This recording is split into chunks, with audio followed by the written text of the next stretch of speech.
baterainya kadar aja kita kamu sendiri $1 juga. Jalan angkat. Wis mesik.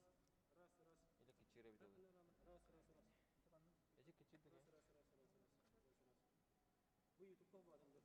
Oh. Ras. Ah, bu baca nah. Nah, bu dişe kolej ona kayak apa gitu. Mana yang seona kayak apa gitu. Nah, bu dişe. Mana прямой эфир. Александр Михайлович. На большом экране. Tuh itu kan ya Allah Это bu. Oh, itu tuh dia bu. Александр Михайлович.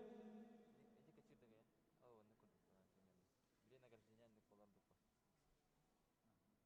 А то после уже италдарға Тәк, тоқтам. Күймін да кейін болу. Бара келе ini kena pernah masuk pulang. Реально тебе прямая эфир монтирует. Gua. Вот эти вот корки экран отрезок по этому. Enggak. Ini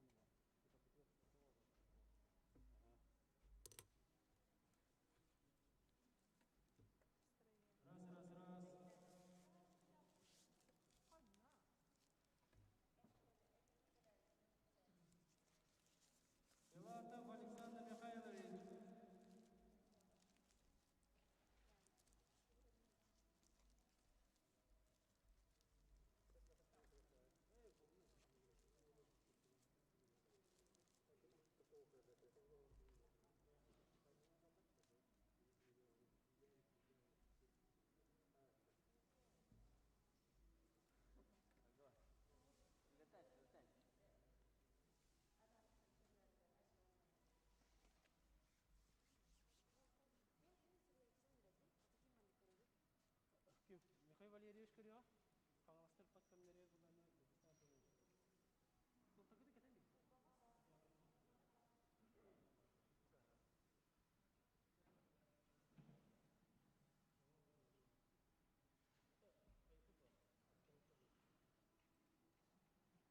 Раз, раз. Раз, раз, раз, раз.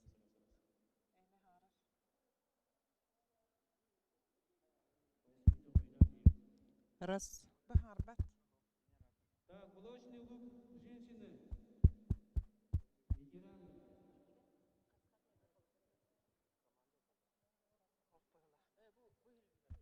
Раз, раз, раз. Нету. Манаула Нуров.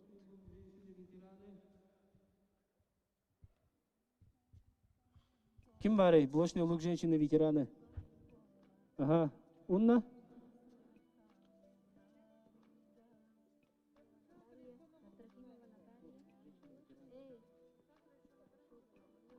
Блочный лук женщины, ветераны. Раз. Раз, раз, раз. Ага. Раз. После них команда блочный лук женщины. Истенбейин. Очеркотен истенбейин. Билим, аны кирен ехать. После блочного лука женщины, ветераны, идут команда блочный лук женщины. После них команда классический лук женщины. Классика. Женщины готовы, да? Наха талписка, нема просто көрен бейін очеркотен. Очеркотен көрен кебейін.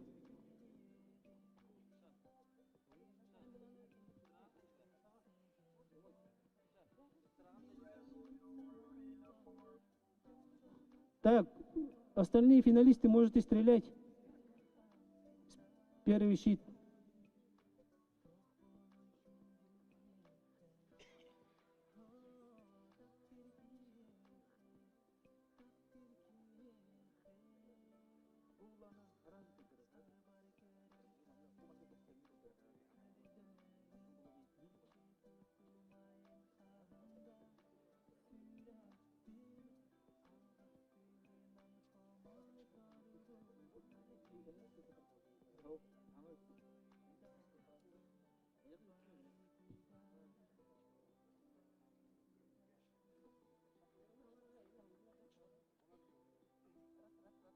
Раз, раз.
Доброе утро, уважаемые участники. Начинаем церемонию награждения чемпионата Республики Саха-Якутия по стрельбе из лука. Традиционный лук женщины-ветераны. Третье место заняла Рели Кундаяна, нам. Второе место Филиппова Галина, Чурапча. И первое место Ефимова Эльвира. Награждение производит старший тренер молодежной сборной Елатов Михаил.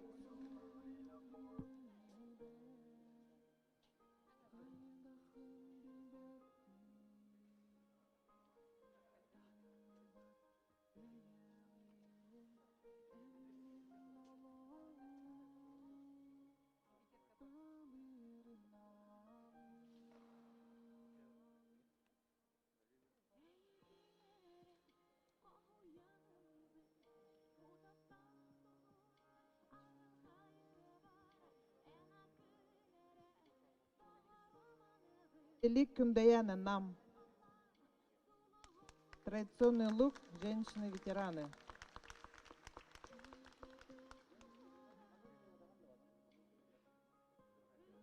Второе место Филиппова Галина Чурапча. И первое место Ефимова Эльвира Чурапча.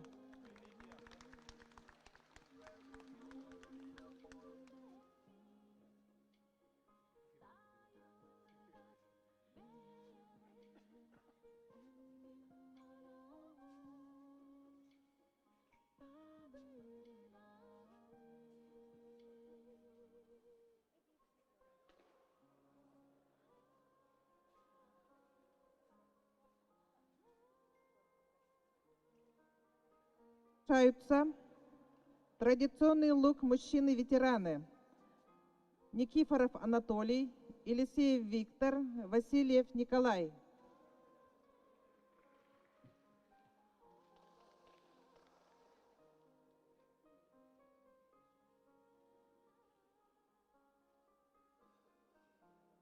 Награждение производит старший тренер молодежной сборной Филатов Михаил. Третье место Никифоров Анатолий. Награждение получает представитель команды Васильев Прокопий. Второе место Елисеев Виктор, Верхневилюйск.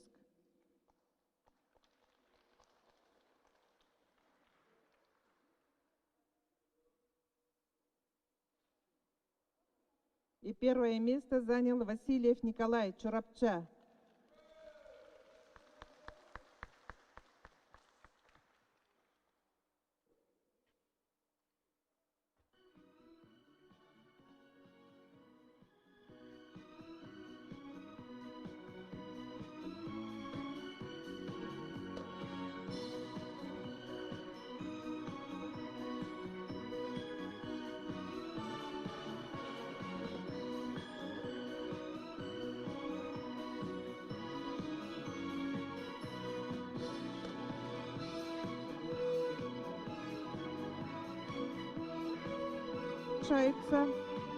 На награждение традиционный лук женщины.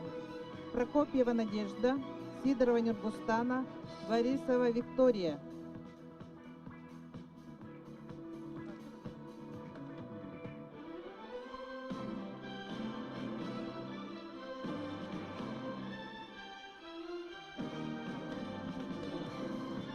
Награждение производит старший тренер юниорской сборной Александр Филатов. Третье место заняла Прокопьева Надежда, Усть-Алданский улус.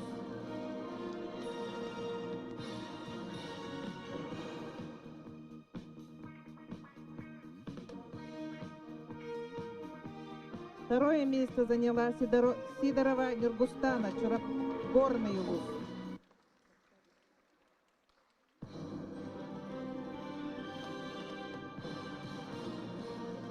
И первое место заняла Борисова Виктория, Мейгано-Кангаласский улус.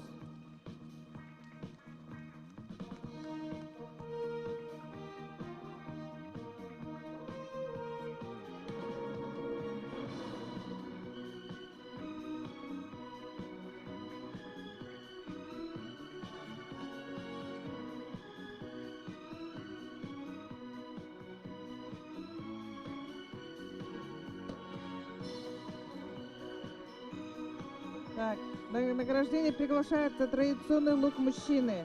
Федоров Джулустан, Шкулев Василий, Андросов Петр.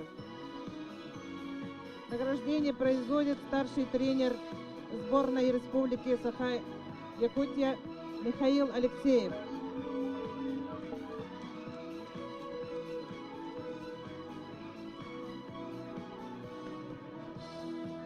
Третье место занял Федоров Джулустан, Нюрбинский улус.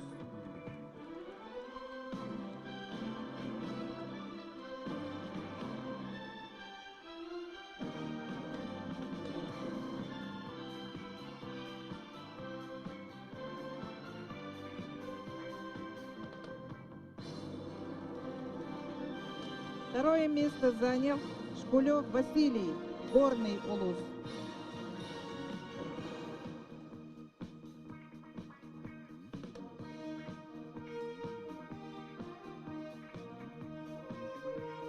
И первое место занял Андросов Петр, Тампонский Улус.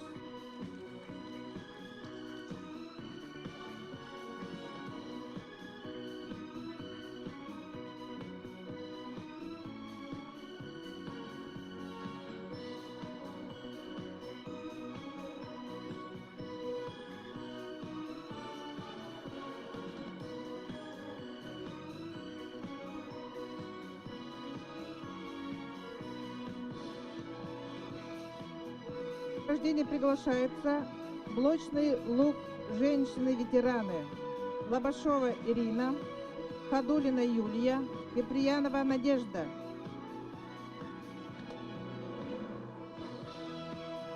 Награждение производит старший тренер Республики Саха-Якутия Владимир Николаевич Тимофеев. Третье место заняла Лобашова Ирина, Вилюйс, Киелус.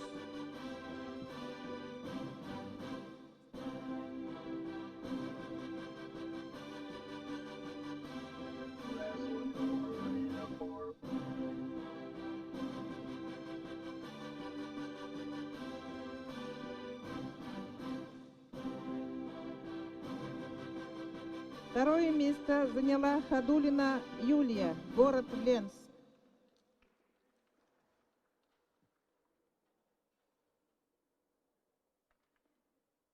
Первое место заняла Киприянова Надежда, город Якутск.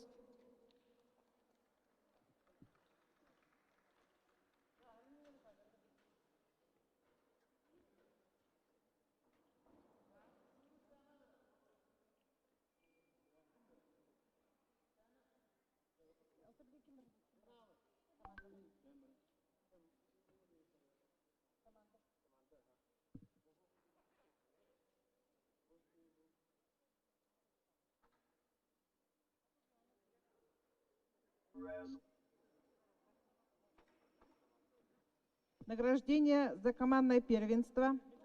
Приглашается команда Вилюйского улуса, блочный лук женщины Вилюйский улус, Кангаласский улус и город Якутск. Третье место заняла Трофимова Наталья, Лобашова Ирина, Кирилловна Людмила, Вилюйский улус.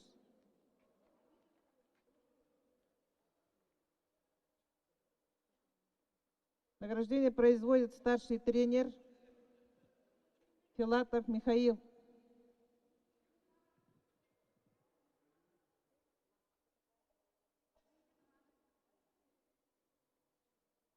Третье место заняла команда Вилюйского улуса Трофимова Наталья, Лобашова Ирина, Кирилловна Людмила.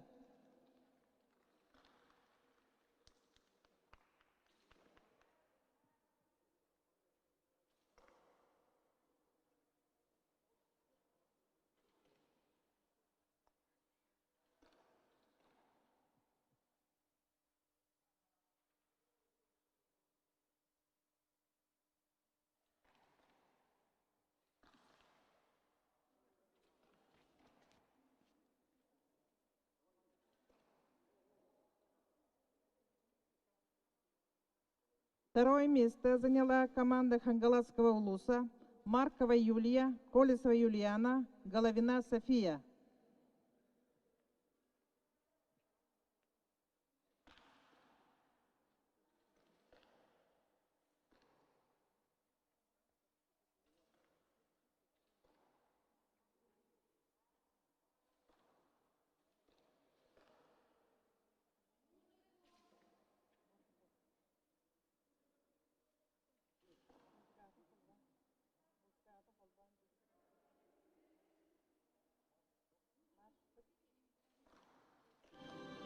И первое место заняла команда города Якутска Киприянова Надежда, Иванова Евгения, Слепцова Елена.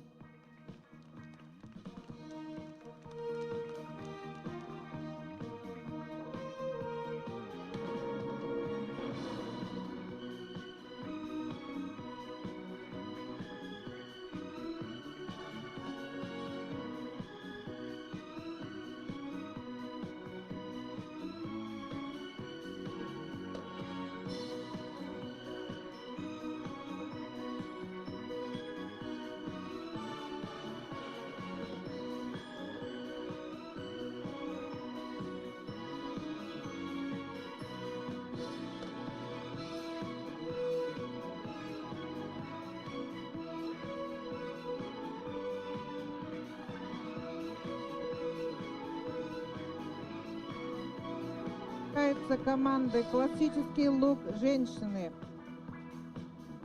«Горный луз», «Мегано-Кангаласский луз» и Арктический государственный агротехнологический университет. Команду не производит Алексей Михаил Валерьевич.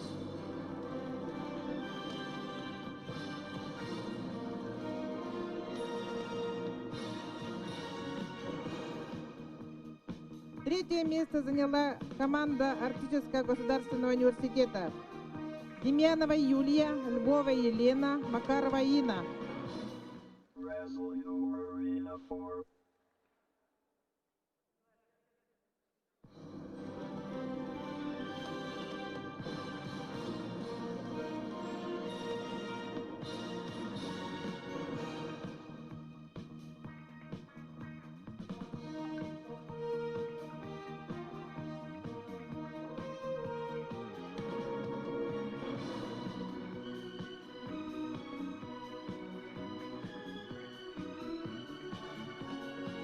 Место заняла команда Мегано-Кангаласского улуса. Луковцева Яна, Артамонова Италы, Спиридонова Мария.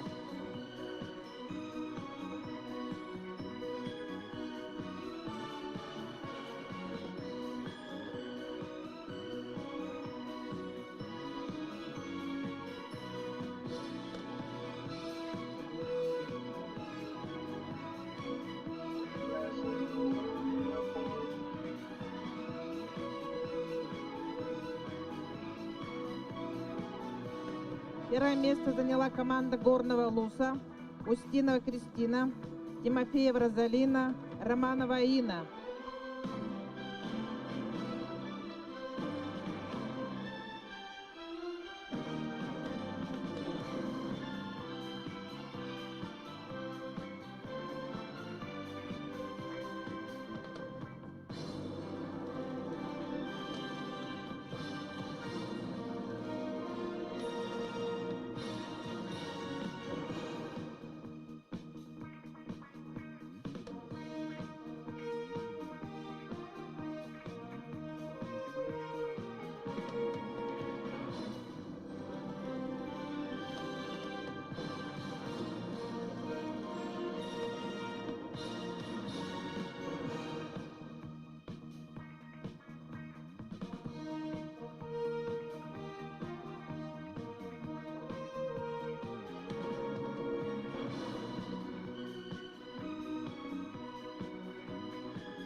Итак, добрый день, дорогие зрители.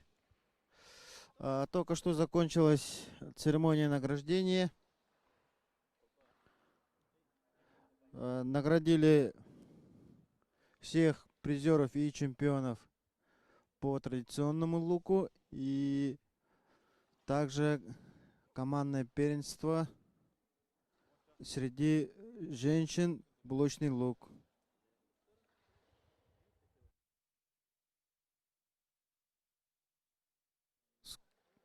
Скоро начнется финалы.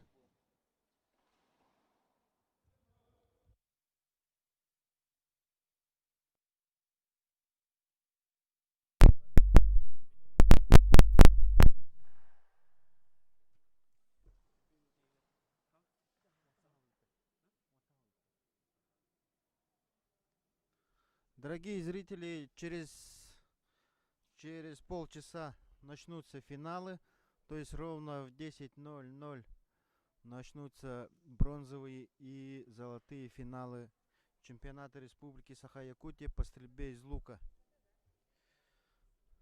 Данные соревнования являются отборочными на Кубок России. а также отбор прошел среди юниоров, которые будут выступать на первенстве России. А пока наши участники, финалисты разминаются, вот мы видим, как подготавливают поле, и все финалисты сейчас разминаются.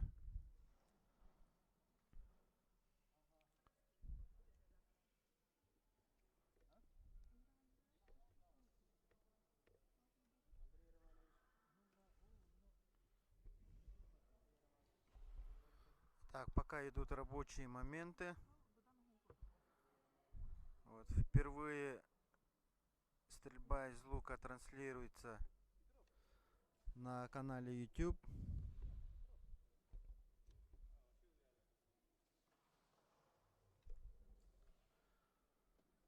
И впервые вот наш чемпионат проходит в Центре спортивной подготовки «Триумф». Пользуясь случаем, хочу поблагодарить руководство ЦСП «Триумф» и наших организаторов Управления физической культуры и массового спорта.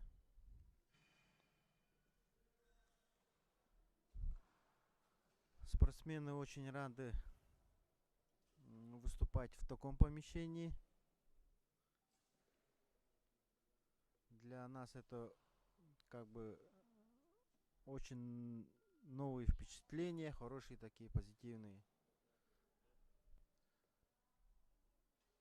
В связи с карантином было затишье, и из-за этого вот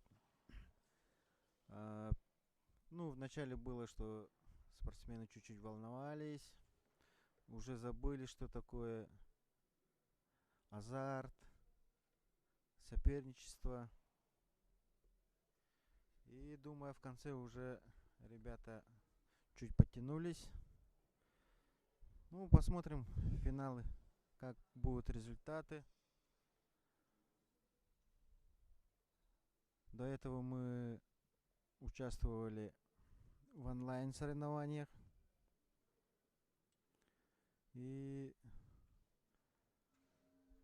в очных соревнованиях выступали только в Красноярске на чемпионате Сибири и Дальнего Востока. Это в декабре было. Там наша спортсменка Маркова Юлия заняла первое место и является действующей чемпионкой Сибири и Дальнего Востока. Она представитель Хангаласского улуса, учится и занимается в училище Олимпийского резерва.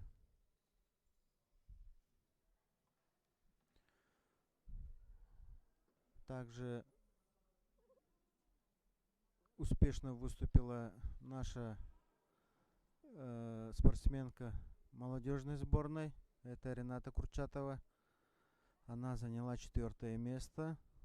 Но для нее, я думаю, это очень хороший показатель. И в последнее время она очень сильно прибавила. Так что на первенстве России ожидаем от нее хорошие результаты.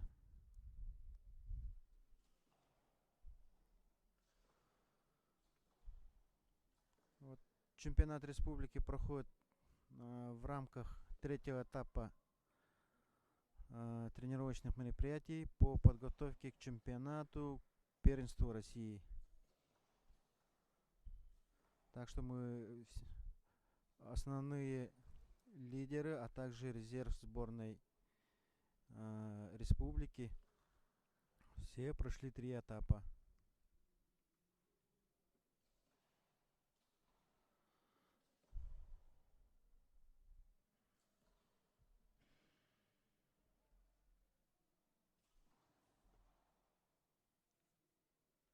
Ну, пока сделаем перерыв до 10 часов 00 минут.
Жайы кырдалын устунан үйере камсабыт Эдер сас серик кескеннерин үйере керсебит Үйерүлек түйгеннери бидин бирге үйлесин Күдүлек бугеннери бидин сүрөктерге ийере Эдер сас долгу ерекемин урыйдо хайкалды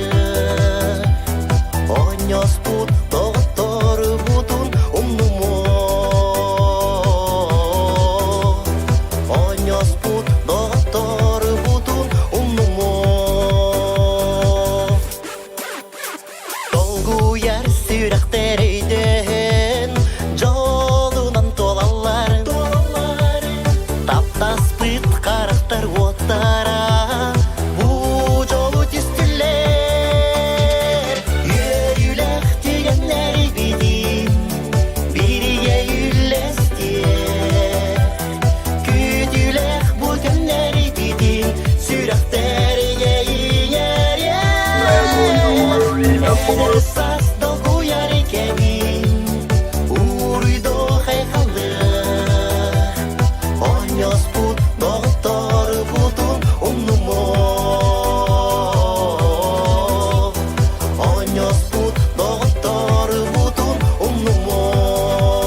Onyosput doktor butun umnumo Yürülek diyenler bidin Biriye yüllestir Küdülek butenler bidin Sürekter yeğer Eder sas dolgu yer kemin Uydu haykallı Onyosput doktor butun umnumo Onyosput doktor butun umnumo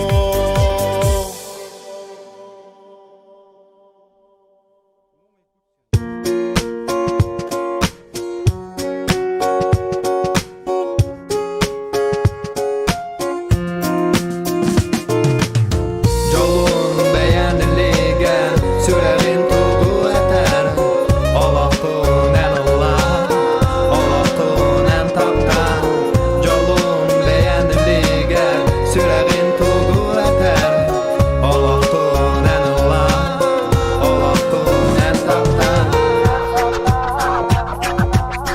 Soseberde uğuktanmın, gün otuttan küsülanmın Olaqbun salgıbın, kereni yere, gereksibin Kere günleri, sanıyak kayın, kara günleri Umlok kayın, olaqbudun taptanmın Joylu yere, bagaraka, bizne verirler alaqa Barini baritin sitihen, asbıt günler Döndü better, bugünkü gün Eğiginem Так, у нас на часах 10 часов.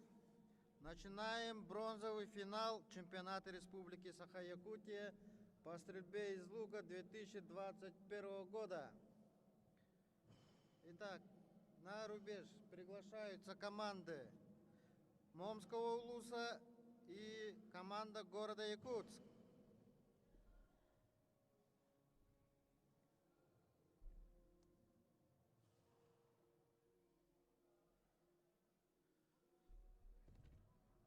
Итак, выходят наши соперники. Будет решаться вопрос, кто станет обладателем бронзовой медали.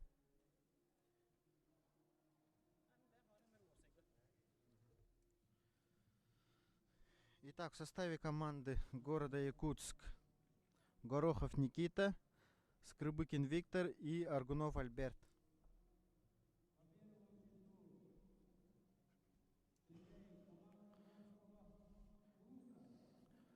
Итак, первым объявляет команду Момского улуса.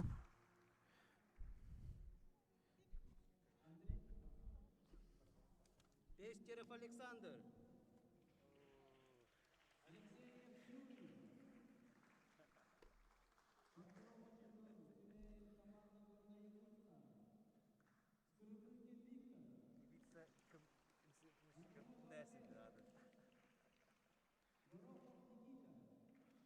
Вот, кроме Скрыбыкина Виктора в команде города Якутска являются молодыми спортсменами.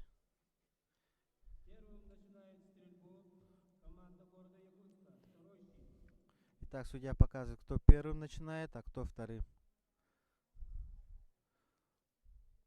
Судья финала Захаров Семен.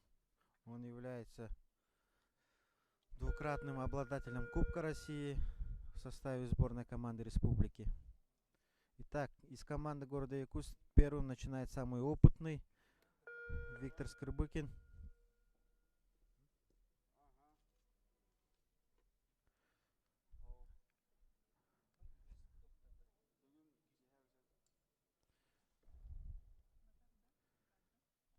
Итак, ждем. 10. Итак, Аргунов Альберт, представитель города Якутска.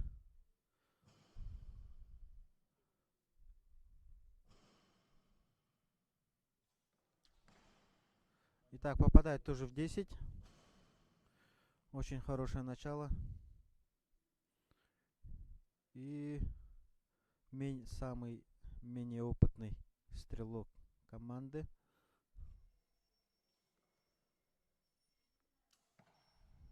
Так, Горохов Никита попадает в девятку. И пока заканчивается результатом 29 очков. Итак, Песеров Александр, Момский улус. Является одним из опытных блочников.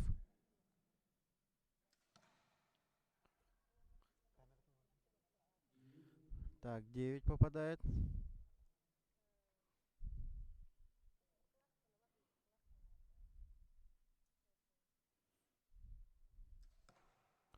Тоже 9. Алексей Юрий у них является новичком. И Кирилл Николай выходит. Убийца международников. В свое время становился чемпионом республики. Ух ты, попадает 8.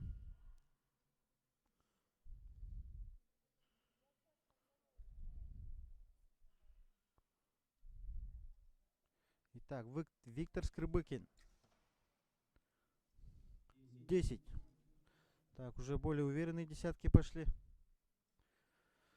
Ждем Альберта. Альберт у нас является членом молодежной сборной республики. Тоже 10. Вот очень перспективный спортсмен, но он с этого года уже заканчивает школу и идет уже по другому пути. Хочет стать летчиком.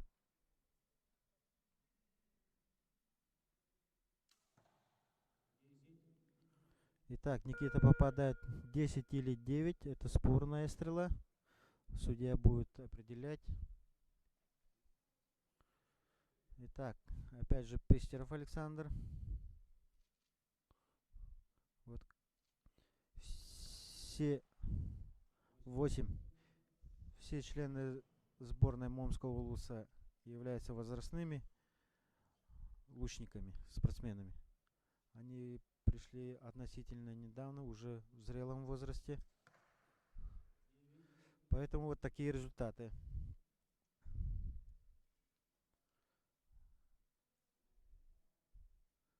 В отличие от молодых спортсменов, они занимаются изредка, только перед соревнованиями. И, соответственно, результат такой же. Девятка, но уже близкая. Потихонечку находит свою стрельбу Кирилл Николай. Итак, сейчас выходят судьи и представители команд.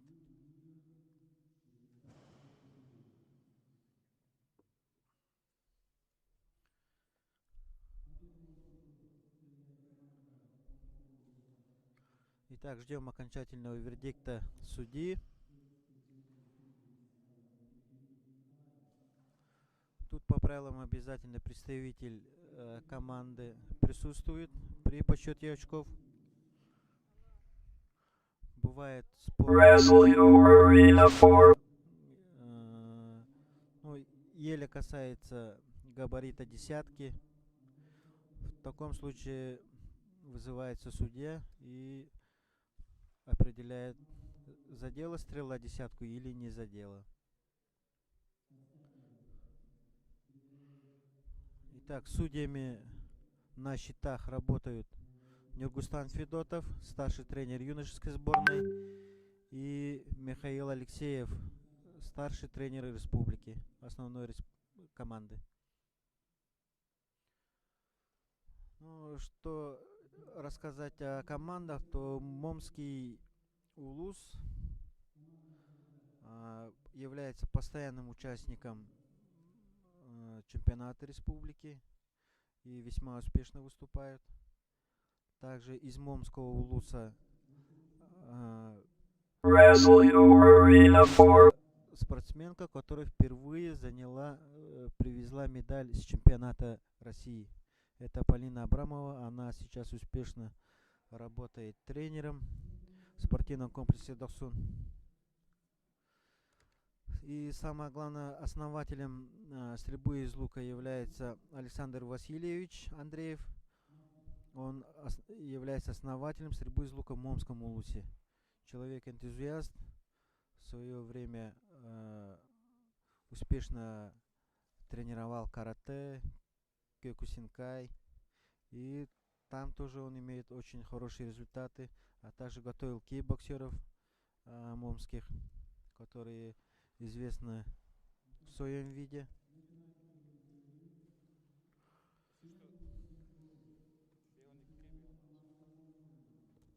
Итак, во второй серии первым начинает команда, которая отстает в очках.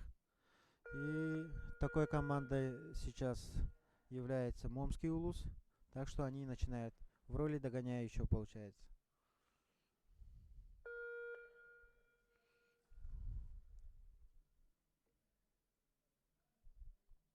Итак, начинает Пестеров Александр.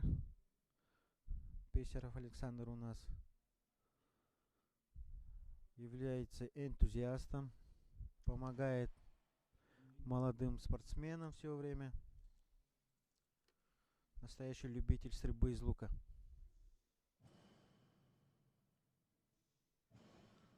Алексеев Юрий.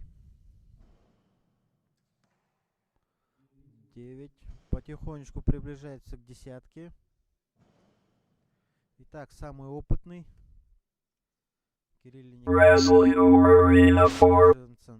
села Мандагай Черепчинского улуса.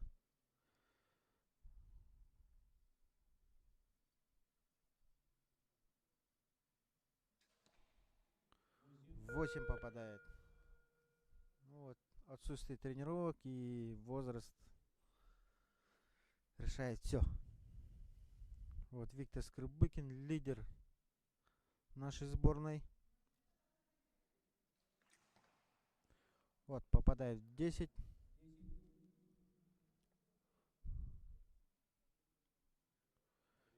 Виктор Скрыбыкин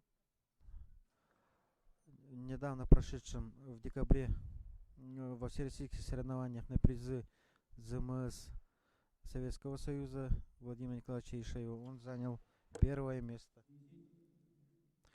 среди здоровых спортсменов. Он сам является пода. Итак, стреляет Горохов Никита, самый молодой участник команды, и попадает 9. Впрочем, 29 очков для команды Якутска достаточно. Итак, завершающие выстрелы Момского улуса.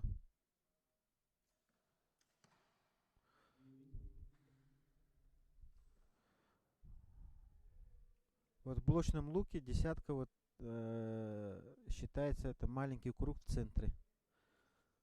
А там после этого большой круг это десятка для классиков. Так, ну здесь я не вижу. Якутск явно лидирует. И еще больше увеличивает отрыв.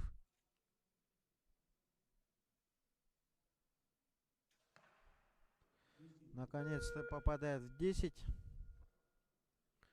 Итак, завершающую серию выстрелы. Виктор Скрыбыкин. Самый титулованный из своей команды. Перехвалил, в 9 попал. Для такого уровня спортсмена такая далекая девятка это считается грубой ошибкой. Итак, Аргунов Алик. Сейчас смотрим. Молодец, в 10 попадает. И Горохову Никите всего лишь надо попасть в девятку. Для него большой такой задачи не ставится.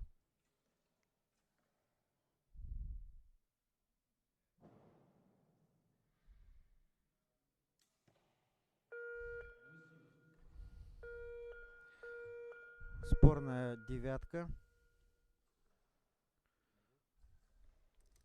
Итак, вторая серия закончена.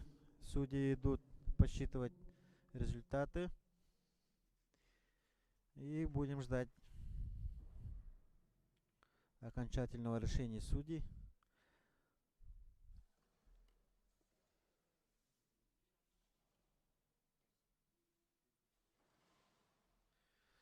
Итак, в блочном луке у нас победитель определяется по итоговой сумме 4 серий.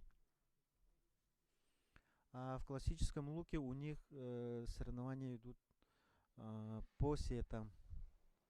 То есть победитель в каждой серии получает за победу 2 балла, за ничью 1 балл и за проигрыш 0. И в классическом луке в командных соревнованиях победителем встречи является та команда, которая набирает 5 баллов или больше.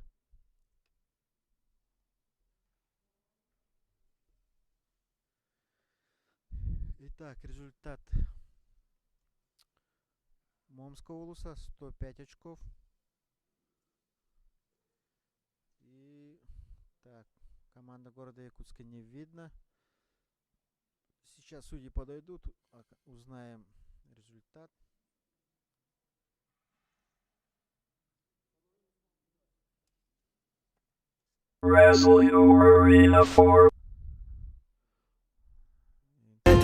Sana tek üner günge Allah'ım cintap kalbim Sana tek üner günge Toyuğum oğum geletin Yolun beğeniliğe Sürerin tuğu eder Olakun en Allah Olakun en tapka Yolun beğeniliğe Sürerin tuğu eder Olakun en Allah Olakun en tapka Yolun beğeniliğer Süreğin tuğu eder Olakun en Allah Olakun en tapka Yolun beğeniliğer Süreğin tuğu eder Olakun en Allah Olakun en tapka Yolun beğeniliğer Süreğin tuğu eder Olakun en Allah Olakun en tapka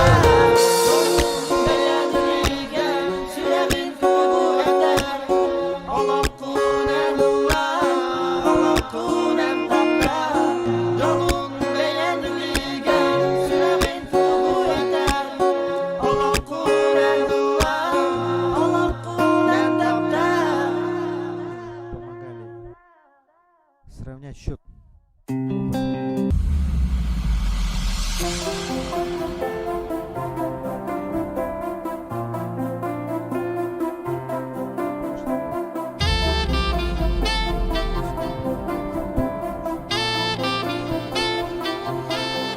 Enkeli segere meydana bıhınan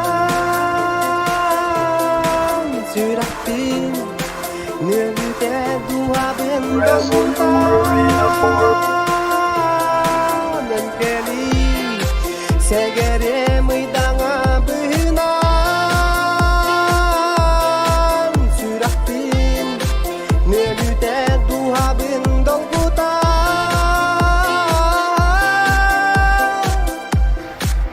Ugutur Sığlaskın sürah ver tutuğum Enkestör Kereğin osmamak ağustum Taptalbın Eyeğe süpsiyen eteğim Kistelen Kereğin minıga kepseğin Enkeli segere meydana bıhınan Sürekli nölüte duabın dolguda Александр Песеров волнуется, даже вот опытные спортсмены волнуются. Итак, 9.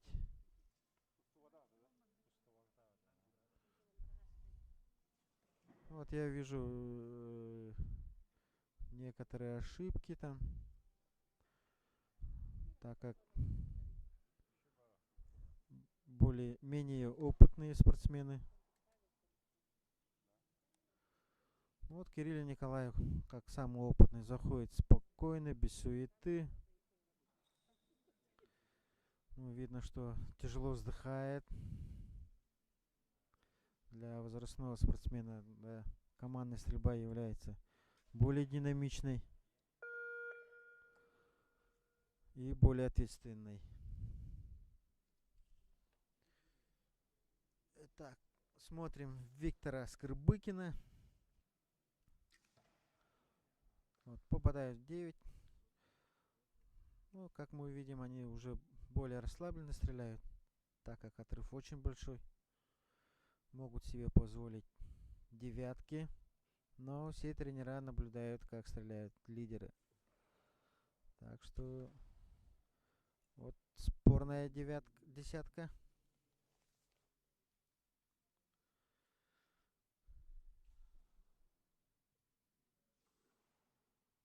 Итак, времени достаточно.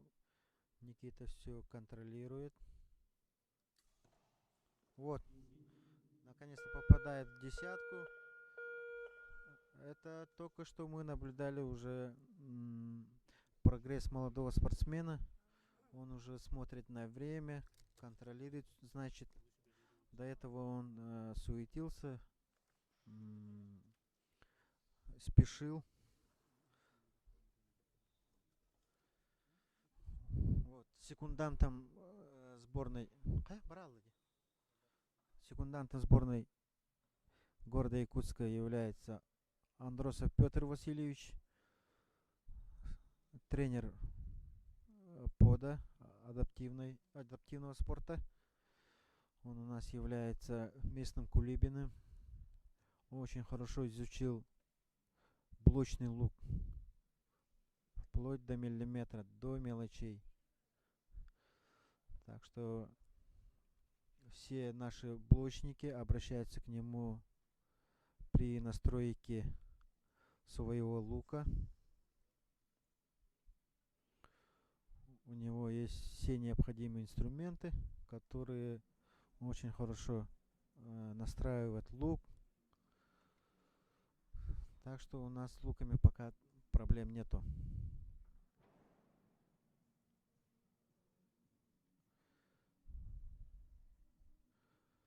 Итак, ребята ждут. Город Якутск более свободно стоит. Сейчас нам показывают Момский улус. Ну, чуда не бывает. Александр Васильевич недоволен.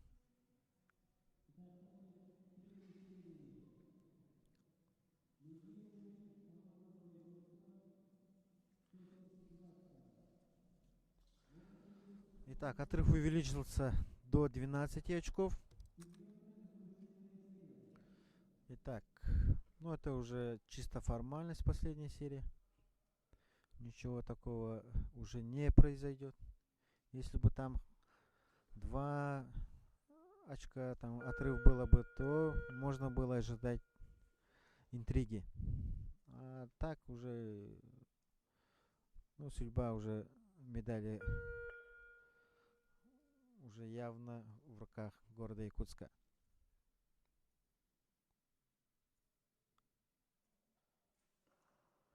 Так, Александр Песеров.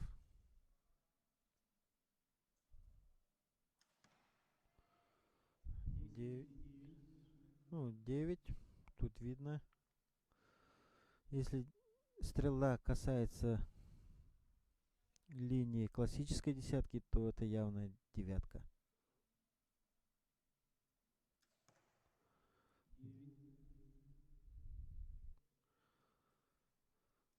Ну, вот. Так и не собралась команда Момского улуса. И стреляет Кирилл Николай. 9.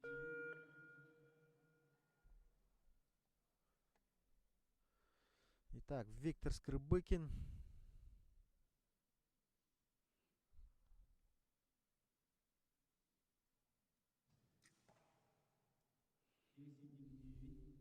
Так, тоже спорная десятка.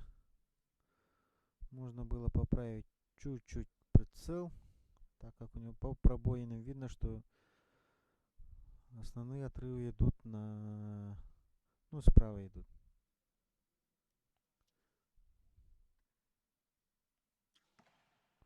Хорошая десятка в исполнении Альберта Аргунова. Итак, Горохов Никита, смотрим. Должен попасть в десятку.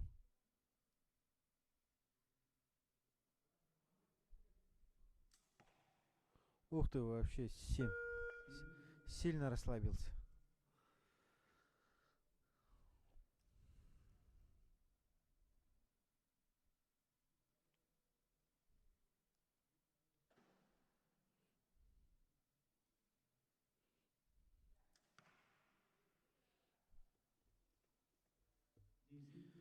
Так, наконец-то 10, но это уже не поможет команде Момского Улуса. Если только промажут соперники. Притом 2 раза надо им. О, наконец-то. Ну, как всегда, просыпается, когда уже поздно. Вот, возрастные спортсмены, у них процесс врабатывания включается очень медленно, поздно.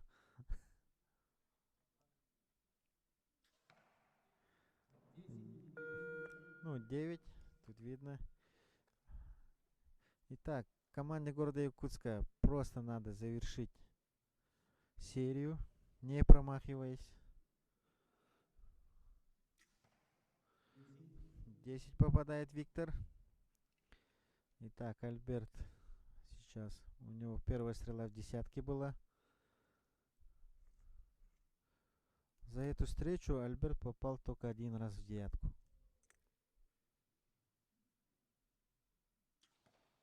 Вот, хорошая десятка.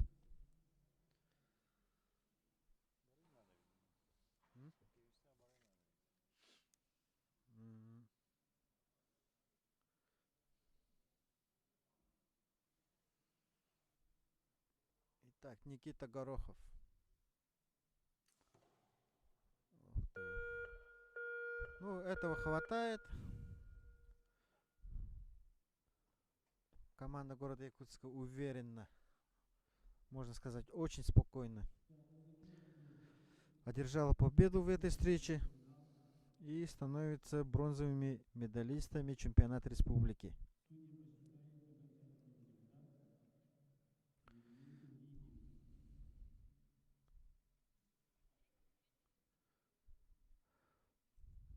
Ну, несмотря на карантин,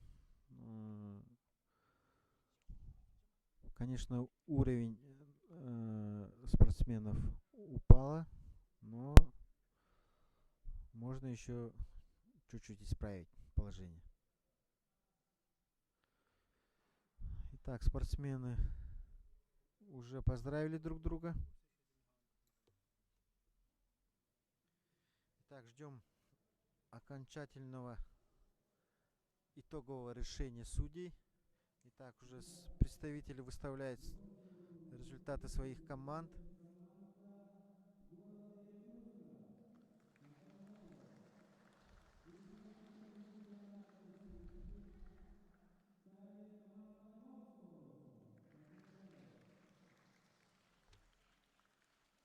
Итак, комментатор уже поздравил, объявил победителя.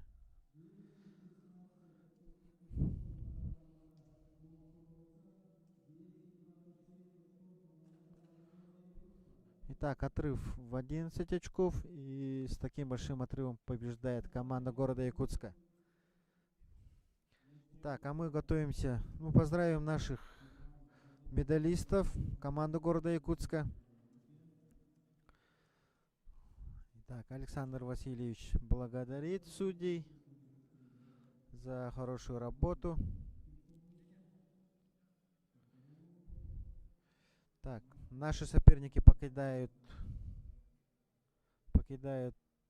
зону стрельбы. И уже ожидаем следующую пару.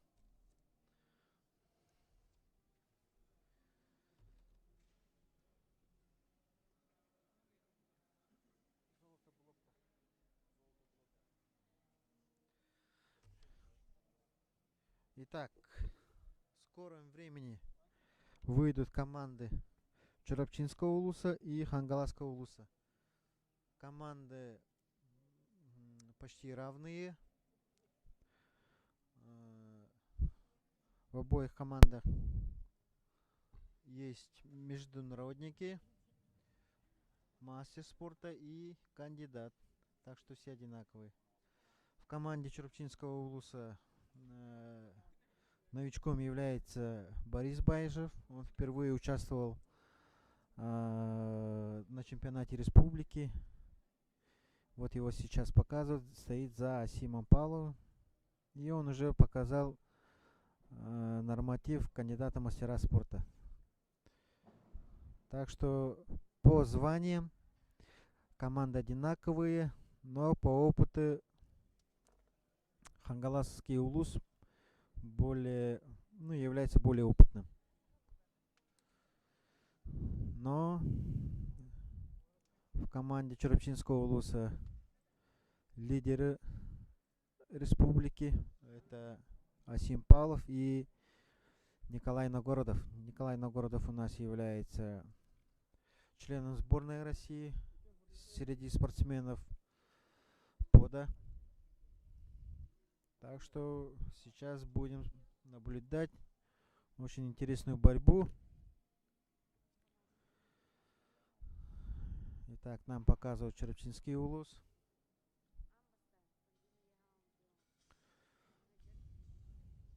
Так, ребята еще раз проверяют свои луки. Вот тут мы сразу видим, что опытные спортсмены в любом случае проверяют свой инвентарь, в отличие от новичков. Вот стоят спокойно. Очень хорошо, наглядно видно здесь вот. Лидеры стоят спокойно. Больше говорит новичок. Наверное, что-то спрашивает. Хочет скрыть свое волнение. Итак, наверное, увидим хороший финал.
Итак, начинаем золотой финал чемпионата Республики Саха-Якутия по стрельбе из лука. Дивизион блочный лук.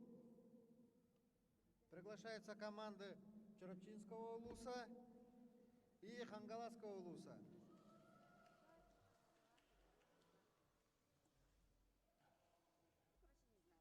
Итак, по первому счету стреляет команда Чорапчинского улуса. По второму счету стреляет команда Хангаласского улуса. Состав команды Чорапчинского улуса: Павлов Асим, мастер спорта международного класса; Новгородов Николай, мастер спорта; и Байжев Борис, новоиспеченный кандидат в мастера спорта. Состав команды Хангаласского улуса: Мартынов Павел, мастер спорта международного класса; Адамов Аял, мастер спорта России; и Кривошапкин Николай, кандидат в мастера спорта. Начинаем.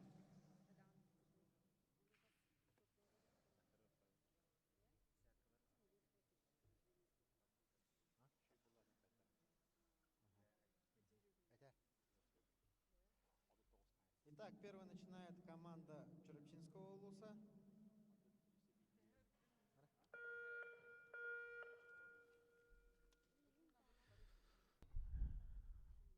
Так, начинает первым Новгородов Николай, член сборной России.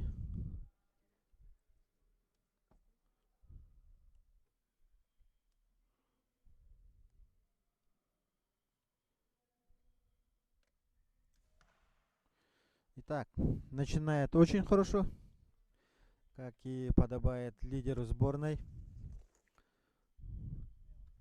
Впереди у Николая очень ответственный сезон. И пожелаем Коле удачных выступлений на предстоящих отборочных всероссийских соревнованиях. Итак, Байшев Борис, несмотря на первый опыт, стреляет очень даже неплохо. Итак, Асим Павлов, мастер спорта международного класса. Хорошая десятка.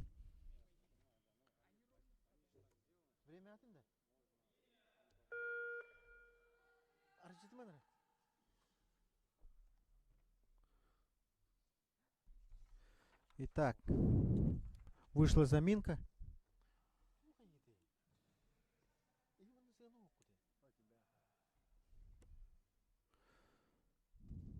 Итак, Аял Адамов попадает в спорную девятку.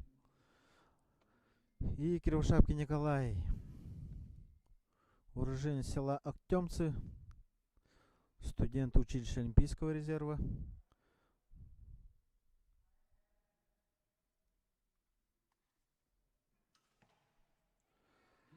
Попадает в 10. Вот Мартынов Павел является первым тренером Кривошапкина Николая. Павел у нас тоже является одним из лидеров республики. Один из самых титулованных спортсменов. Но пока они отстают на 1 очко. Итак, стреляет Новгородов Николай. И попадает в десятку.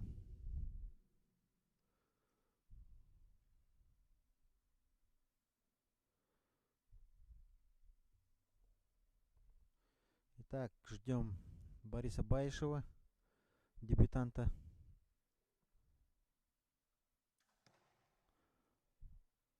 Почти 10, но уже хорошо. Надо чуть-чуть поправить прицел. Вот тренер уже сказал вроде. Так, Асим Павлов, мастер спорта международного класса. Несколько лет подряд входил в сборную России.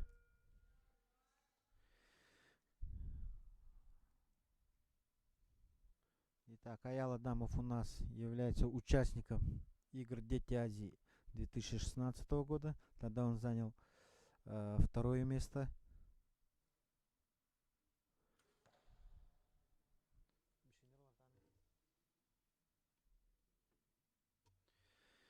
Итак, попадает в 9 Аял. И ждем выстрела Коли. Вот Коля у них в этой команде является менее опытным, чем остальные. Но, тем не менее, он тащит команду.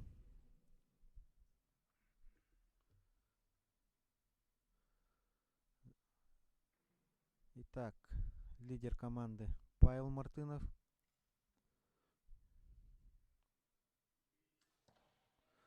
Десять. Вот так и должно быть. Итак, у нас пока есть спорные, так что ждем решения судей. Сейчас нам показывают команду Хангаласского улуса. Старшим тренером Хангаласского улуса является Алексей Михаил Валерьевич, новоиспеченный заслуженный тренер республики. Так что команда Хангаласского улуса очень авторитетно выглядит на этом чемпионате.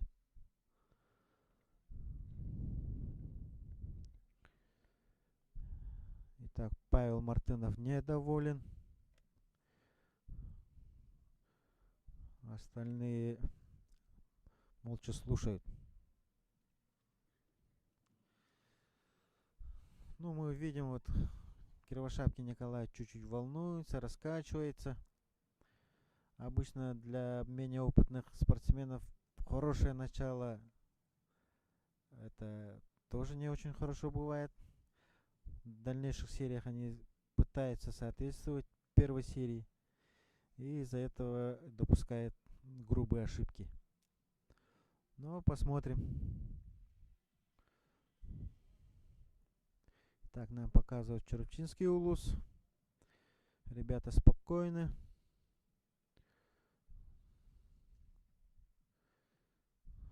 Итак, следующую серию начнет команда Хангаласского улуса. 58 очков у команды Черепчинского улуса.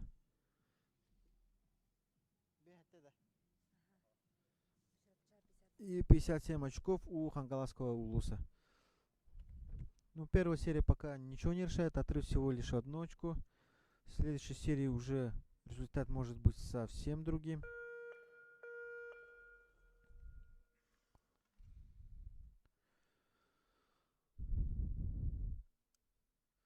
Итак, начинает Хангаласский улус.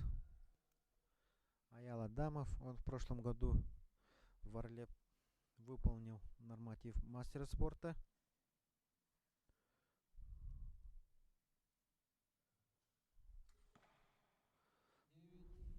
Попадает в 9. Вот во время карантина нехватка тренировок сказывается. На этих соревнованиях он слабо выступил. Так, Кривошапкин Николай. Долго стоит и попадает.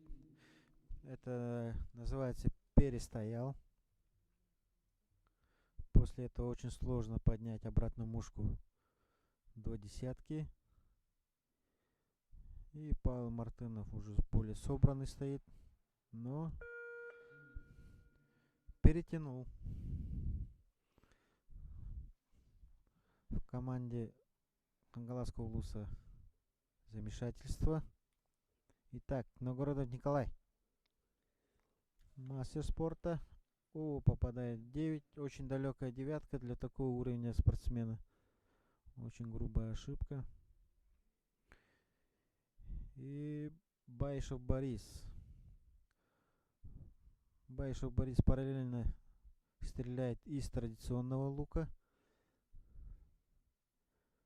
И сейчас пробует себя в блочном луке. И весьма неплохо.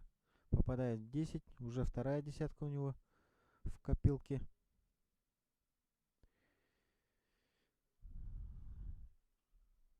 И третий выстрел делает Асим Палов. 9. Итак, пока поровну идут. Аял Адамов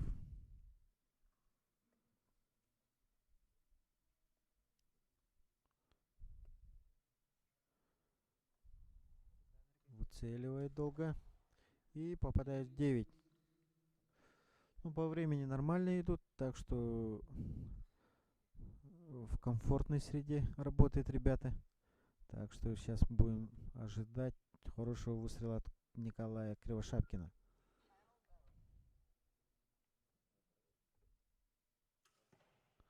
Восемь. Очень грубая ошибка. Потихонечку волнение нарастает. Итак, Павлу Мартынову надо обязательно попасть в десятку. И он это делает. Так, сейчас все решает выстрелы Черепчинского улуса. Очень хороший шанс оторваться от своих соперников.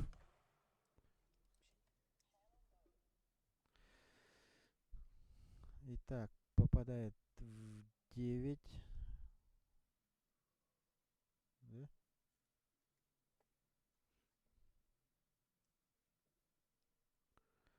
Байшев Борис. Первый выстрел у него в десятке. Ух ты, 9. И Асиму Павлову надо сейчас попасть в десятку, чтобы воспользоваться таким хорошим моментом. Итак, выцеливает. И попадает в 10. Хоть и крайне, но 10. Так, а мы ждем решения судей. Итак, тренером Черепчинской команды является Михаил Филатов. Сам в свое время несколько лет входил в состав сборной России.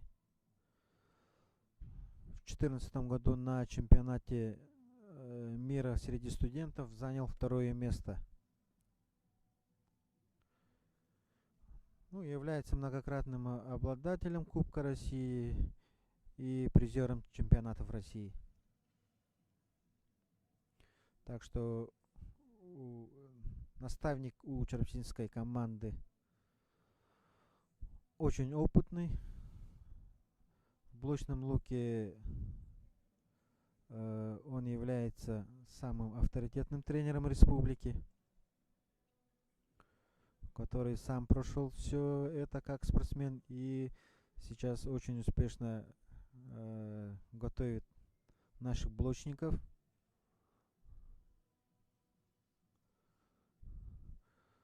Ребята настраиваются.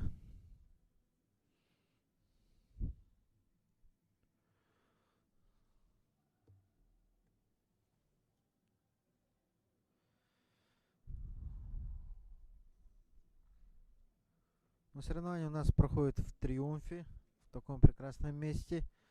Нас это очень радует. Для спортсменов это новые ощущения, новые эмоции. Да, хотя лучники у нас такие, ну, скрытные люди. Эмоции на показ не выставляют, но внутри обычно бурлит вулкан. Внешне это не проявляется. Вот, абсолютно невозмутимый у нас Адамов Аял. Надеюсь, в этом году он будет хорошо тренироваться, систематически. Итак, Аял попадает в 10. Вот, надо было похвалить. И Аял уже показывает хороший выстрел. Кривошапкин Николай. Ему надо реабилитироваться. Вот как я говорил, он начал очень хорошо и вторую серию завалил. Сейчас посмотрим. Должен собраться. 10. Вот.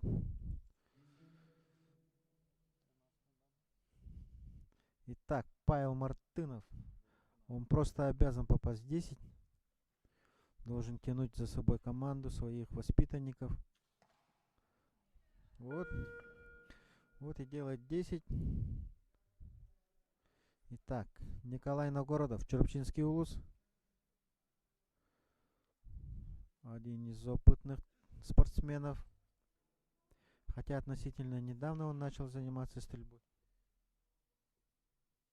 И попадает в спорную десятку. Ну, скорее всего, 10. Итак, Байшев Борис. Стреляет, выцеливает. 9. Ну, Борису достаточно попасть в девятку, чтобы не подвести команду. Остальную работу должны делать ведущие спортсмены. Что и делает Асим.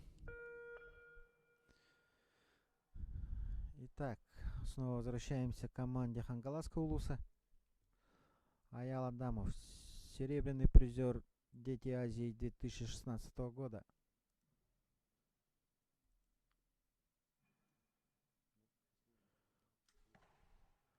Попадает в 9. Чуть перестоял. Итак, Коле Кривошапкину надо реабилитироваться за вторую серию. Надо очень сильно постараться. Сейчас он занимается под руководством заслуженного тренера республики Анатолия Николаевича Тимофеева в училище Олимпийского резерва. Попадает 9.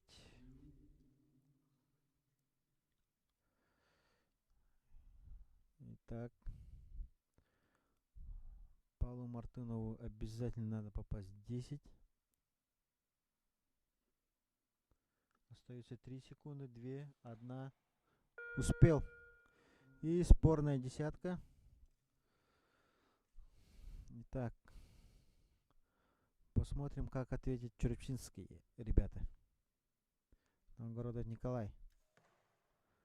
10 спорная.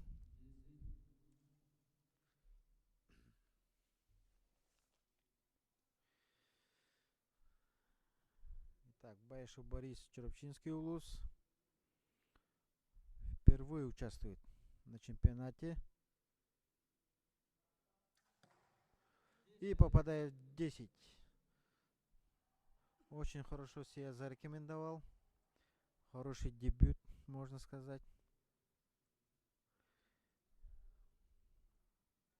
И Асим Павлов, самый опытный.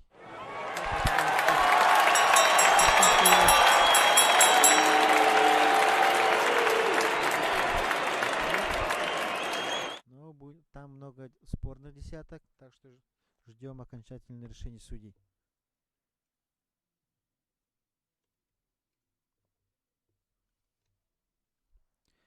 Итак, тренер Хангаласского улуса внимательно смотрит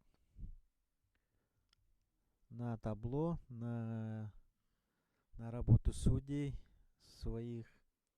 Крыла, она прилетела, как ангел, и села ко мне на мое. И шаманит. Так что спорные десятки обычно задевают в таком случае.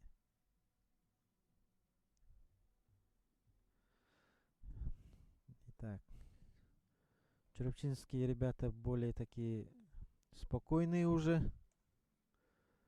А ребята Хангаласского улуса чуть приуныли. Ну, я бы не советовал раньше времени расслабляться ребятам из Чурчинского улуса, так как соперники непростые ребята, опытные, так что они могут под конец очень хорошо собраться и показать максимальный результат. Все эти ребята могут показать максимальный результат, так что я не буду говорить, кто будет победителем в этой встрече.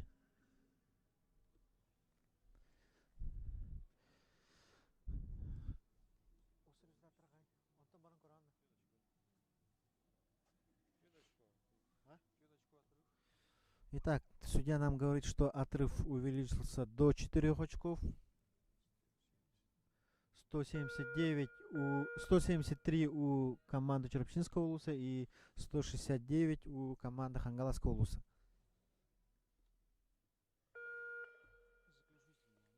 Ну, 4 очка это большой отрыв. Итак, начинает Аял Адамов, мастер спорта России. Попадает в спорную десятку.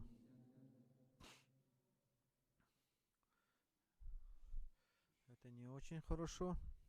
Им надо сейчас максимально работать.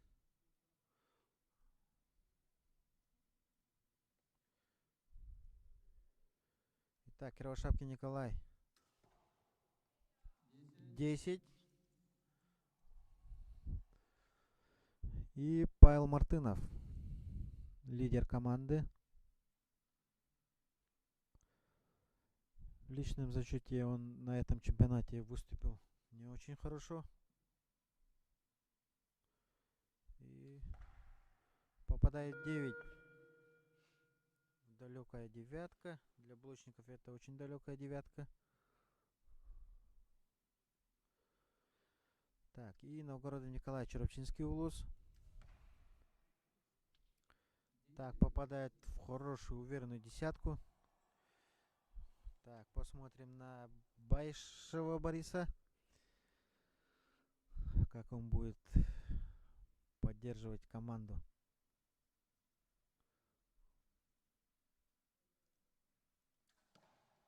Десять попадает Борис. Очень неплохо. Обычно в таких командах, когда есть новичок, то это кот в мешке. В любой момент может промазать. 10. Итак, максимально 30 очков набрали.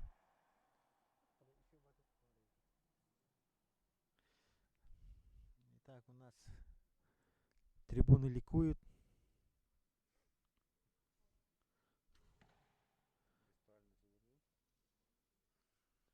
Итак, попадает в спорную десятку.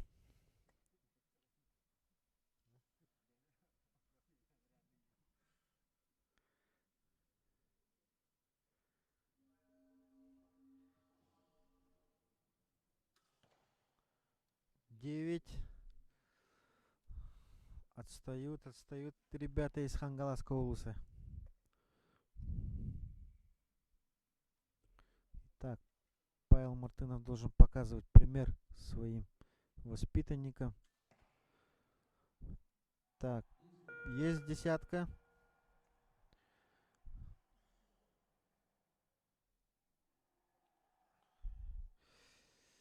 Итак, Черопчинский улус.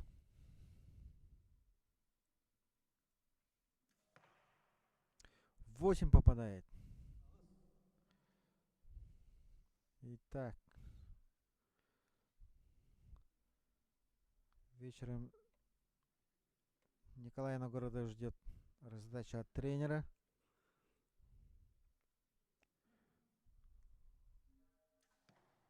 Десять попадает Баишев Борис.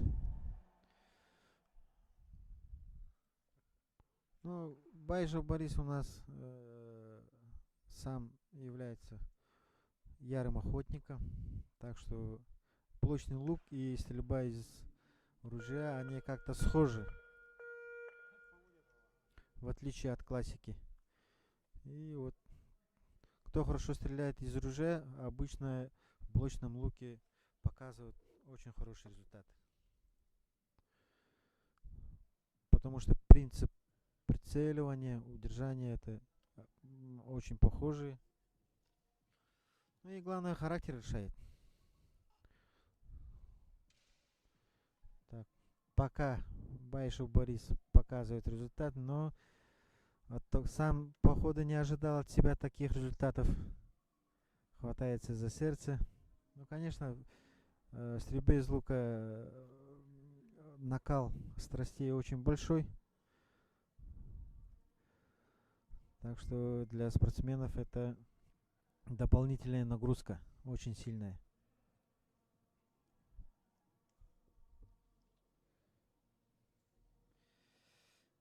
Ну, ребята уже чувствуют и не стали ждать окончательное решение судей и уже так, у команды Черопчинского улуса 230 очков и 225 очков у Хангаласского улуса. Таким образом, отрыв 5 очков, и чемпионами республики становятся спортсмены из Черопчинского улуса. Поздравляем чемпионов в составе команды Павлов Асим, Баишев Борис и Новгородов Николай. И поздравим наших серебряных призеров. Это команда Хангаласского улуса в составе команды Павел Мартынов, Кривошапкин Николай и Адамов Аял. А также поздравляем тренеров.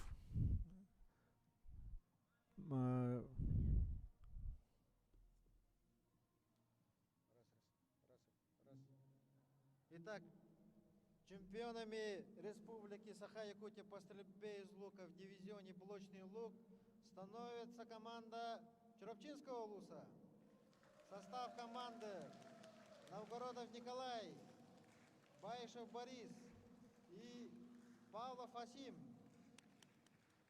А также поздравляем серебряных призеров чемпионата республики, команду Хангаласского улуса.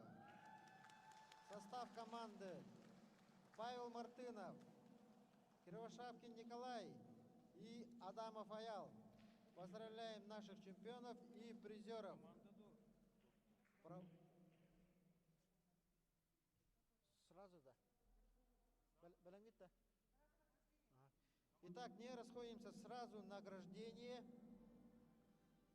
Команды приглашаются на построение. Черепчинский и Хангаласский улус, а также команда города Якутска. Сейчас сразу будет произведена церемония награждения.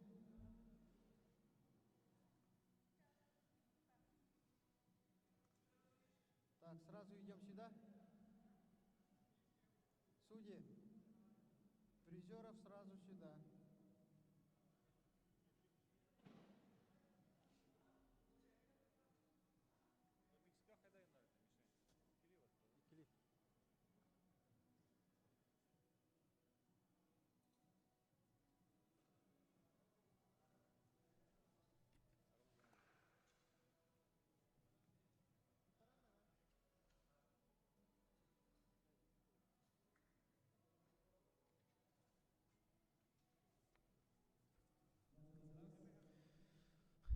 Итак, ограничительные меры диктуют нам свои правила, так что награждение сразу после соревнований, после встреч.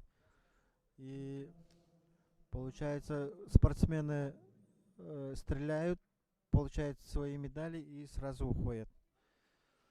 Так что для нас это новый формат и для всех спортсменов. А тем временем, пока судья готовит щит, мишени.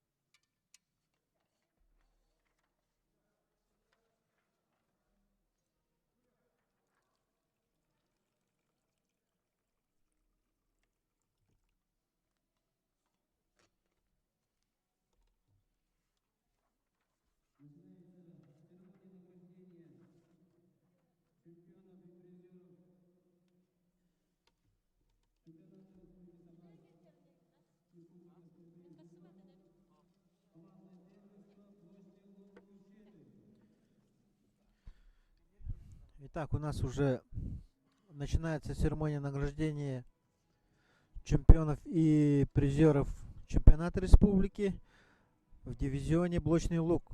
Мужчины.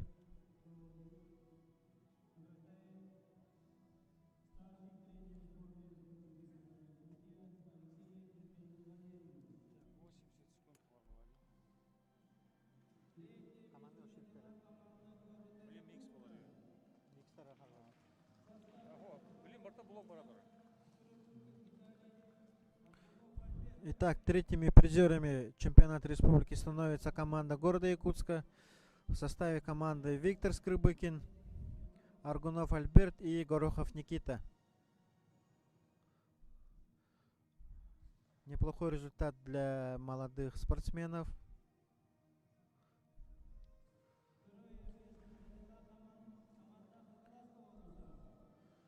Итак, второе место Хангаласский улус.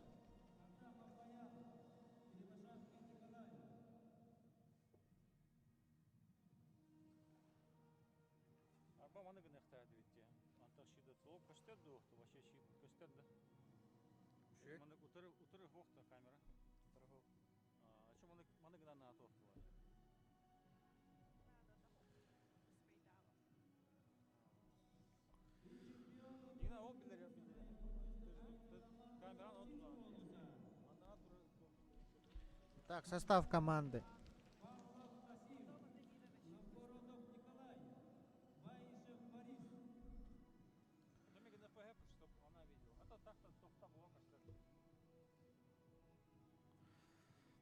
Итак,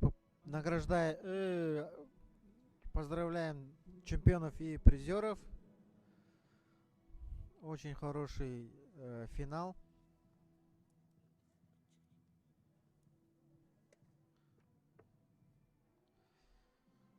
Очень неплохой финал получился у команды Черепчинского улуса с дебютантом.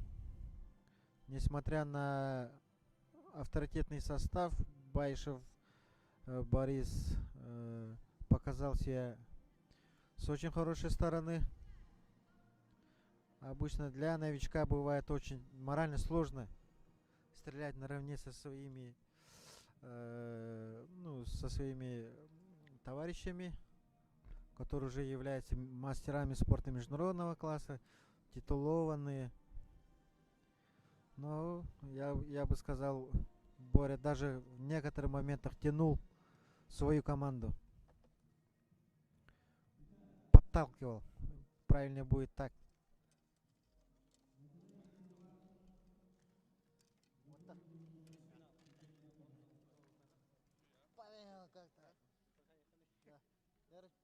Герой. Герой.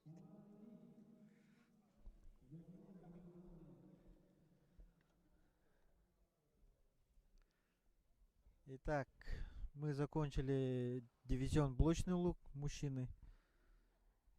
В дивизионе блочный лук женщины было мало команд, всего 3 команды, поэтому их результаты выявили сразу по результатам квалификационного раунда. По итоговой сумме очков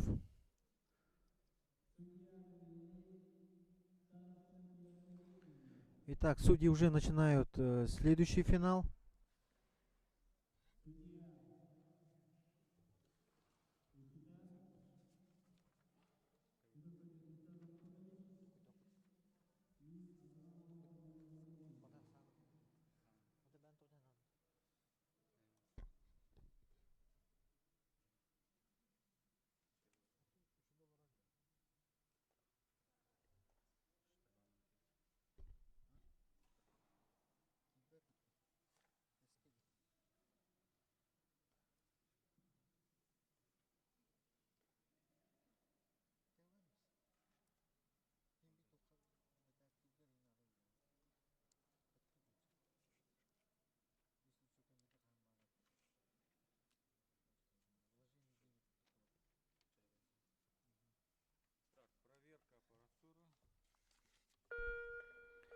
Итак, судья проверяет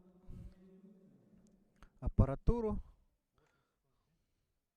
Микс.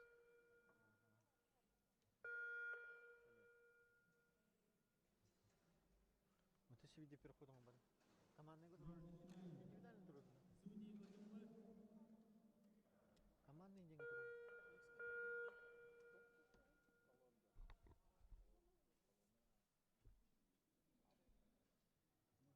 Представители команд.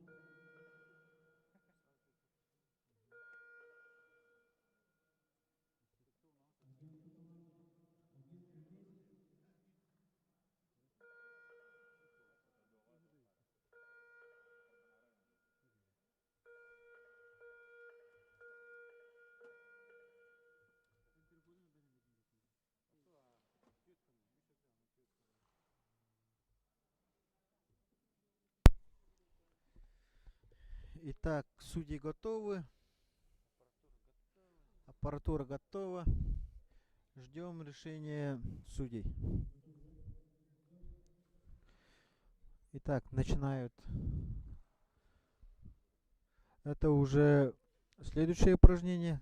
Упражнение микс. Это получается мужчина и женщина стреляют в одной команде.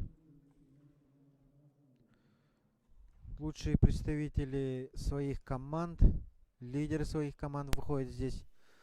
Так что ожидаем упорной борьбы.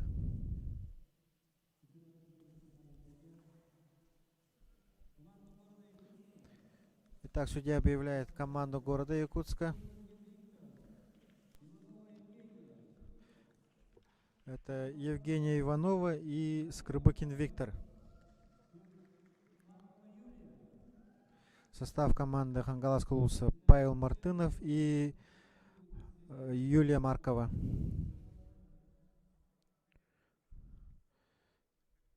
Итак, первый начинает команда города Якутска. Это Виктор Скрыбыкин, это уже знакомый вам спортсмен. Итак, сигнал пошел.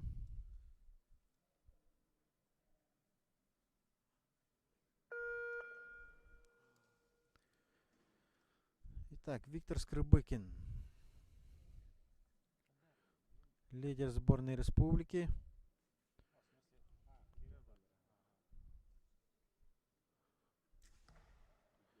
Итак, попадает в 10. И сейчас ждем выстрела Евгении Ивановой. Евгения Иванова тоже является одним из опытных стрелков. Уже можно считать так. И попадает 10. Так, Юлия Маркова, новоиспеченная чемпионка Сибири и Дальнего Востока. Она является студенткой училища Олимпийского резерва. Попадает 9. И Павел Мартынов, тренер Хангаласского улуса, работает в селе Чапаево, Актемцы. И попадает 10. Итак, опять Виктор Скрыбыкин. Улыбается, ухмыляется, можно сказать. 9. Евгения Иванова является уроженкой Среднеколымского улуса.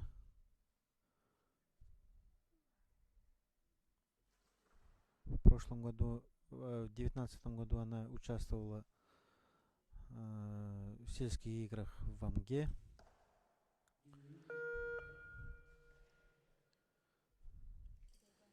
Итак, Маркова Юлия. Она в этом году является лидером молодежной сборной республики. Так что ожидаем от нее хороших результатов. И попадает в 10.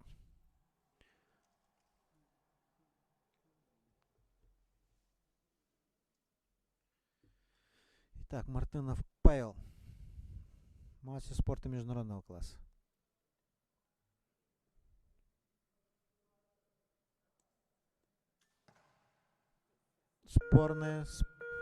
Спорная десятка. Сейчас будут решать.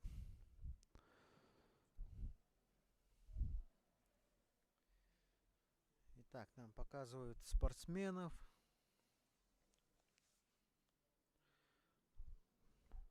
Павел Андросов секундирует команду города Якутска, так как это его личные ученики. Петр Андросов подготовил очень много блочников в последнее время, которые успешно показывают свои результаты не только в республике, но и на всероссийских соревнованиях, а также на международных.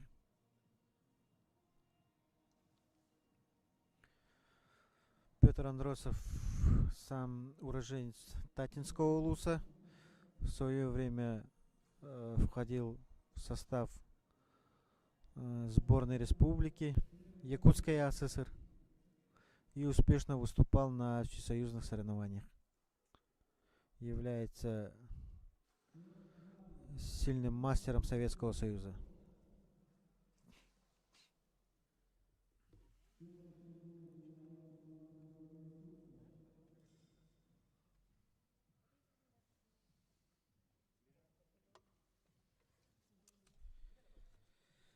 Итак, счет равный, по 38 очков. Так что с первой же серии пошла рубка. Будем смотреть. Наиболее стабильным и более опытной командой считается в этой встрече команда Хангаласского улуса.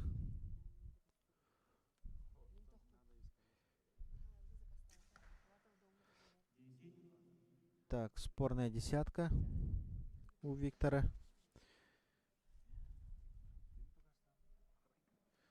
Евгения Иванова.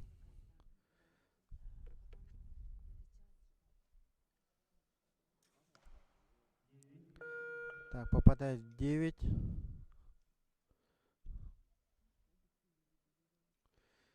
Так, Юлия Маркова.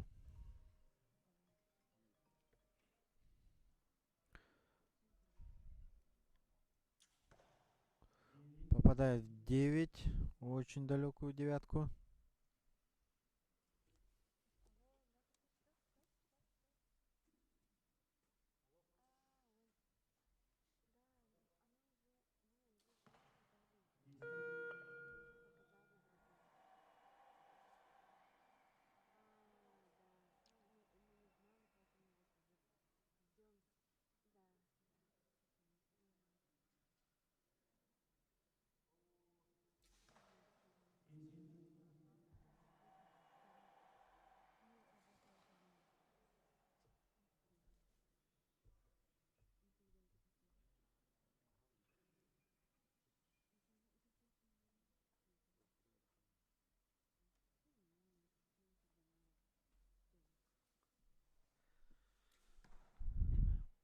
Так, попадает в девятку спорную.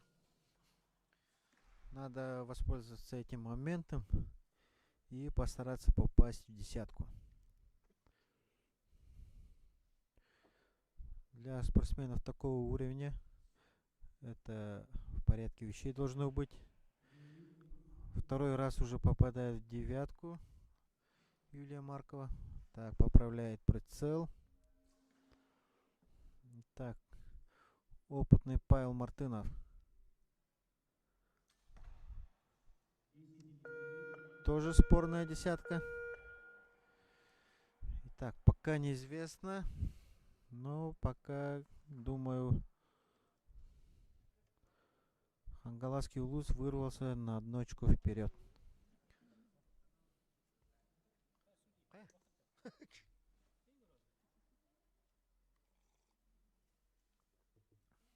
Так, у нас судьи замерзли. С опозданием уходят. Я вот здесь сижу и все наблюдаю, кто как себя ведет.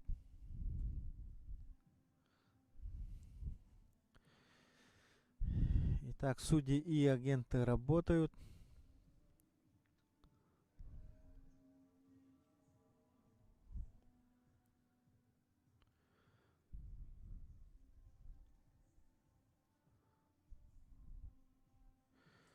Итак, ждем результатов. Ребята волнуются. Команда Хангаласского улуса выглядит более уверенной. Команда города Якутска много что-то обсуждают. Вот, наставник дает советы.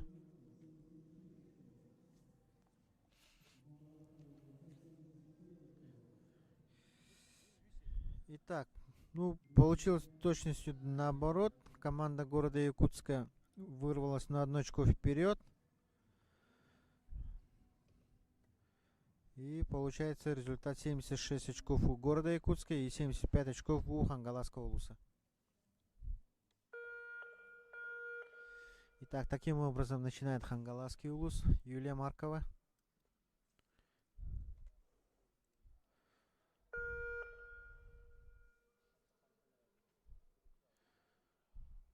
Итак, Юлия Маркова попадает в 10.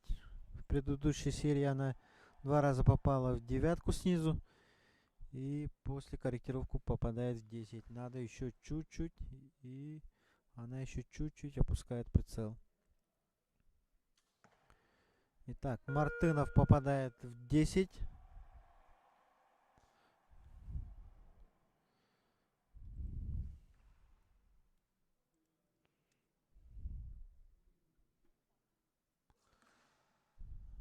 Итак, 10 попадает Виктор Скрыбыкин.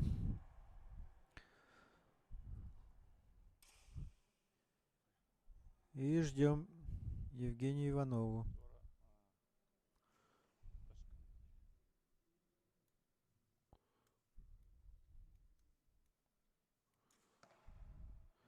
Ох, попадает в 8. Таким образом, очень вниз потянуло. Для Хангаласского улуса это очень хороший шанс. Итак, Юлия Маркова должна попасть в десятку.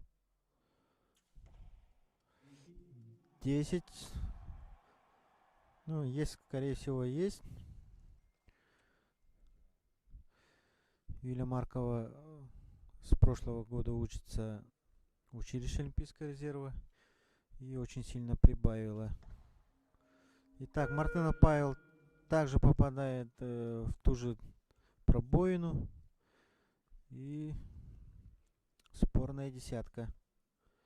Итак, Виктор Скрыбыкин, лидер. Тоже спорная десятка. Очень спорная.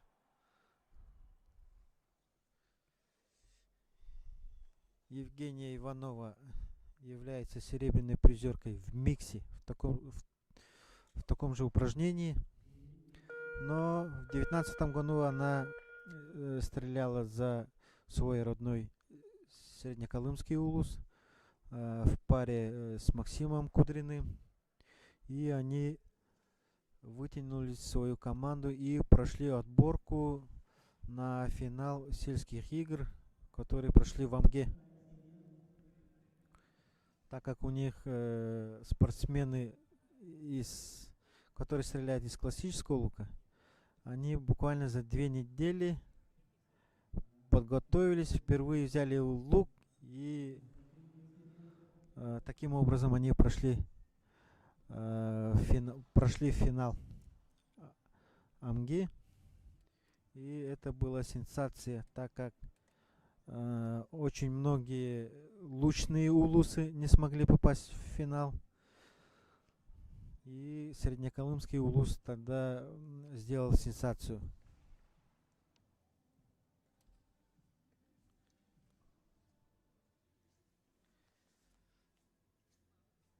Итак, ждем окончательного решения судей.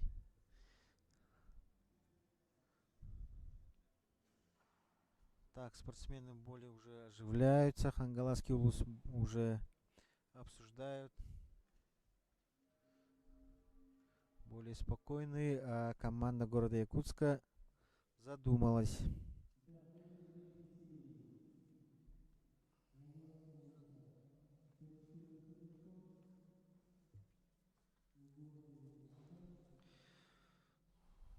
Вот. Команда Хангаласского улуса воспользовалась неудачным выстрелом команды города Якутска и увеличила отрыв на 2 очка. Итак, пока 114 очков у Хангаласского улуса и 112 у города Якутска.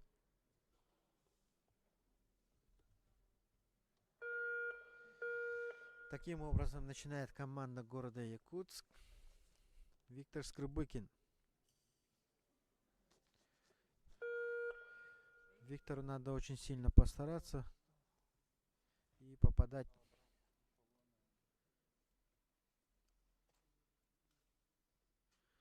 Надо попасть только в десятку. Так, скорее всего 10.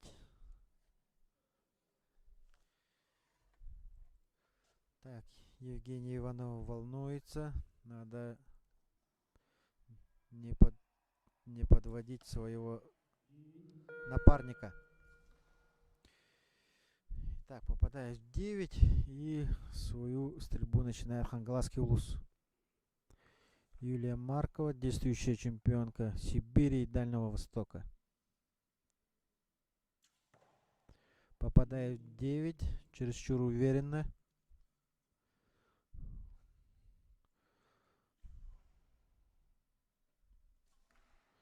Итак, опытный Павел Мартынов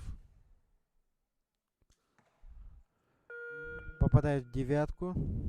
Итак, Получается, команда города Якутска уменьшила отрыв на 1 очко, но все равно отстает. Сейчас надо им максимально. Так, хорошая десятка. И ждем Евгению. Времени много, так что она должна спокойно все сделать. 9. Итак, 38 очков у города Якутска. Пока 18 очков у команды Хангаласского улуса.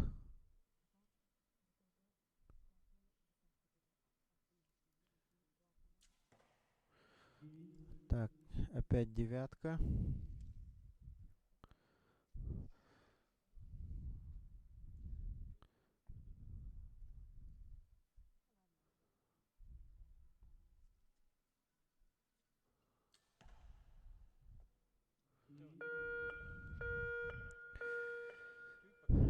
Итак, с переменным успехом стреляют наши соперники.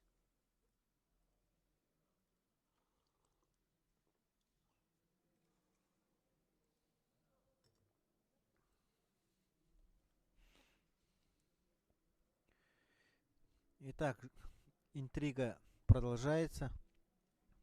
Ждем окончательное решение судей. Ребята волнуются. Начинают очень уже более интенсивно обсуждать свою стрельбу. Высматривают. Для спортсменов такого уровня не попасть в десятку хотя бы один раз, это уже плохо.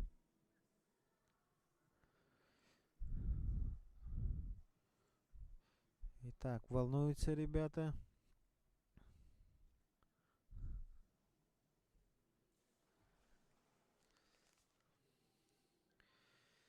Итак, ждем. Так, кажется, много спорных моментов, так что, хотя уже все решили, уже начинают вытаскивать свои стрелы. И скоро узнаем окончательный итог этой серии. Впереди еще одна серия. Так что до последнего выстрела будем ждать. Никаких прогнозов. Ребята стреляют с переменным успехом.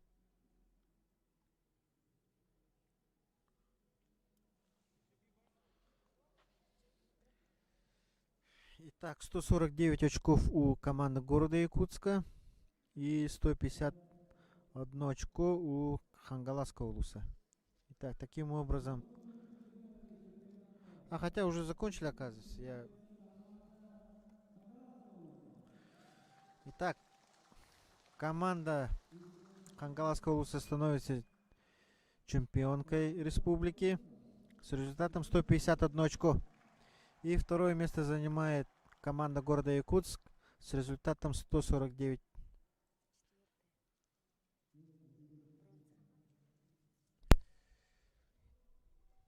Третье место.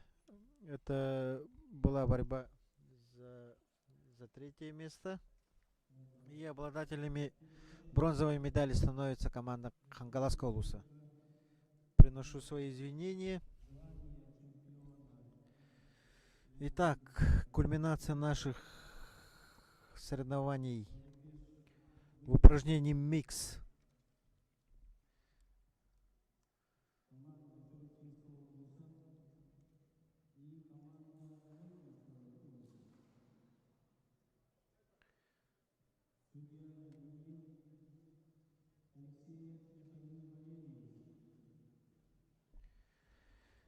Итак, уже с минуты на минуту зайдут наши соперники. Это команда Чурапчинского улуса и команда Алекминска.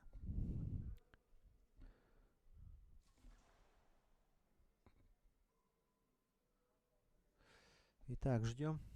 Сразу пока объявлю состав команд.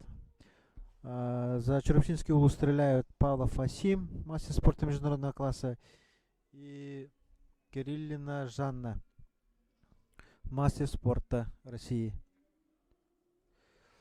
В команде Алюкминского улуса стреляет Степанида Артахинова, заслуженный мастер спорта России, и Егоров Вадим, кандидат в мастера спорта. Так что команды в принципе равные. Но за Алёкминский улус стреляет Егоров Вадим. Он тоже как бы является менее опытным новичком. Так что придется сложно Степаниде вытягивать свою команду. Но на соревнованиях все может быть. Зависит от наставника. Опять же, я вижу наставником Алюкминского улуса Петра Андросова.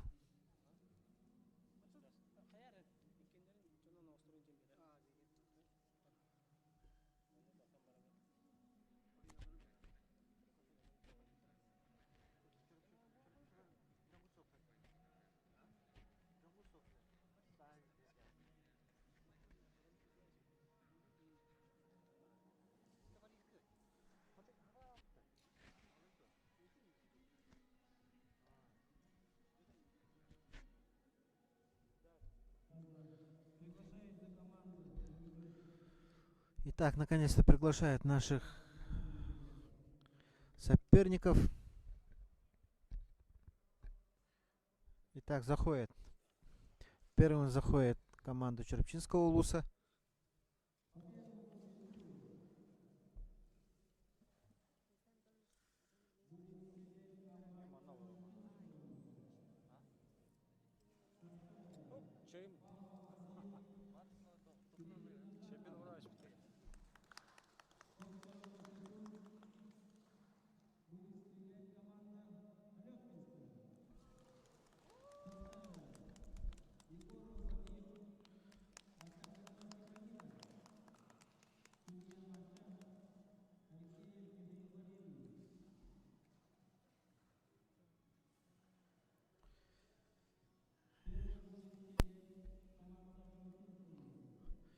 Итак, первыми начинают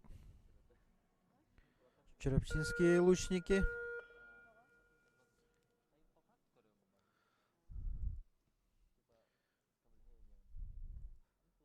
Итак, первым начинает Асим Павлов.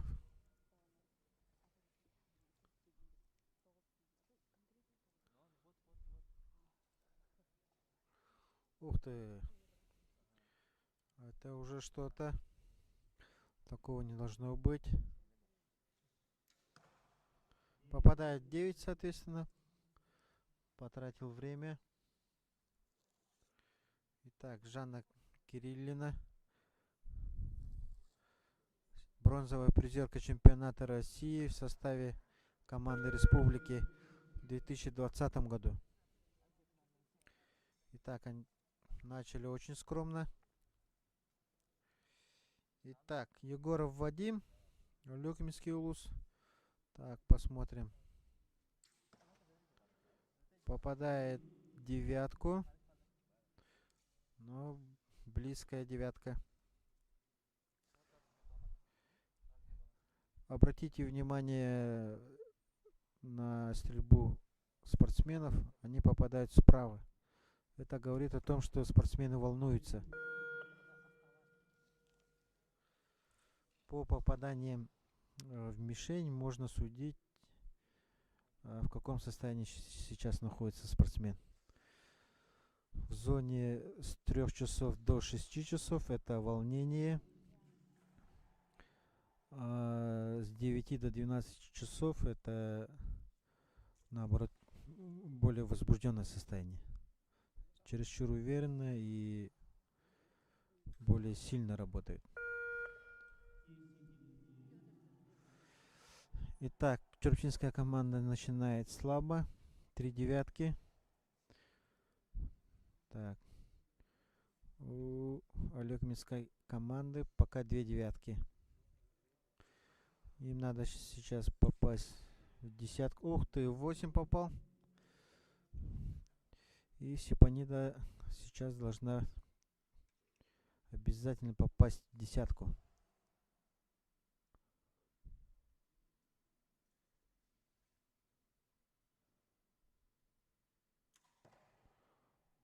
Так, попадает в 9. Итак, очень скромно начали золотой финал наши соперники. Чурапчинский улус и Алекминский. Так что сейчас будем... Ну, надеюсь, со второй серии подтянутся, возьмут себя в руки и будут показывать уже более хорошую стрельбу, более зрелую, которая соответствует их уровню. Степанида Артахинова у нас является локомотивом нашей команды. Пример для наших молодых спортсменов, которые вот начинают показывать более такую зрелую стрельбу. И Степанида является очень хорошим примером.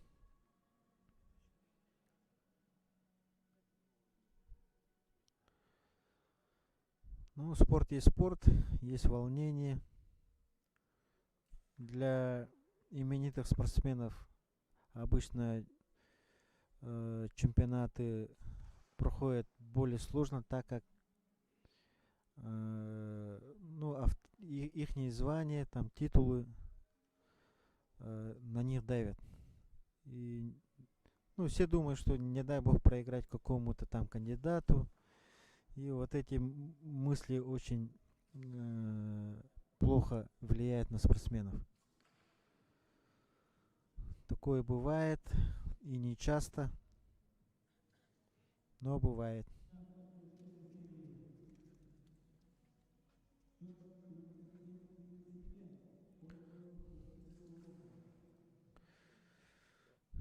Итак, 37 на 35.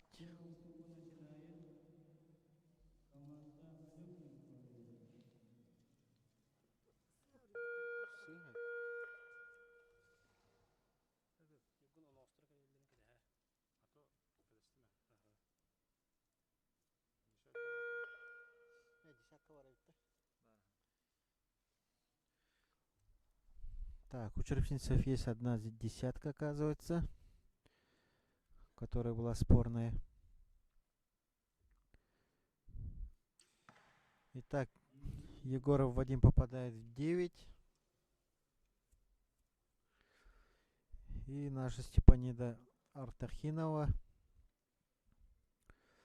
Будем смотреть.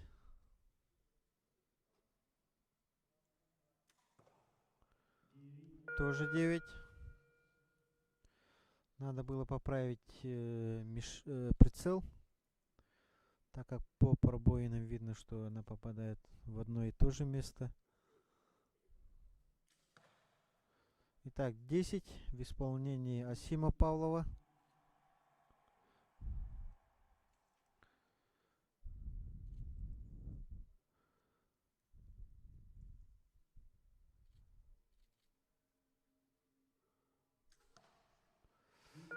Десять попадает Кириллина Жанна.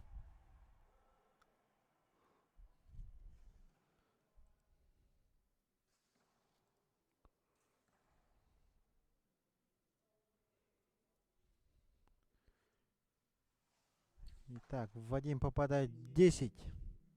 Наконец-то начинает стрелять спортсмены Алекминского улуса.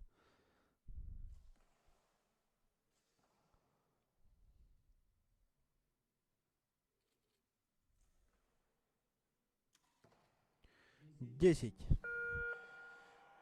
Итак, началась борьба за звание чемпиона. Вот такой финал смотреть более интересно. Итак, 10.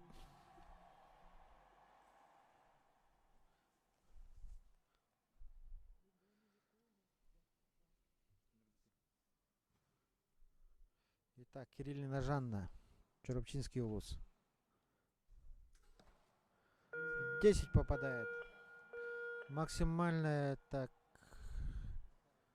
максимальный результат 40 очков.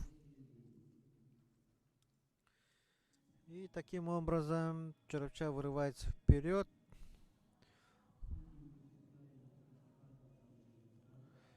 Ну, увеличивает отрыв, можно сказать.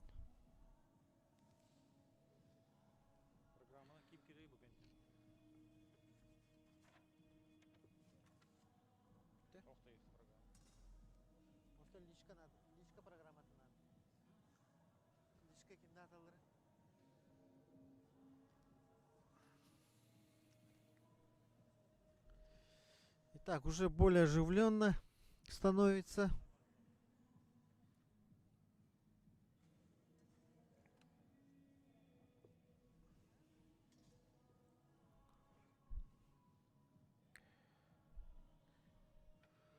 Для Степаниды этот сезон является очень ответственным, так как на носу Паралимпиада. Ну, для всех спортсменов это в любом случае каждый год результаты растут, соперники развиваются, поэтому надо не отставать. Итак, отрыв увеличился до 4 очков. У команды Чоропчи 76 очков и у Алекминска 72. Уже более такой серьезный отрыв. Так что чоропчинские ребята могут уже сейчас более спокойно и уверенно работать. И должны уже показывать хорошие максимальные результаты.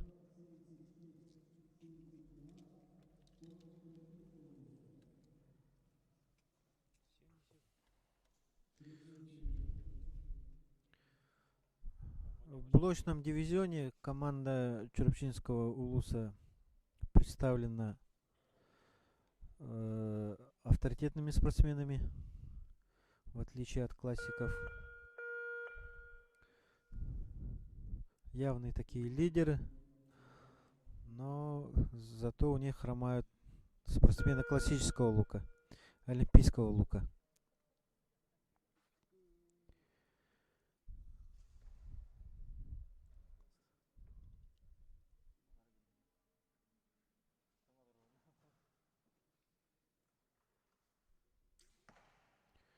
Итак, попадает 8 Вадим.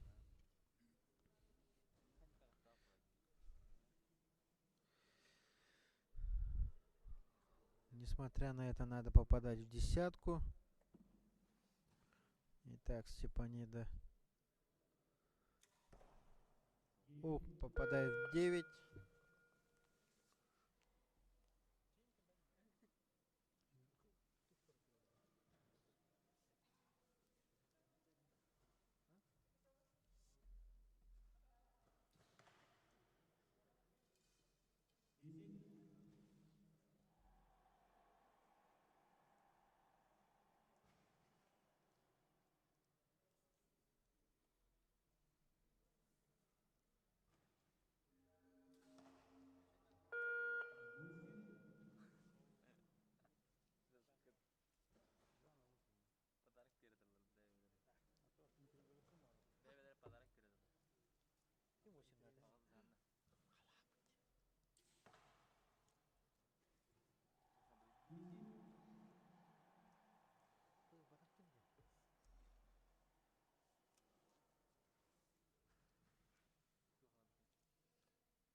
Итак, закончили серию. Третью серию закончили наши соперники. И ждем результатов.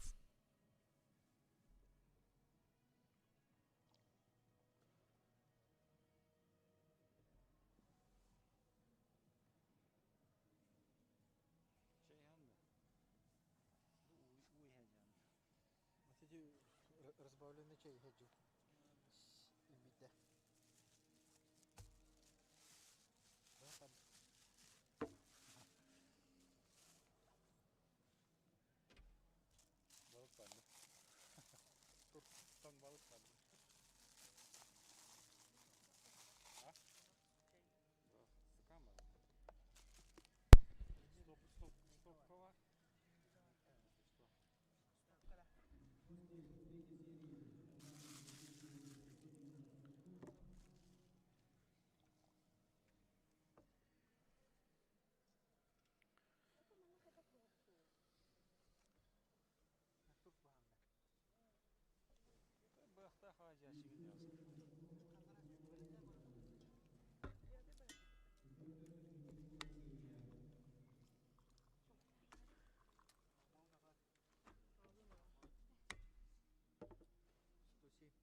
Итак, 107 очков у команды Алюкминска и 112 очков у Черепчинской команды. Отрыв 5 очков, так что уже тут уже понятно, кто станет победителем. Но тем не менее ждем. Все может быть. Итак, начинает Вадим.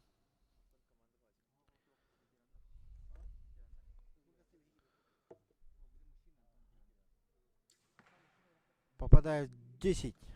Очень хорошо.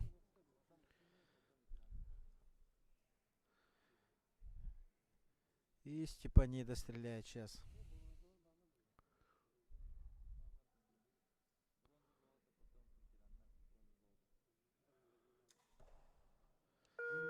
Девять.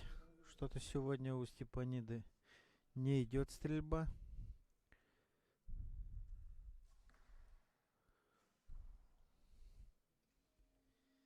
Итак.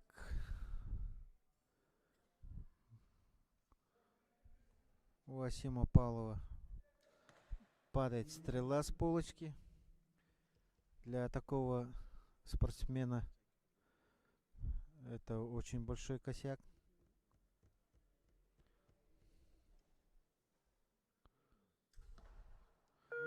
Девять. Ну, черепчинские спортсмены уже знают, что в любом раскладе уже выиграли. Главное не промазать.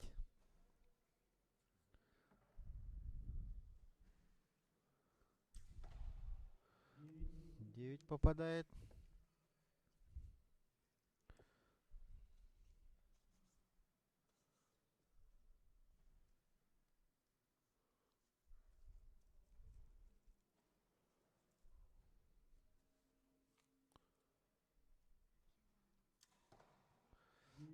Опять 9. Итак, осталось всего 2 выстрела.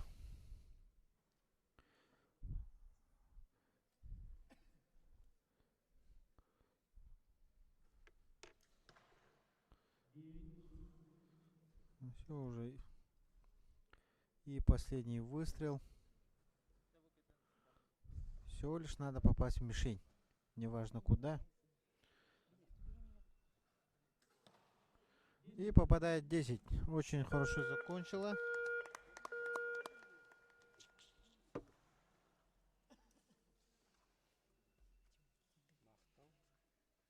Так.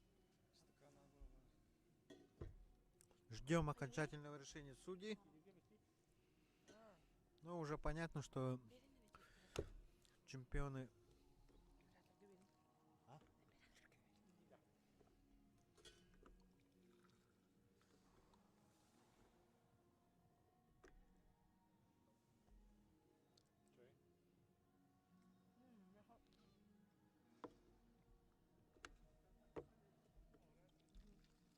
Итак, 149 очков у команды Чурапчинского улуса.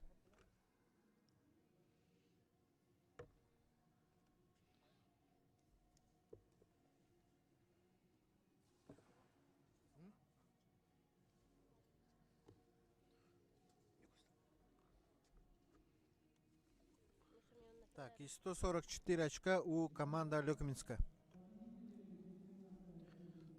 Так, судьи объявляют чемпионов. Павлов Асим и Кириллина Жанна становятся чемпионами республики.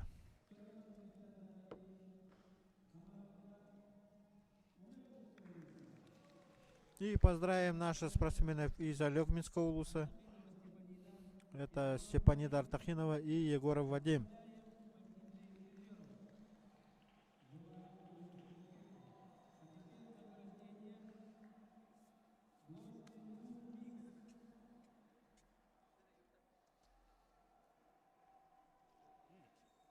Награждение когда было? Думсалки я не брал. Мишени я тут знал. Награждение производит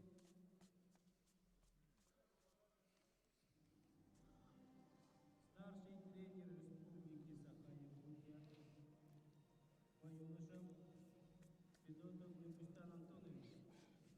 Стефаны Кени. По юнорам, по юношам, юнорам, юношам. Чек, юношам, он мне... Çayda mısın?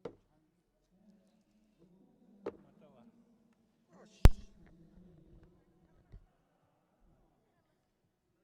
Gelinir vanda.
Мы наблюдаем церемонию награждения чемпиона и призеров среди спортсменов с поражением опорно-двигательного аппарата. Вот.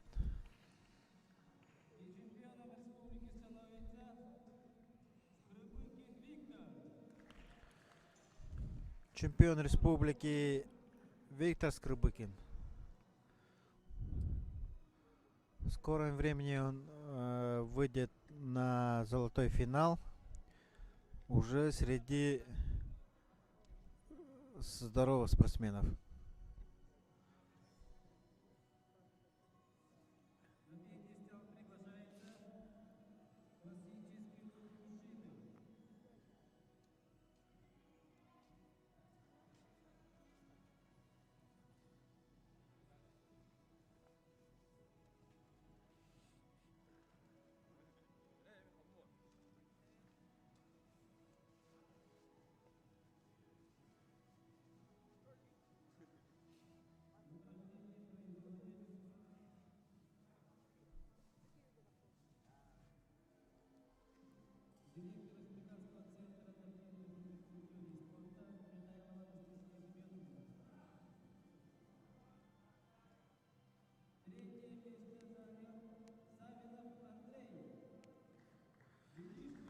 Итак, третьим призером становится Савинов Андрей, представляющий Вилюйский улус.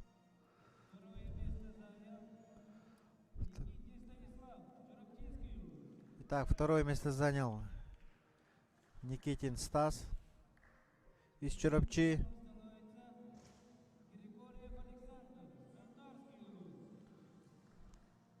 И чемпионом республики становится Григорьев Александр, представляющий Сунтарский улус. Ребята молодцы, они все занимаются под руководством Петра Васильевича Андросова. И с прошлого года Никитин Стас занимается под руководством Филатова Михаила.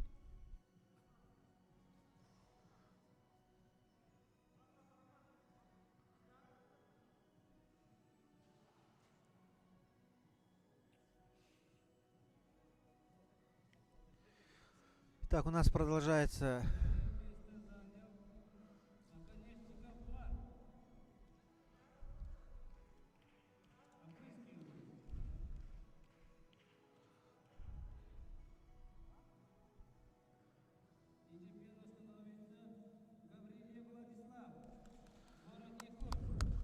чемпион республики, это у нас наш Аксакал.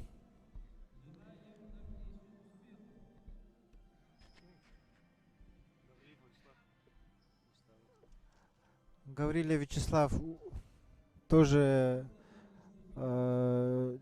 относительно недавно пришел в стрельбу из лука.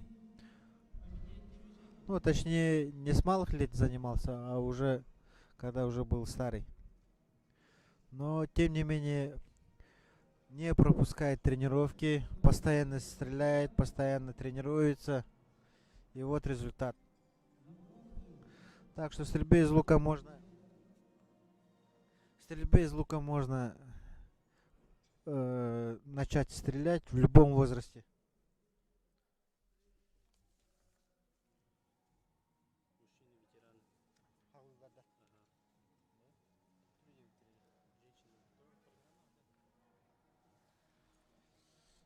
Итак, а мы продолжаем дальнейшие финалы. У нас сегодня очень много финалов, очень много альтернативных стрельб. И командные стрельбы у нас уже закончили. Так что сейчас уже переходим на личные финалы. И будет интереснее.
Небольшая заминка. И сейчас начнем. Сейчас начнется бронзовый финал в дивизионе блочный лук мужчины.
Итак, начинается бронзовый финал. Судьба бронзовой медали. Оба спортсмена достойны этой медали.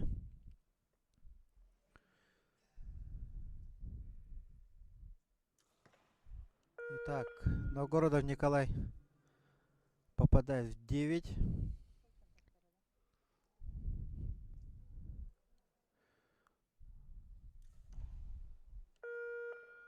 Оишев Дмитрий попадает в 10.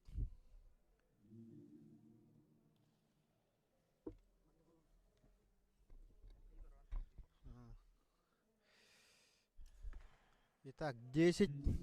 Новгорода попадает в десятку. И таким образом, пока еще неизвестно, но... И попадает в 9. Итак, Новгородов Николай. Надо попасть в 10. И опять же попадает вниз. В девятку. И мастер спорта международного класса. Оишев Дмитрий попадает в 9.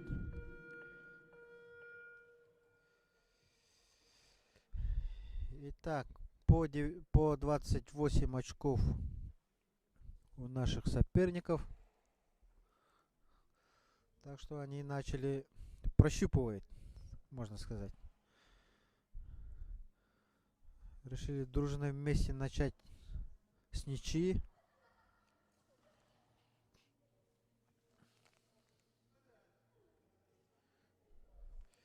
Итак, решается судьба путевки на Кубок России.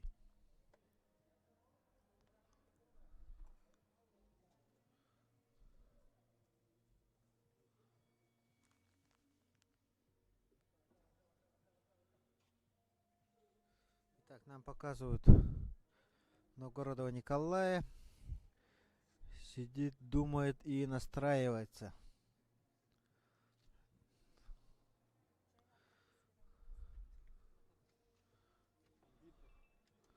Что-то говорит сам себе.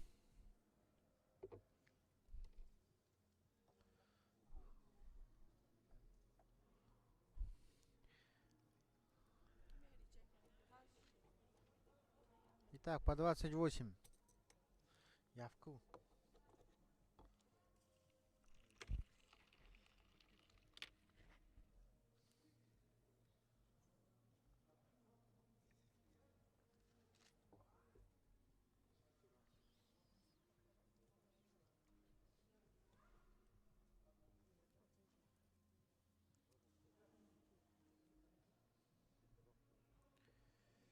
Итак, начинается вторая серия. И опять же начинает Новгородов Николай.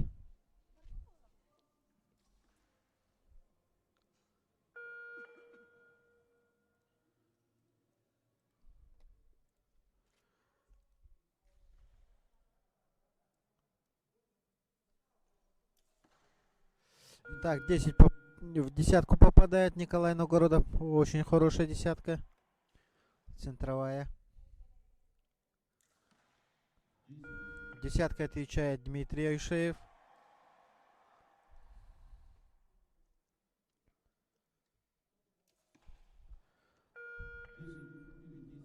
Спорная десятка у Николая Новгородова.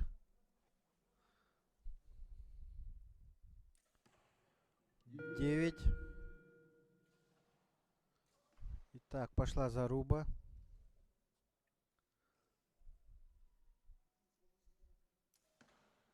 В девятку перестраховался. Итак, ждем выстрела Дмитрия Ушеева. И попадает 9. Опять поровну. Так что ребята решили сохранить интригу.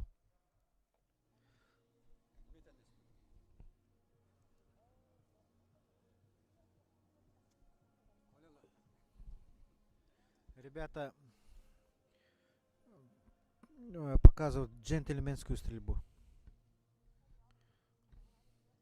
Дарят друг другу подарки, но и сами же отказываются.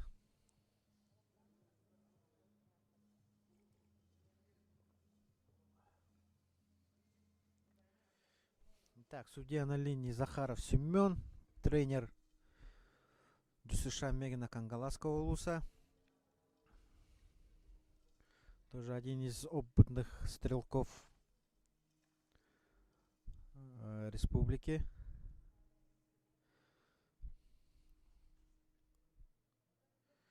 Тренером Айшеева Дмитрия является Балдар Балданов.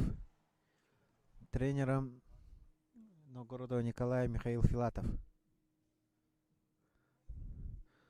Дмитрий Айшеев сам работает тренером в спортивном комплексе Дохсун. Ну, является тренером Сунтарского улуса. Итак, счет равный по 56 очков.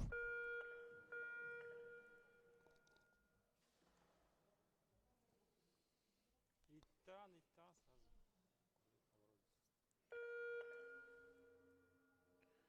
Итак, небольшая заминка у Николая Новгородова.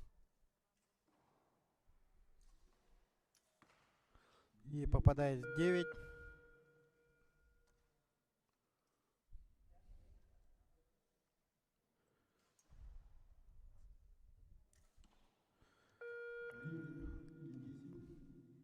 Так, скорее всего 9. Да, девятка.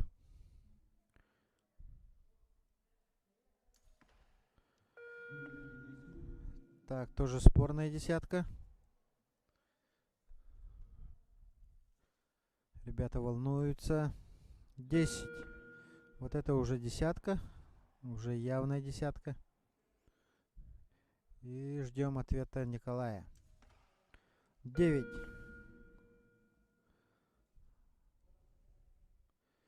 Итак, волнение нарастает. Айшеев Дмитрий более спокойно работает, но попадает все равно в девятку. Итак, наверное, судьбу бронзовой медали решит последний выстрел.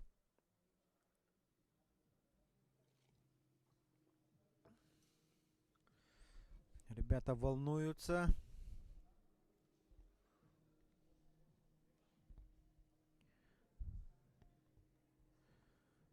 Так, очень внимательно смотрят на щиты.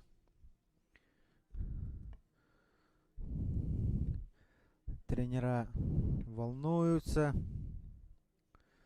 нервничают, ищут варианты, что подсказать. В таких случаях тоже опыт тренера играет очень большую роль. 50 на 50 здесь получается. В голове у спортсменов обычно в такие моменты бывает бардак. Верное решение идет только от тренера.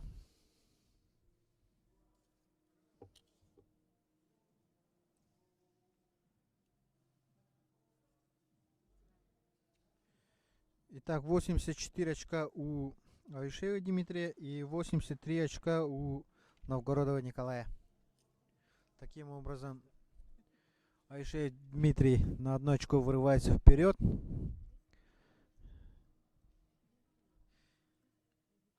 Четвертая, предпоследняя серия.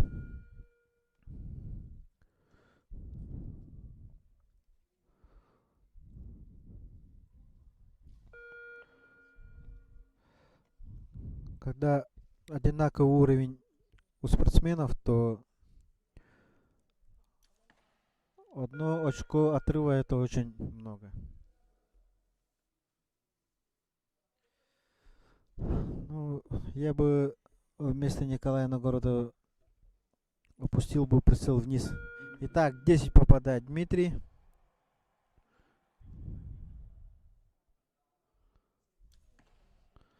Девять. Вот, никак не исправляет прицел. В таких случаях надо работать только прицелом. Итак, 9 попадает Дмитрий.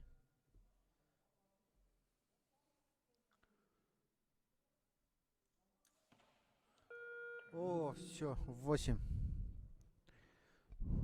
Дмитрий уже успокоился, уже понял. Опытный Дмитрий. Вот. Опытный Дмитрий не упускает своего шанса. За плечами у Дмитрия очень много соревнований.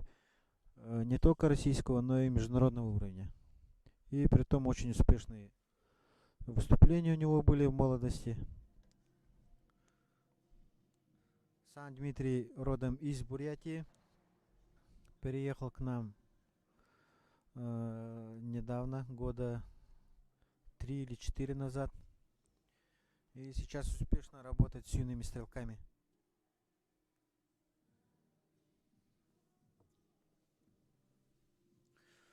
Ну, остается одна серия, и уже понятно, что Дмитрий уже не упустит своего.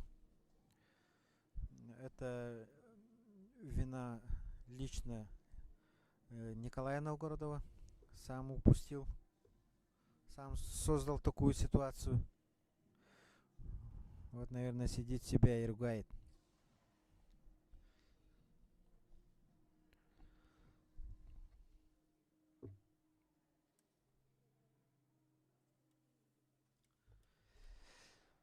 Итак, 113 очков у Дмитрия Уишеева и 109 очков у Новгородова Николая. Уже 4 очка, это уже нереально догнать.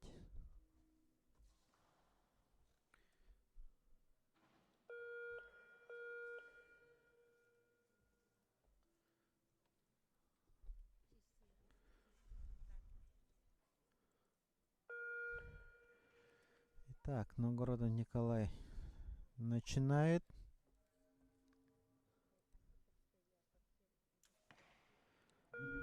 Попадает вверх.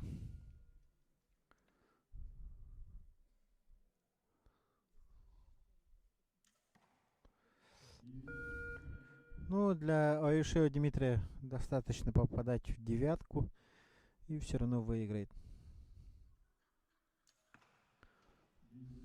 Так, 10. Все равно отрыв в 3 очка. Много это. 9.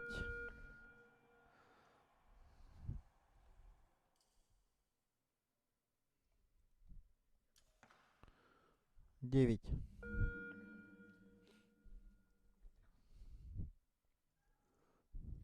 И последний выстрел у Аюшева Дмитрия. 9.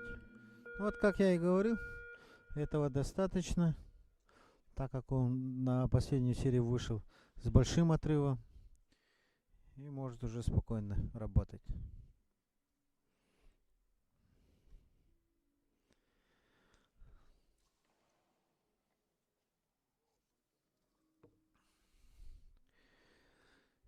Итак, чисто формальная работа идет судей. Нам остается только ждать. официального объявления бронзового медалиста чемпионата республики.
Итак, начинается первая серия золотого финала чемпионата республики в дивизионе блочный лук. Так, ожидаем очень интересный финал. Надеюсь, равный будет финал. Так, Виктор попадает в 9. Робкое начало. 10. Самые-самые опытные наши спортсмены. Опять же попадает в 9 снизу.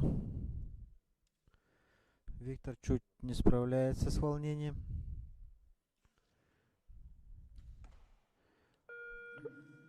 Спорная десятка. Скорее всего 10.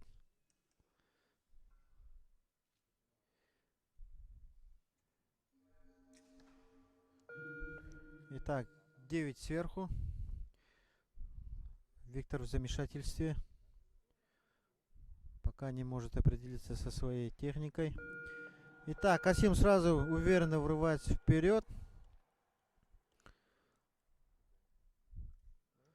Уже конкретно более уверенно начал. Итак, судьи у нас тоже замешкались. Уже сказывается усталость. Уже судьи устали с 9 часов.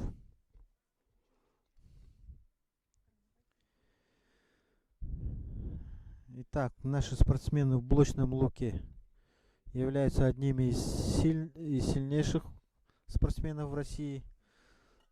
Так что сейчас очень интересно наблюдать.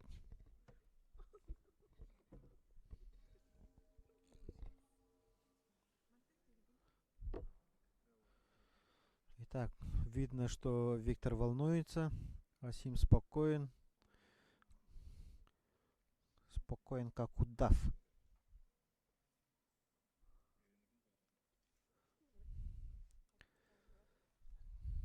Тренера волнуются. Не отрывать свой взгляд от мишеней, от табло. Так, у нас агенты тоже волнуются, забывают выставить табло.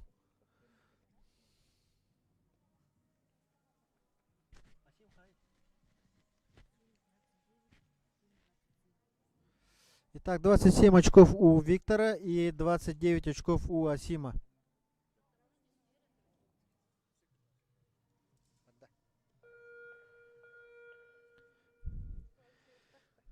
Итак, начинает Виктор Скрыбыкин.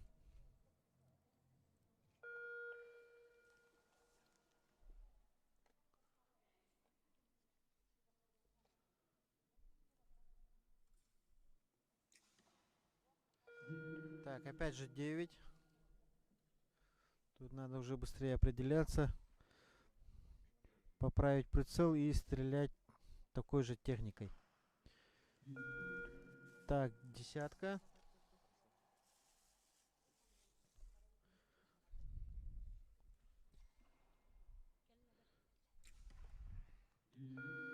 Опять девятка.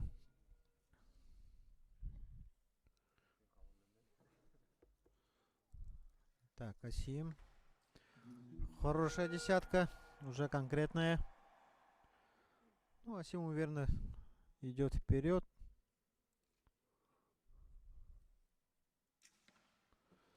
Наконец-то 10 попадает. И ждем третьего выстрела. Опа. Это уже плохо.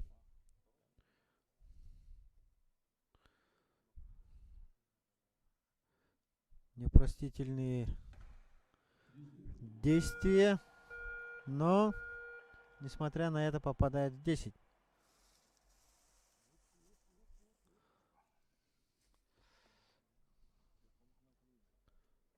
Для такого уровня спортсменов это непростительная ошибка.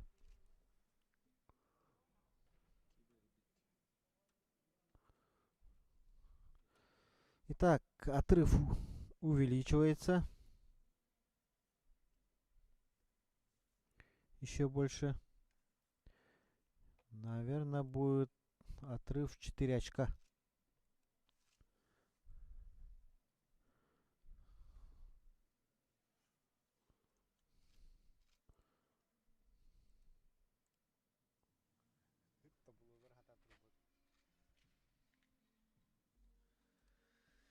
Итак, 55 очков у Виктора Скрыбыкина. Очень мало.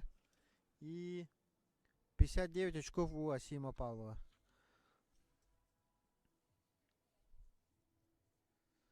Асим Павлов держит свою марку, в отличие от Виктора. Но, думаю, Виктор должен собраться. Обязан.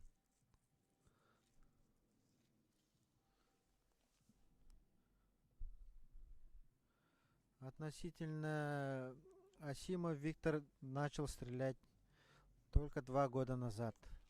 Но уже завоевал очень много медалей с чемпионатов и Кубков России. А также международные соревнования и всероссийские.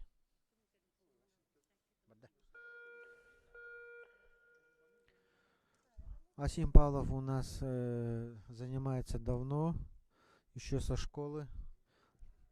Начал стрельбу с классического лука и после школы перешел на блочный лук. в старших классах. Так, девятка сверху.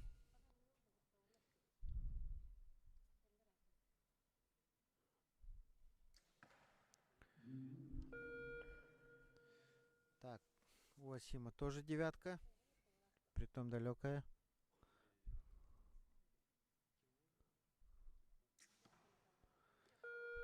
Девятка.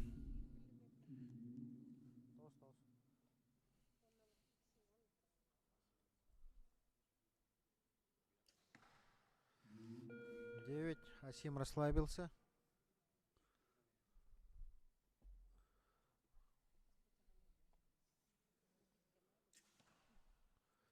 Десять.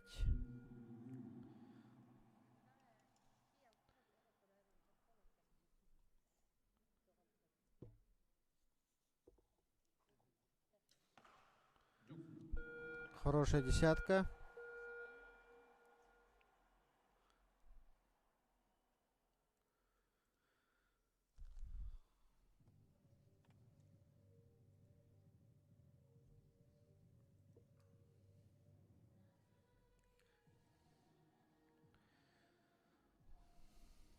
Так, видно, что Виктор волнуется, никак не может успокоиться. Тренер пытается успокоить. Тут работа, очень большая работа идет со стороны тренера. Со стороны виднее. Так, сейчас нам показывают Асима Павлова. Кстати, поздравляем Асима с рождением дочки. Молодой отец. Итак, 82 очков у Виктора Скрыбыкина и 87 у Павлова Асима.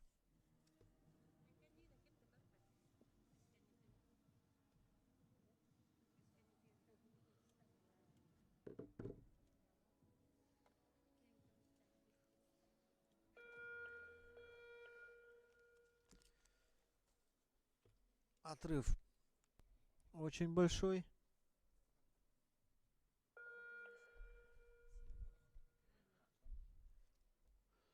Так, Виктору надо собраться и показывать максимальные результаты. Так, 10.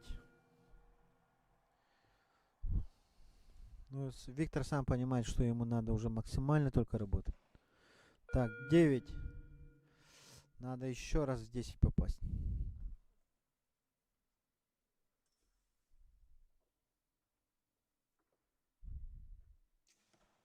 10.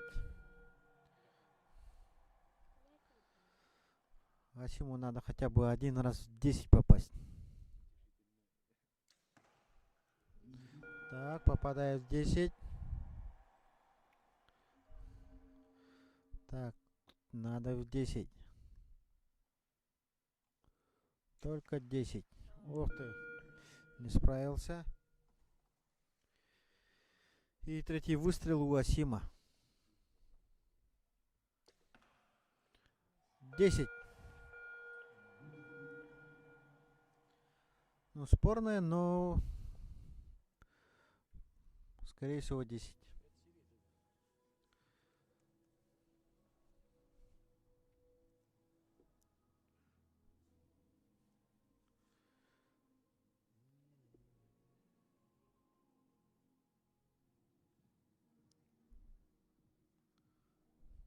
Таким образом, Асим держит свою лидирующую позицию. И остается всего лишь 3 выстрела. Отрыв, наверное, в 4 очка. Асиму надо попасть всего лишь 27 очков. То есть 3 девятки хватит для победы. 116 очков у Асима Павлова и 111 у Виктора Скрыбыкина.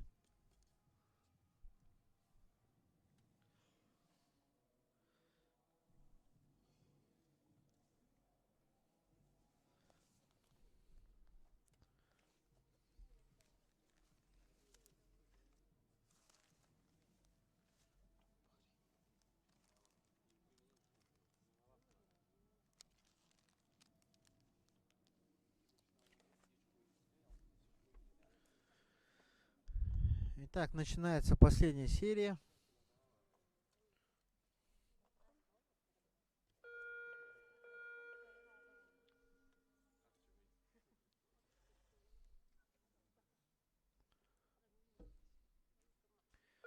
Начинает Виктор Скрыбыкин.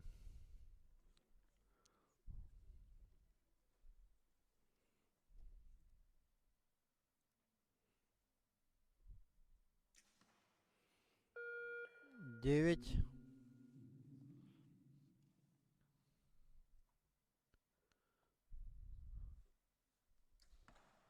10.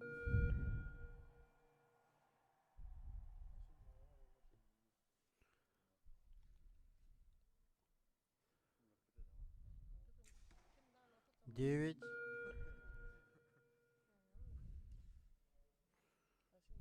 Ух ты. Так. Если сейчас не успеет, то засчитывается промах. 10.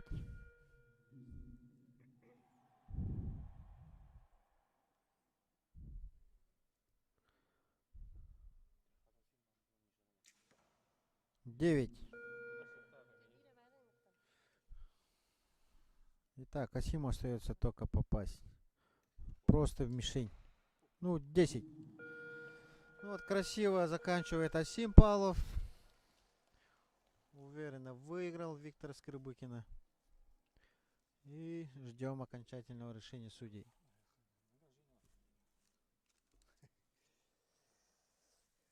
Так, спортсмены и тренера уже поздравляют друг друга. Желают удачи друг другу.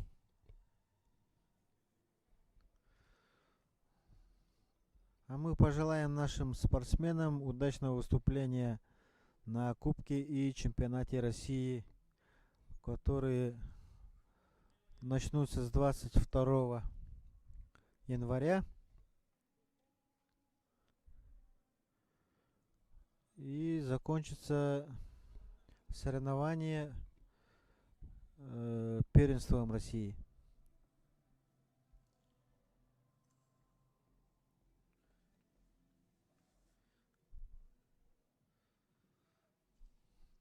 Наша сборная прошла 3 этапа сборов по подготовке к чемпионату и первенству России.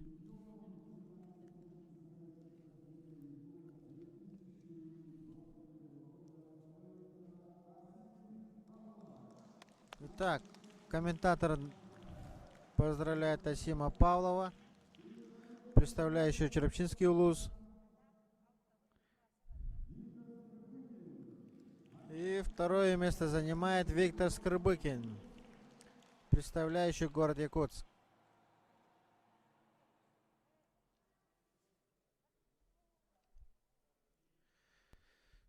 Итак, мы провожаем наших спортсменов и ждем мужчин-ветеранов.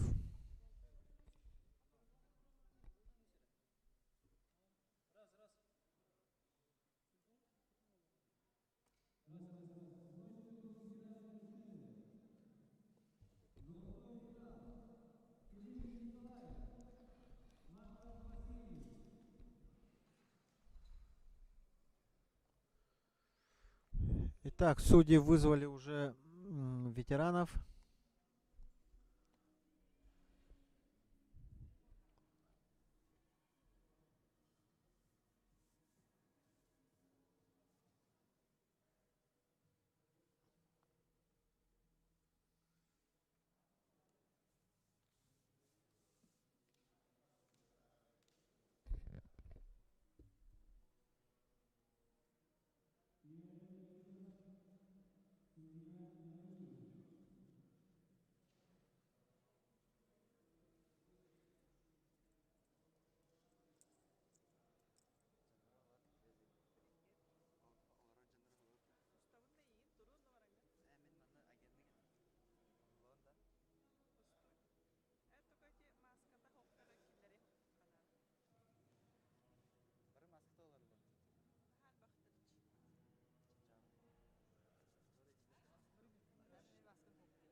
Что барю, это YouTube.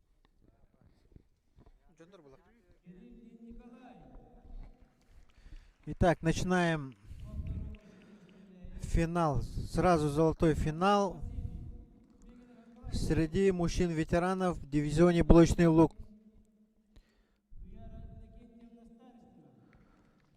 Почему сразу золотой? Потому что за бронзу не явился Герман Тюрютин. Таким образом, его соперник становится бронзовым медалистом.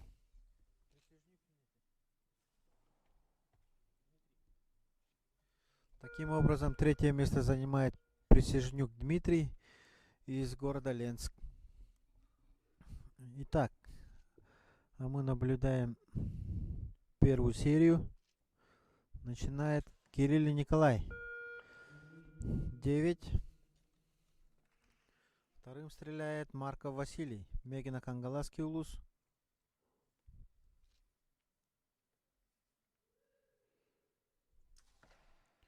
Тоже 9.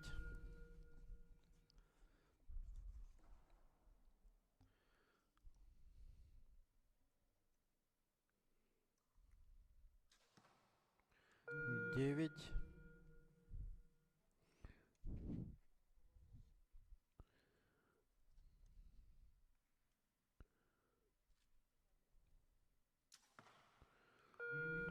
Тоже 9.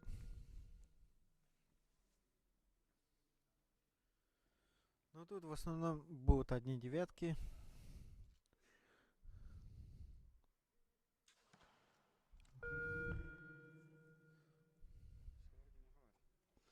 Ну, думаю, за 5 серий будут эти десятки.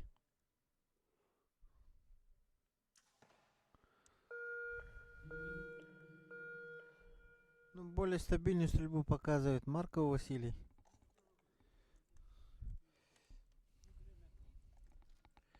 Так, думаю, сейчас уже должны собраться спортсмены.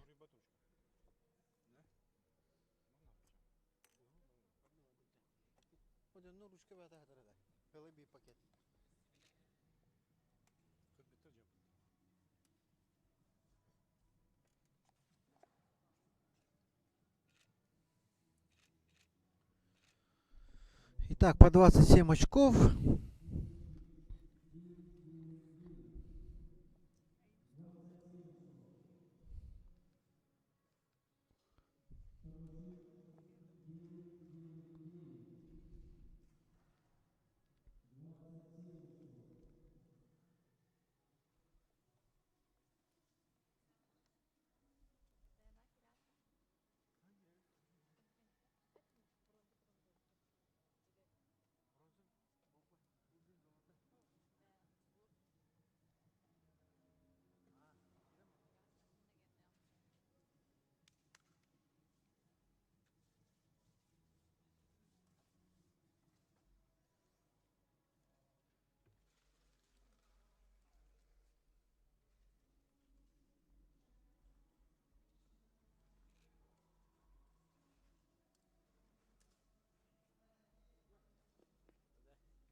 Итак, Марков Василий увеличивает отрыв за эту серию.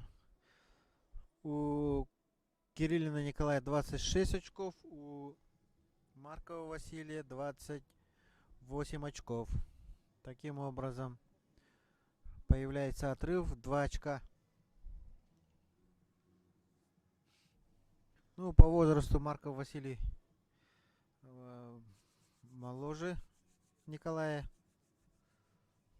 Так что сейчас будем наблюдать молодость и опыт, если можно так сказать.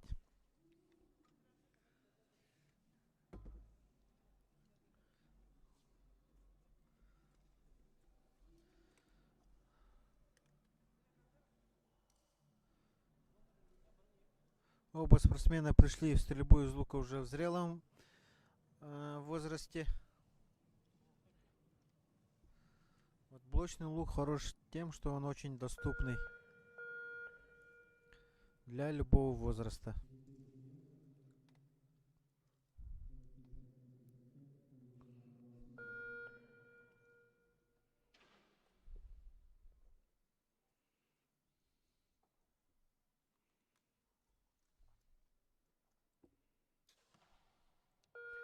Опять же 8.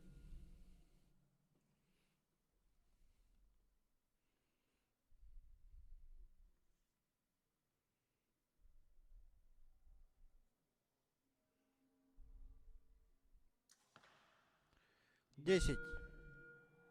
Итак, Марков Василий попадает в 10.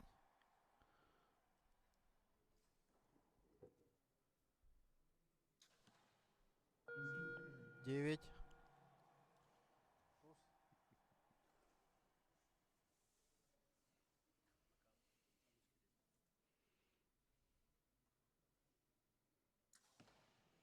Девять.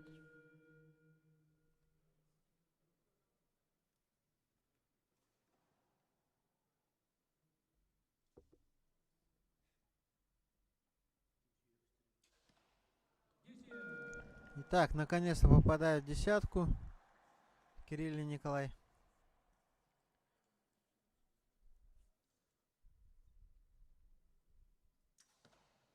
И девятка.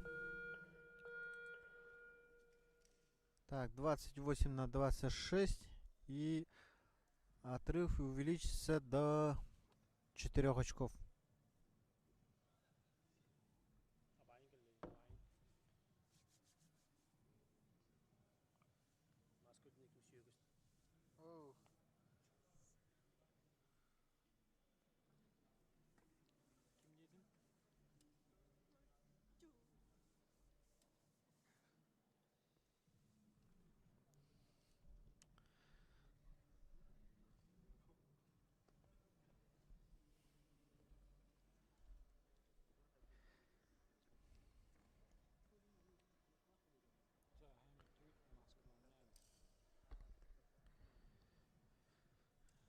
Итак, агенты у нас в этой встрече более быстрые. И так что у нас без заминок идет. Итак, также начинает стрельбу Кирилл и Николай, так как он отстает по очкам в роли догоняющего.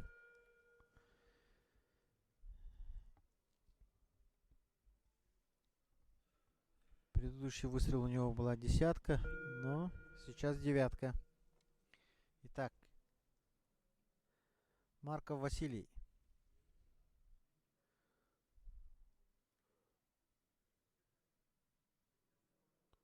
Так, готовится и попадает в 10.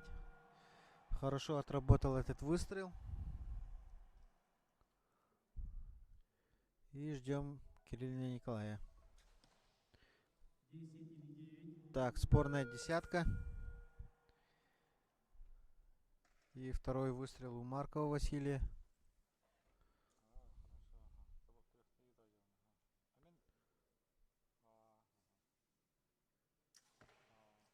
Так, 9. И Кириллин Николай. Третий выстрел. 10. И третий выстрел у Маркова Василия.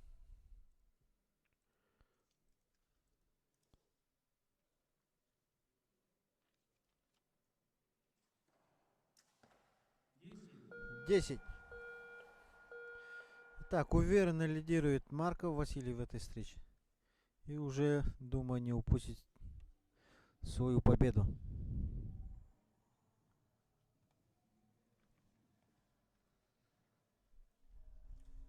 Марков Василий, представляющий Мегина Кангаласский улус, тоже в своем улусе очень хорошо, сильно поддерживает юных стрелков. И думаю, в скором времени в Мегина Кангаласском улусе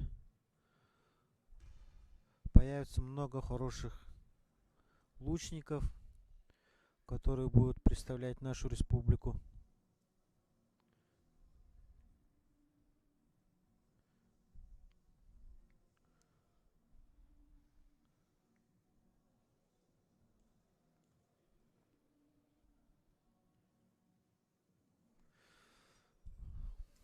Итак, Кирилл Николай, его секундант Александр Пестеров.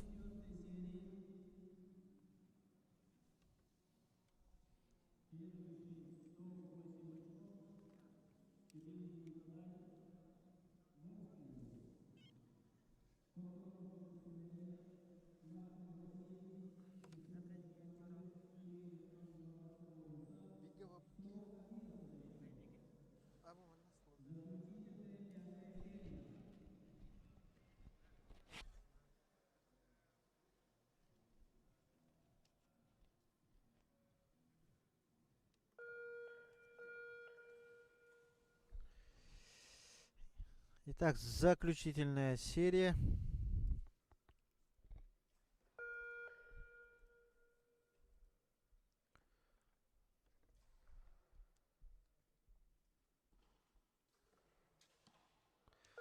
Десять попадает Кирилл Николай.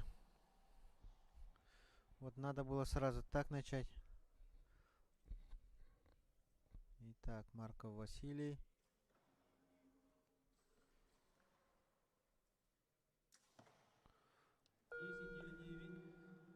Так, спорная десятка, скорее всего 10.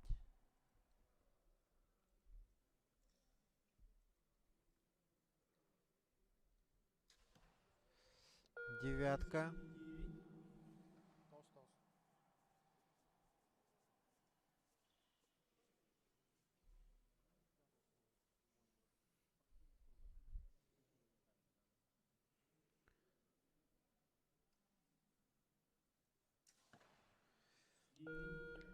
Так, спорная десятка. Скорее всего, не задела.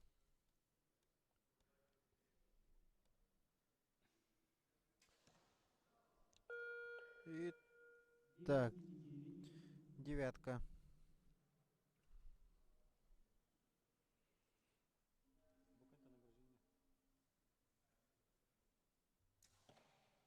Девять. Ну, для Маркова Василия этого хватает, чтобы одержать уверенную победу. Итак, ждем.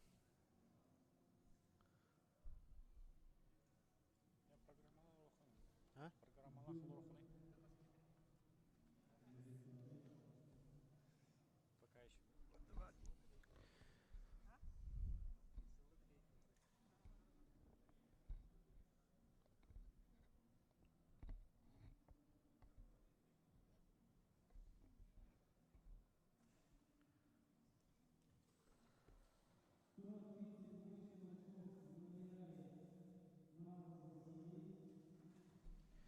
Итак, судья объявляет победителя Маркова Василия.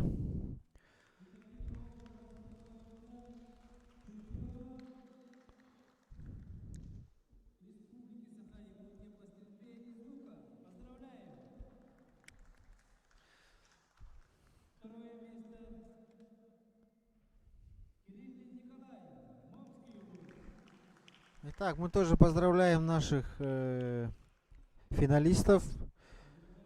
Чемпионом становится Марков Василий, и серебряным призером становится Николай Кириллин из Момского улуса. Золото уходит Мегина Кангаласский улус.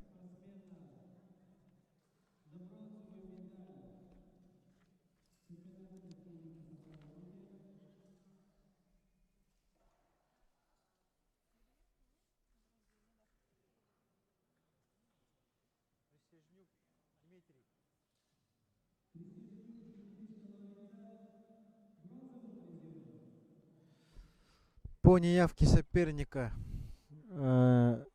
Присяжнюк Дмитрий становится бронзовым призером, поэтому их не будут показывать.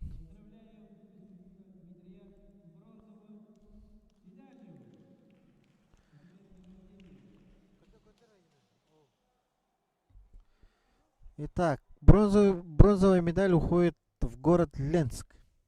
Мы поздравляем команду Ленского района. Молодцы, они постоянно приезжают на чемпионат республики и на первенство республики. В последние годы очень уверенно уже выступают на наших соревнованиях. Думаю, в скором времени у них появится еще больше лучников, молодых лучников. Гайдар Сергей с Ленска сейчас продолжают тренироваться стрельбой из лука уже в городе Якутске под руководством заслуженных тренеров, очень опытных тренеров. Это тренера Максименко и Ольга Постникова. Так что в скором времени мы ожидаем от него уже хороших результатов. Так, а пока мы ждем следующие пары. Так, небольшая пауза будет. Так что пока отдыхаем.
Улыбаемся.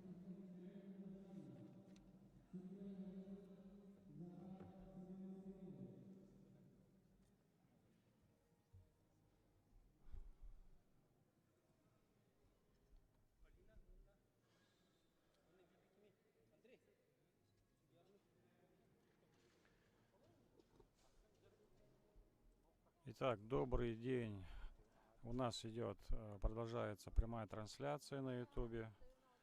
Добрый день, доброе утро. Сейчас в Якутске уже второй час.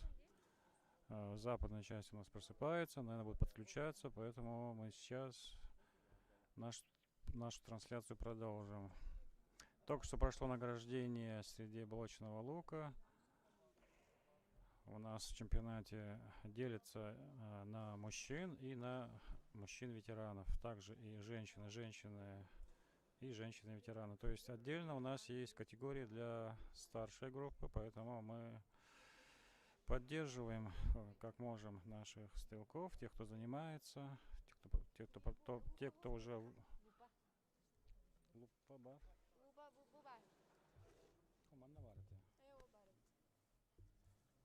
Сейчас у нас бронзовый финал, женщины. Будет стрелять представитель Чурапчинского улуса и Хангаласского улуса. Девушки готовятся.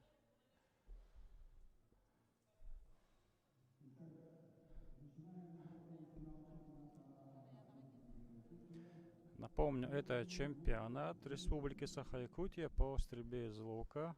Бронзовый финал. Женщины, блочный лук.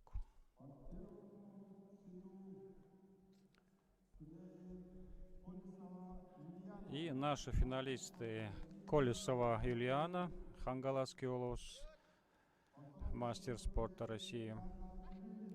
И Жанна Кириллина, это представитель Чурапчинского улуса, также мастер спорта.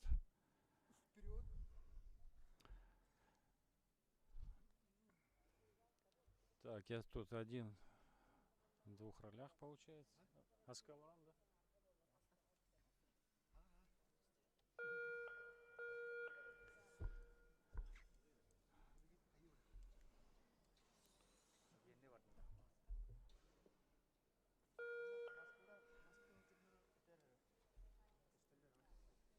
Чемпионат, финал за бронзу. Стреляет Колесова Ильяна.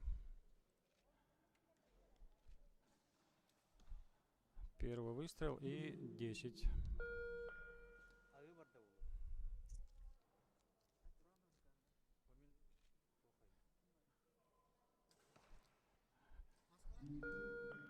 Так, Жанна Кириллина также попадает в 10.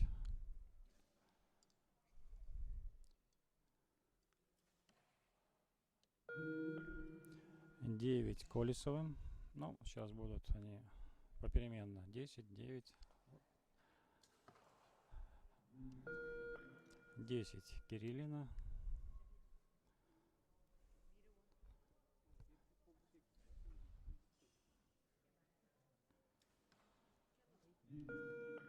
Колесов заканчивает 9.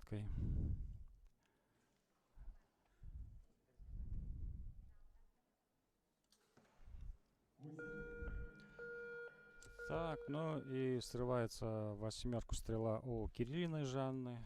Сейчас судьи подсчитают, наверное, скорее всего. Первая серия будет счет равный. Сегодня трансляция у нас со спортивного комплекса «Триумф». Это самый основной спортивный зал по всей Якутии. Здесь проводится очень много мероприятий, и мы хотим поблагодарить руководство и Министерство спорта за то, что предоставили нам такую хорошую площадку. Этот чемпионат открывает цикл всех соревнований для стрелков. Это почетные, значит, и, как сказать-то, мы открываем в этом году нашим чемпионатом вообще все спортивные мероприятия в Якутске, в республике. И это очень ответственно и радостно одновременно. Так, после первой серии счет 28 Колесова и Кириллина Жанна также 28. По 28 у наших спортсменок.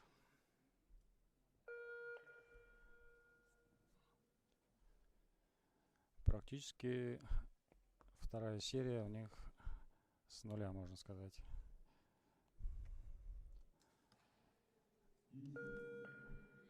Первой стрелой 10 Юлиана.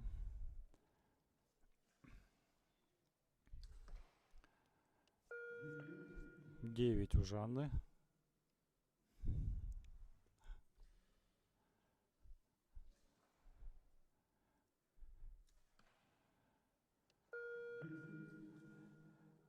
Близкая к десятке стрела. Вот, судьи определят.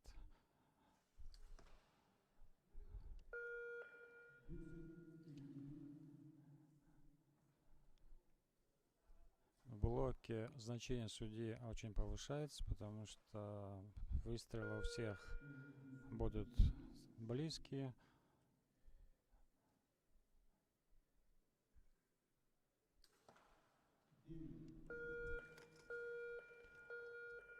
Ну что ж, гонка началась. Вторая серия закончилась. Девушки, кто-то уже успел выплеснуть волнение, кто-то еще волнение продолжается. Но тем и интереснее для нас, для зрителей.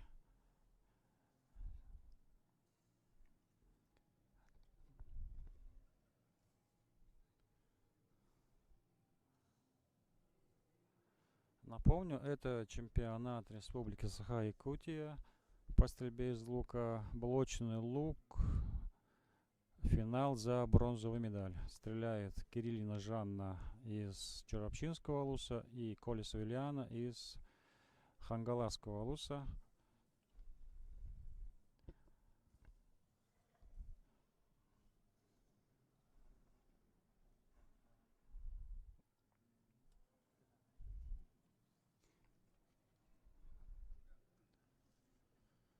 Так, посмотрим результаты. Значит, Колесова Ильяна у нас набирает после двух серий 56 очков. И на одно очко, 55 очков, набирает Кириллина Жанна. Сейчас третья серия. Начинает Кириллина Жанна.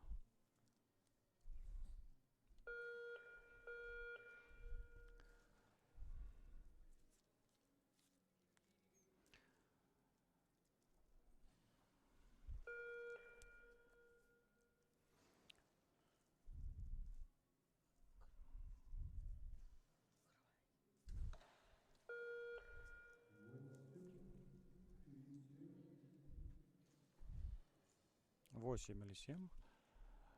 Представительница Чурапчинского улуса. 10.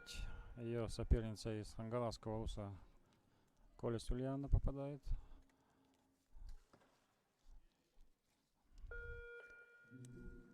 Второй выстрел в 10. Кириллина Жанна.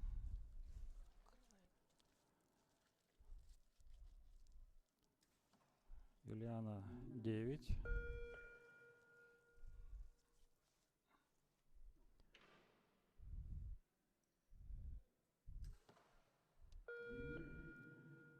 Девяткой заканчивает серию Кириллина Жанна. И третий выстрел Колесова Ильяны. 10 или 9. Будут определять уже судьи. Сегодня в Якутске прекрасная погода. По прогнозу у нас по термометру, сколько у нас сегодня? Утром было 49, сейчас 46. Туман. Но у нас здесь в Триумфе погода отличная. Тепло, светло. И меры предосторожности также все исполняют. Маски, антисептики, все предписания исполняются. Напомню, это чемпионат Республики Саха-Якутия по стрельбе из лука. Итак, после третьей серии у нас Колесова Юлиана набрала 84 очка, Кириллина Жанна 81. Четвертая серия. И начинает Кириллина.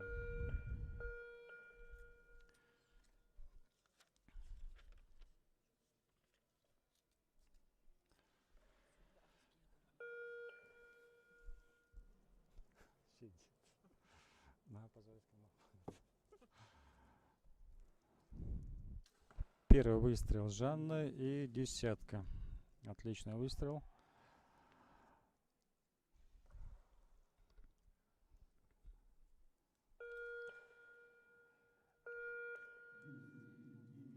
Черт. Потом.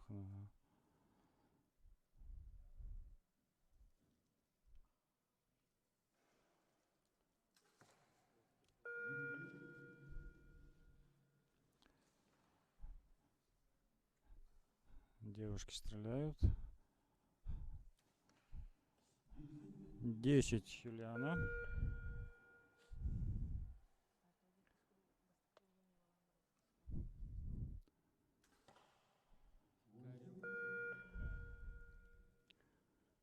Жанна сорвала вниз. 8.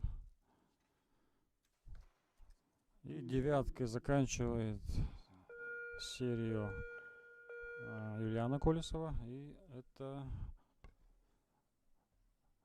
перед пятой у нас счет. Сейчас узнаем, какой счет. 4 серии закончилось.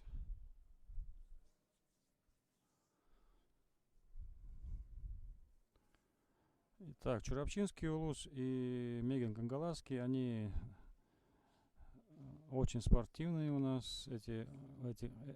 Кангалаский Улус, да, это очень спортивные улусы. И то, что их представители стреляют за бронзу, это говорит о хорошей подготовке. Девушки настроены на борьбу, но спорт есть спорт, все складывается, как складывается. Итак, предпоследняя серия у нас. Счет 113. Это Колесова Юлиана и Кириллина Жанна 108. Пятая, заключительная серия. Если не будет перестрелки, то бронзовая медаль у нас определится уже после этой серии.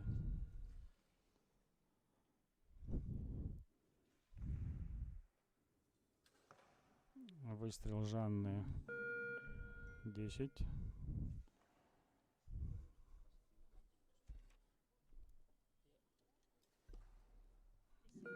Юлиана уверенная десятка.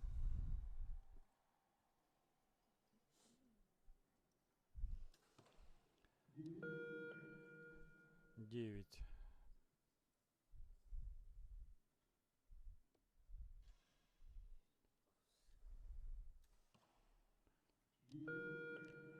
9.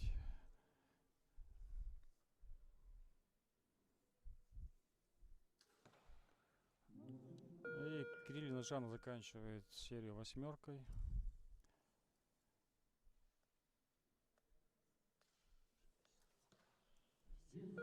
Юлиана десятка. Уверенная. Ну что ж, я думаю, уже можно поздравить Колесову Юлиану с бронзовой медалью чемпионата Республики Саха-Якутия.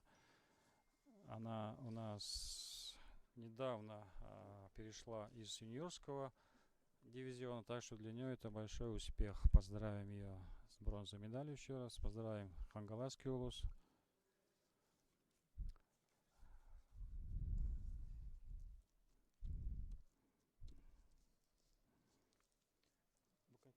Это лак был или награждение?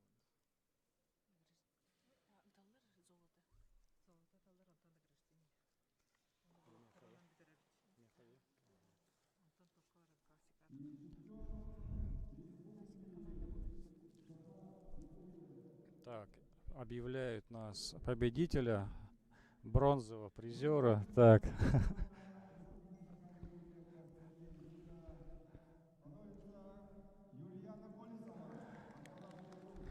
Я рад за Михаила Валерьевича. Его воспитанница заняла 3-е место, представительница Хангалаского улуса. От волнения он поздравил ее уже с чемпионством, но это не так. Она только, ну не только она, у нас бронзовый призер. Итак, Юлианы Колесовой 142 очка. Хороший результат. У Кирины Жанны 135. И на этом бронзовый финал закончен. Сейчас начнем уже. Переходим к золотому финалу. Блочный лук женщины.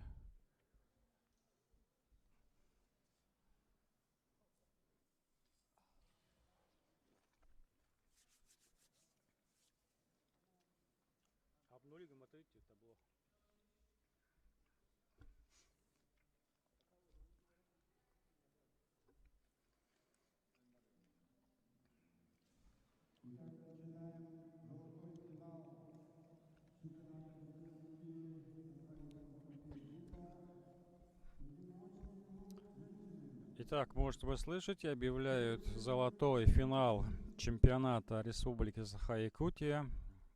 Блочный лук женщины.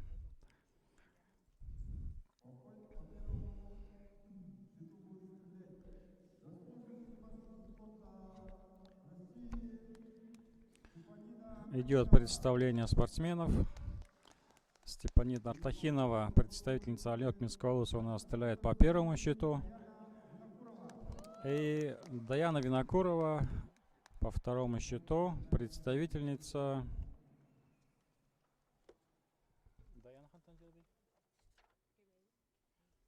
Даяна у нас представительница Кабейского улуса.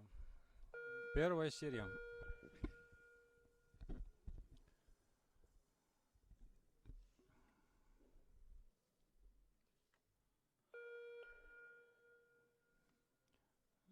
Стрельбу начинает Артахинова Степанида.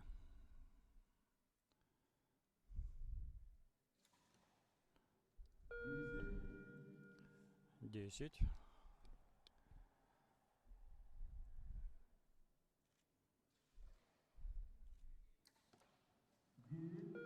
9. Даяна.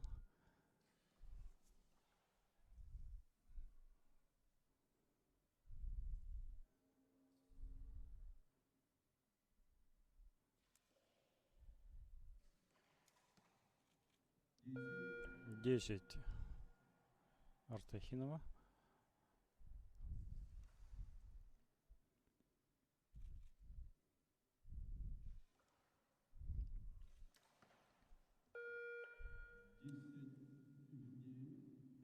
10 или 9. Винокурова Даяна.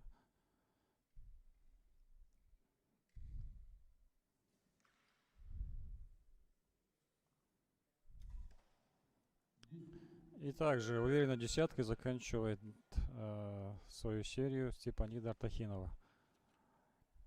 30 очков набирает она в этой серии.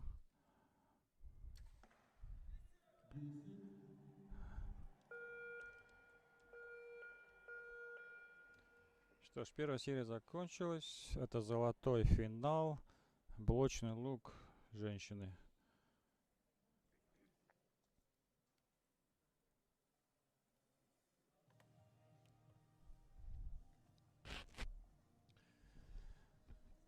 Эти девушки между собой встречаются уже не первый раз. На моей памяти это, наверное, второй или даже третий. Противостояние у них всегда очень острое, так что мы ждем острой борьбы. Пожелаем им показать наилучший результат. Но после первой серии, да, вот Даяна, извините, Артахинова Степанида набрала 30 очков. И у Даяны 28, то есть сразу 2 очка после первой серии. Но это только начало, впереди нас ждет еще 4.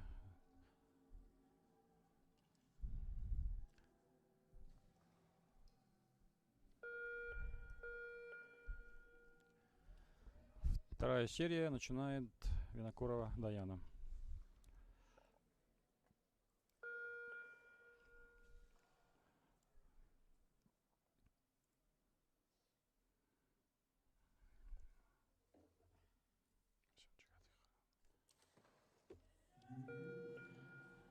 10. Уверенная десятка от Даяны.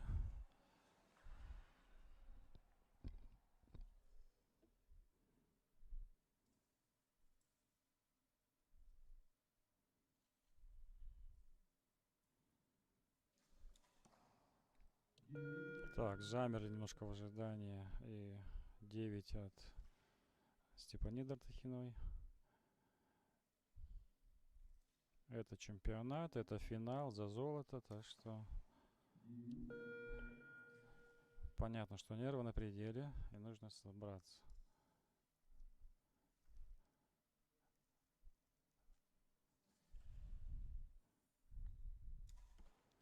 Степанида 10.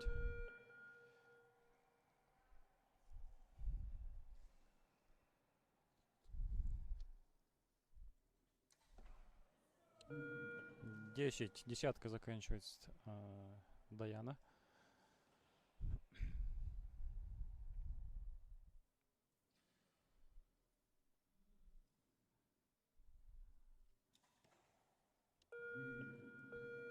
Двадцать 28 у Степаниды. И это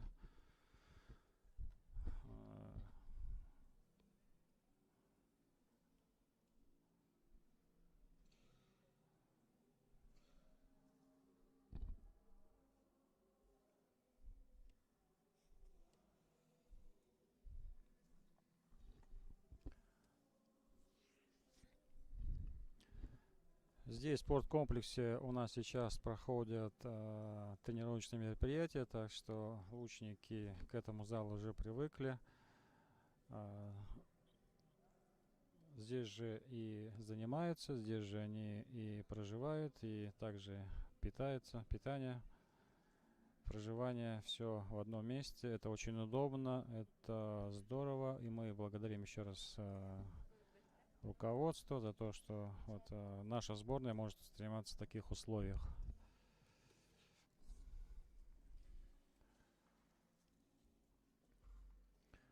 Итак, счет 58 это Артахинова и 57 Винокурова. Третья серия. Финал за золото. Тухтиви.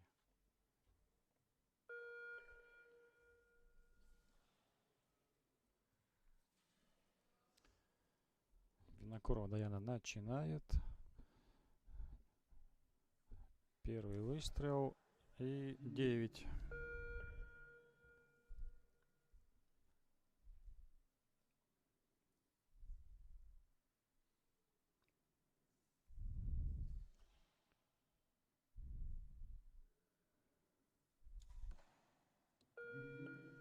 Девять Степанида.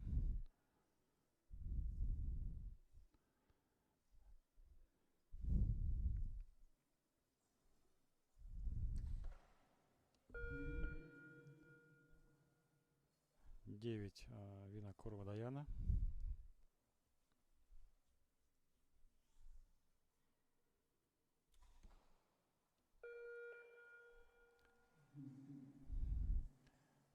Десять Степанида.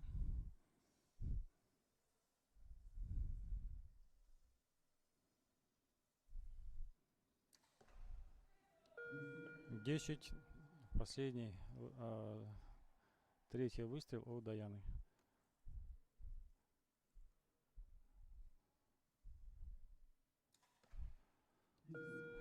Десять. Уверенная десятка заканчивает свою серию Степанида Артахинова. Это третья серия. И нас еще две. Ждет две серии упорной борьбы.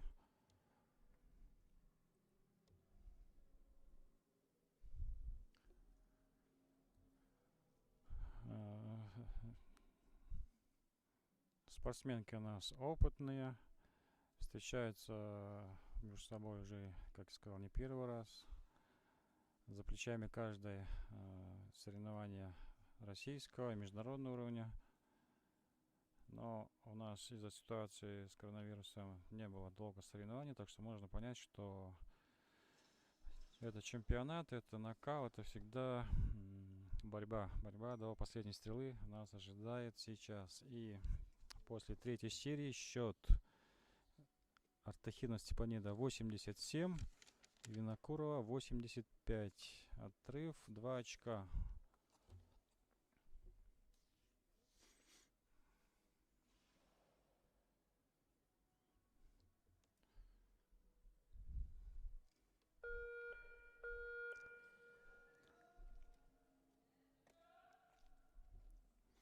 Представляет родные улусы лучница у нас.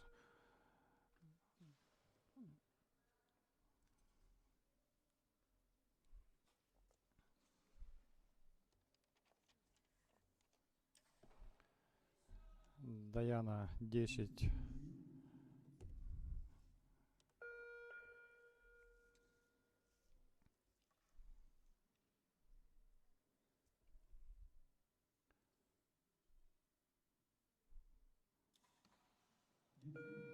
Десять Степанида. 4-я серия.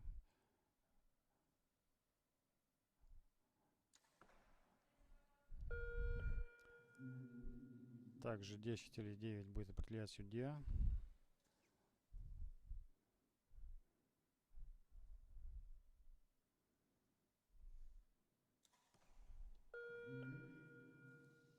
Девять от Степаниды.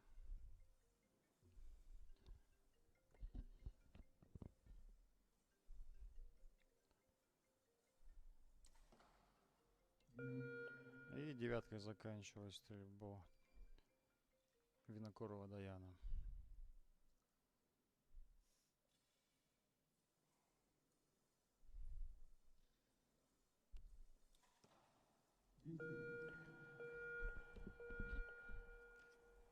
Что, 4-я серия подошла к концу. Осталась одна, заключительная. Девушки на пределе стреляет уже на протяжении всего матча. Но весы качнулись в сторону, так и продолжают. Преимущество Артахина Степаниды пока 2 очка было. Сейчас посмотрим, сколько сохранится или нет это преимущество. Как я сказал, девушки представляют родные улусы. Кобяйский улус — это Винокурова Даяна, и Алекминский Артахина Степанида.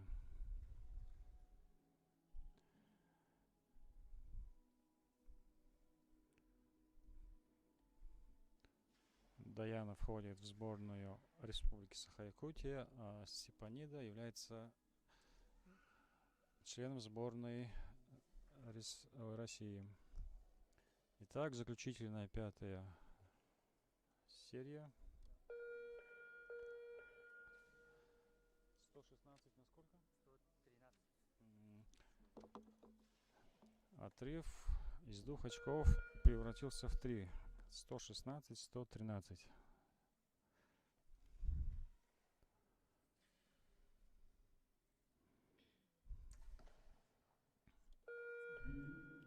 Девять.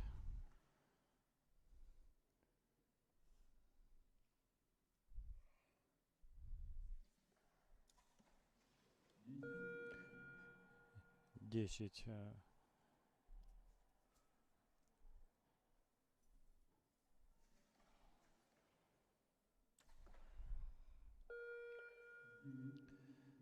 Девять Даяна.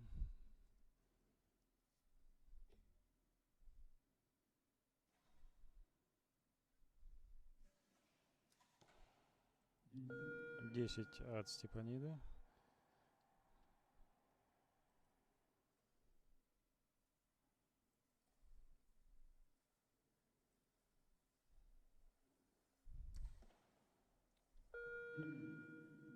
Девять. 9-кой заканчивает свою стрельбу Винокурова Даяна.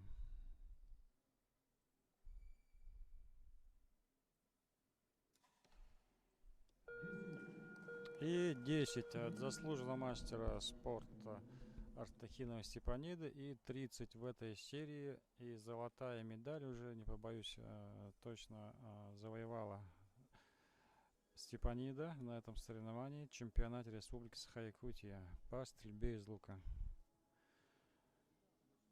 Что ж, поздравим Олег Минская область, поздравим Андрея Андреевича, личного тренера.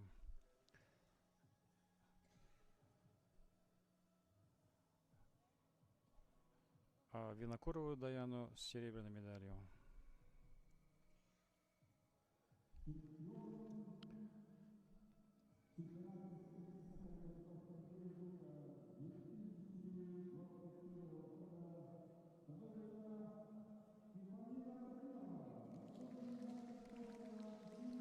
Итак, Артахина Степанида у нас становится чемпионом чемпионата Республики Саха-Якутия.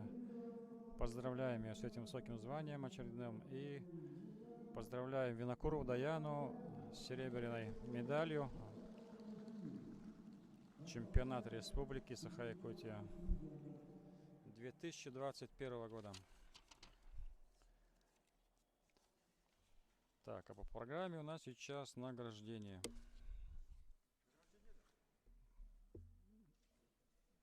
По программе награждения.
Так, добрый день, доброе утро.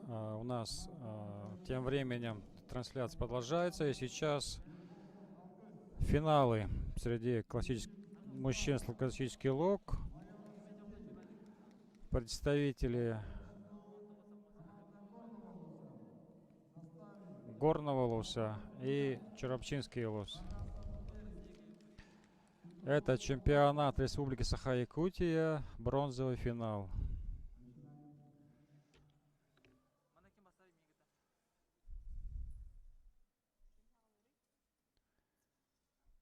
Классики дождались своего выхода. Так.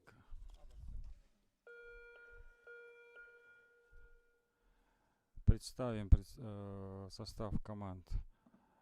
За Чурапчинский луз стреляет Верховцев Алгыс,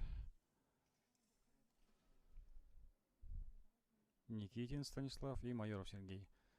А сейчас на линии стрельбы у нас представители горного луса. Это Петров Улан, Тарасов Эрик и Варламов Илья. С девятки начинает команда горного луса.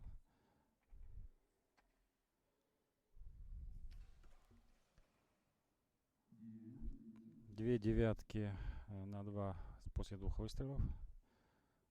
И на линии стрельбы Варламов Илья.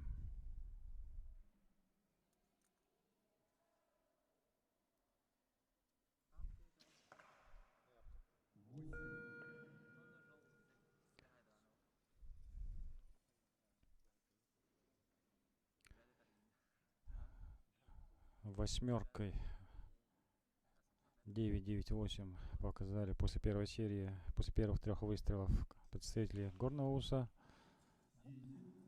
И первый выстрел 10 у команды Чурапчинского луса. Первым стрелял Верховцев Алгыс. Сейчас на линии стрельбы Никитин Станислав. Так, и, к сожалению, мимо. Даже не мимо, а он, по-моему, задел верхнюю мишень, где до этого была десятка. Поэтому по правилам она будет аннулироваться. Ну, здесь стрельба у нас по сетам. Так что каждой серии начинается все заново, можно сказать.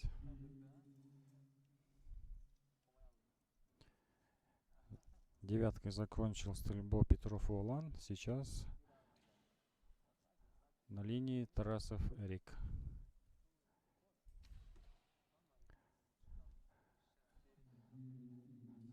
Спешат стрелки, но тем не менее попадает 9 или 10. И самый опытный спортсмен в команде горного луса — это Варламов Илья. Первый выстрел у него 8, и второй —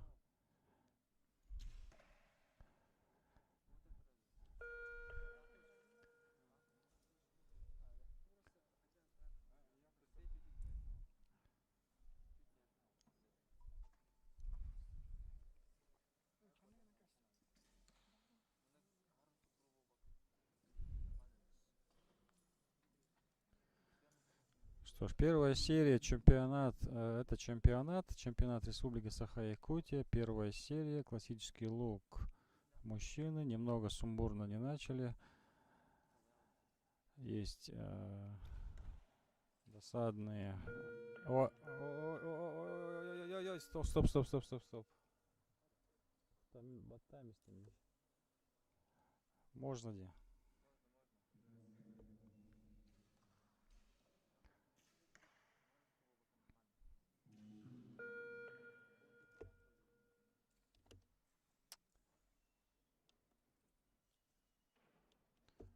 Так, первая серия закончена. Судьи сейчас посчитают, выведут результат. Но предварительно команда горного луса у нас выходит вперед, набирает 2 очка.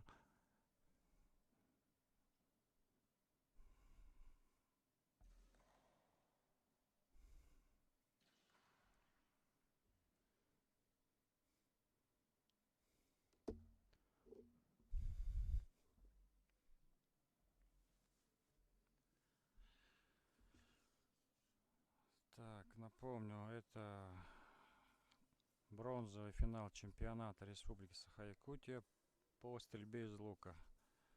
Стреляет классический лук мужчины. Команда Горного Луса и команда Чурапчинского Луса.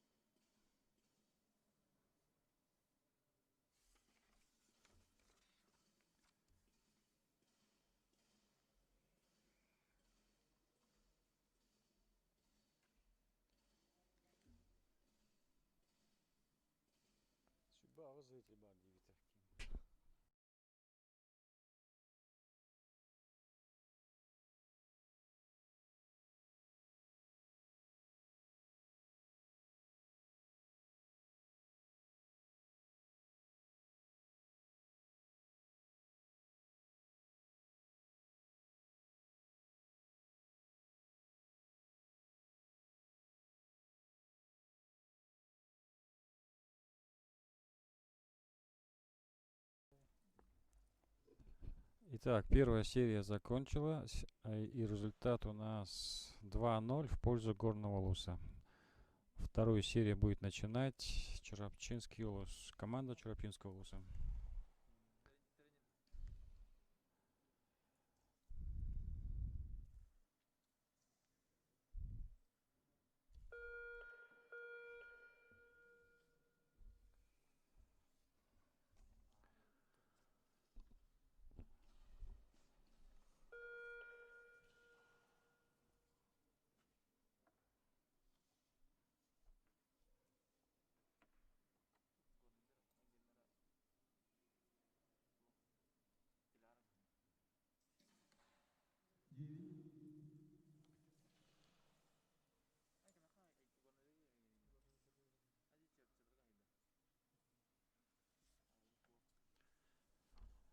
Девятка начинает команда Чурапчинского Луса. И сейчас второй выстрел. Никитин Стас на огневом рубеже. И также мимо, так же как и в первой серии. Это финал, это чемпионат республики. Здесь все может быть. Майоров Сергей восьмеркой заканчивает подход. И сейчас на линии команда Горного Луса.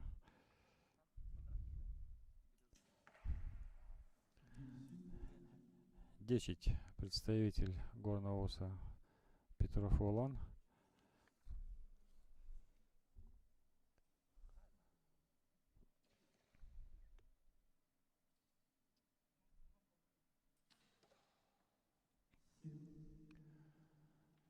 Это финал, все волнуются, спортсмены до этого разминались, там все нормально было, просто я уверен. А сейчас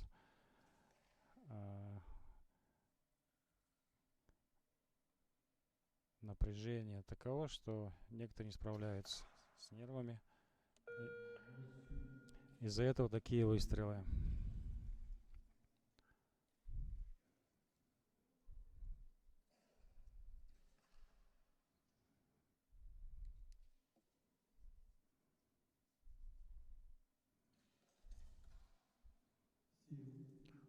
Семерка от Верховца Олгуса.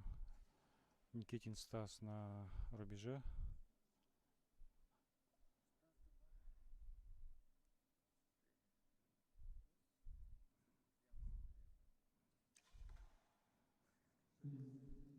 Шесть на 5 часов.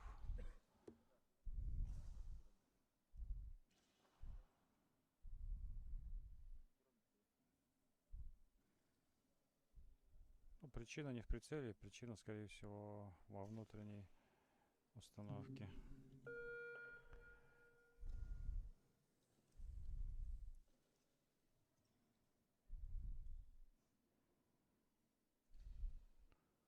Вторая серия бронзового финала.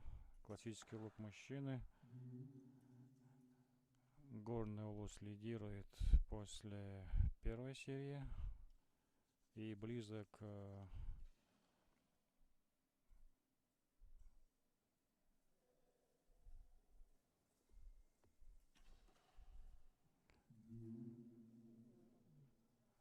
близки к выигрышу во второй серии.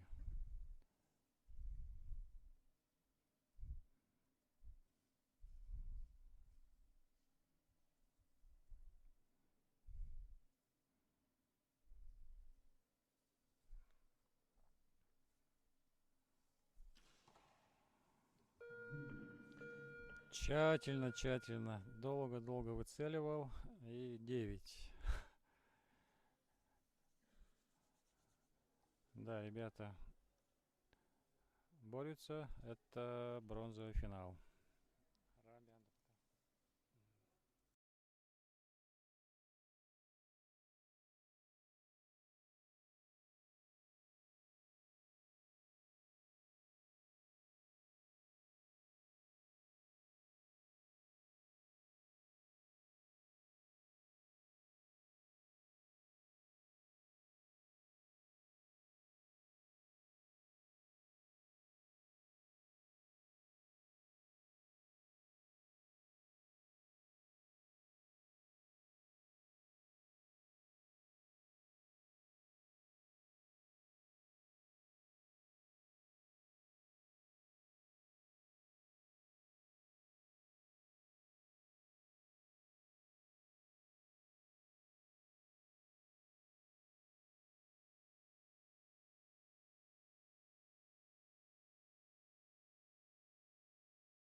Итак, после второй серии 4-0 уверенно лидирует команда Горного Улуса.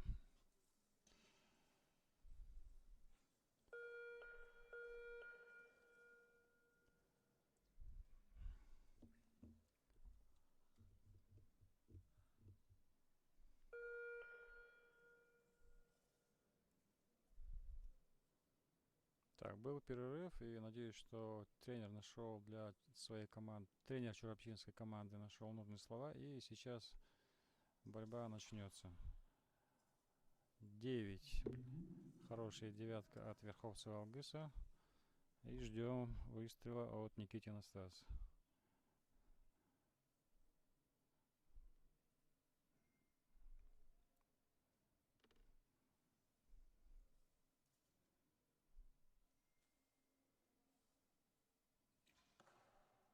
Отлично, 9.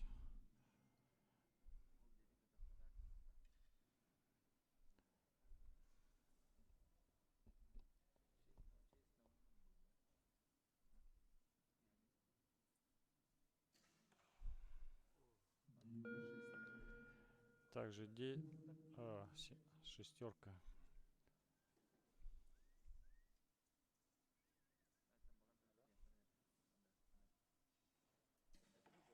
И стрельбу начали спортсмены Горного Улуса. 10 попадает Петров Волан. На линии стрельбы Тарасов Эрик. Также 10. Поймали уверенность. Уже 2 серии позади. И если все пойдет по плану, то эта серия все и закончится. Думает представители Горного Улуса.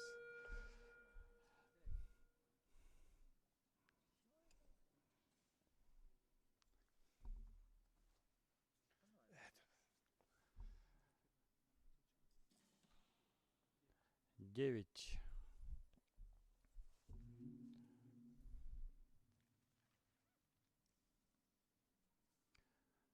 Три девятки, шестерка пока результат команды Черопчинского Улуса.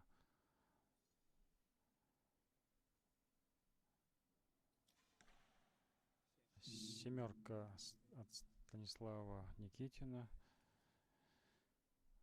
Да. Это бронзовый финал чемпионата республики. И здесь нужно укладываться на все 100%. 6.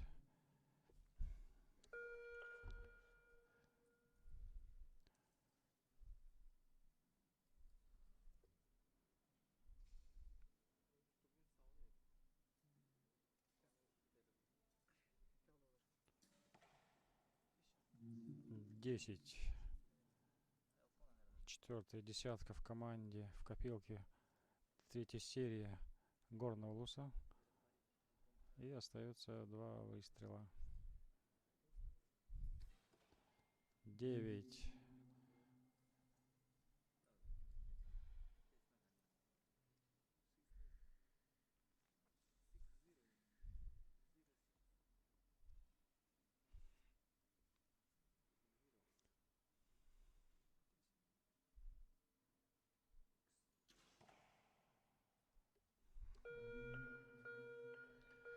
Варламов Илья целился в 10 и попал 10 или 9.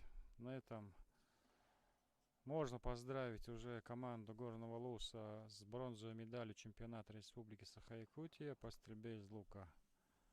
Они бронзовые призеры.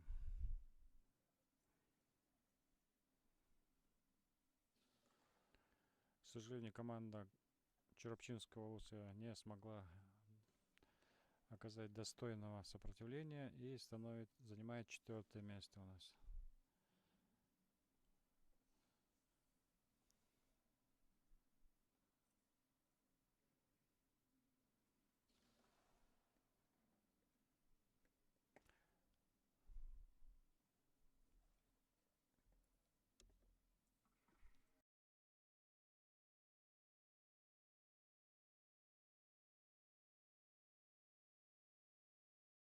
Противостояние — это команда Горного Луса.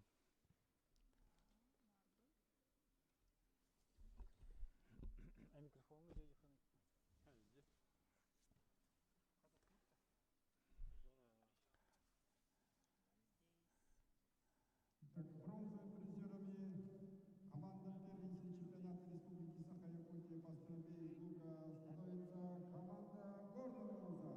Что ж, еще раз поздравляем команду Горного Луса. Состав команды Варламов Илья, Петров Волан Тарасов Эрик. и Тарасов Эрик. И финалисты 4-е место занимает команда Черепчинского Луса в составе Команде Черепчинского Луса пожелаем еще успехов. И в следующий раз, на следующем чемпионате, они покажут свои результаты. Сейчас, мне кажется, они ниже своего уровня выступили. Так, ну что ж, на этом у нас бронзовый финал закончен, а мы ждем золотой финал. Также классический лук мужчины.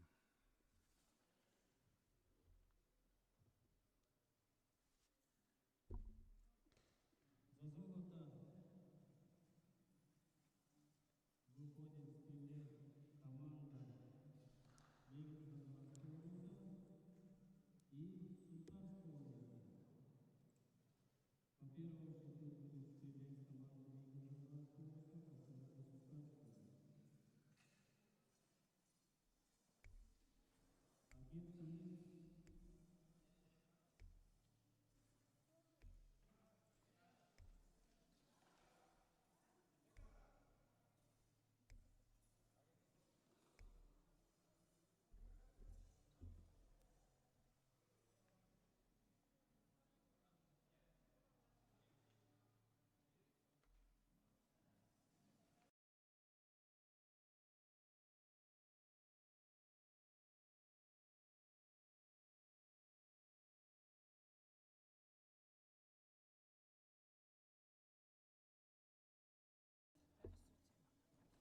Здравствуйте. Итак, у нас золотой финал, классический лук мужчины. Встречается команда Мегина Кангаласского Луса и Сунтарского Луса. Ждем Золотой финал.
Это был бронза битте, блин, золото. Нормально.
Ага, выехал был, да? Ага. Что ж, продолжаем трансляцию с чемпионата Республики Саха-Якутия по стрельбе из лука. Команды готовятся к выходу. Сейчас у нас золотой финал. Классический лук мужчины. Мишени висят, судьи готовы.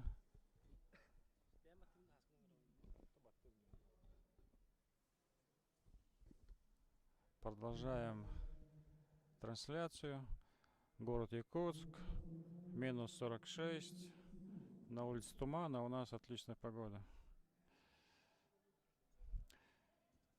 В золотом финале у нас выступит команда Мигна Кангаласского улуса и Сунтарского улуса.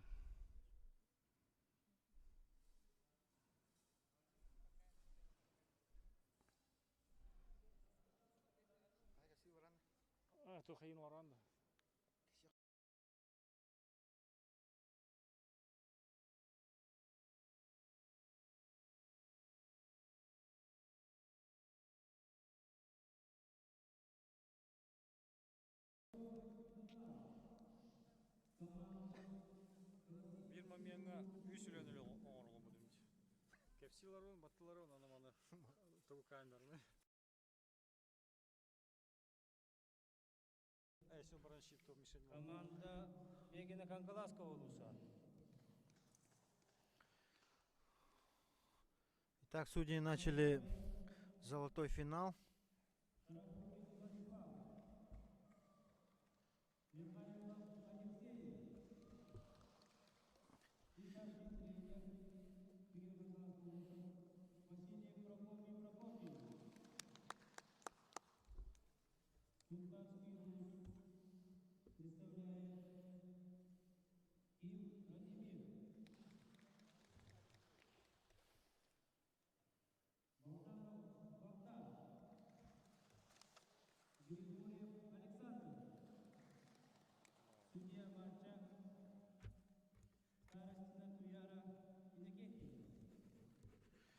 Итак, судья объявил участников финала.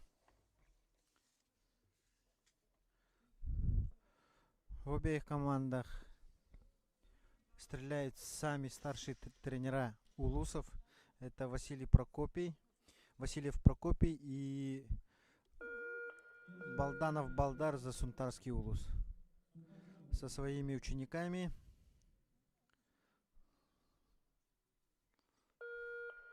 Итак, первым начинает Сунтарский улус. Ким Радимир, член молодежной сборной республики. Сейчас посмотрим, как он начнет. Итак, попадает в 9. И Григорьев Александр.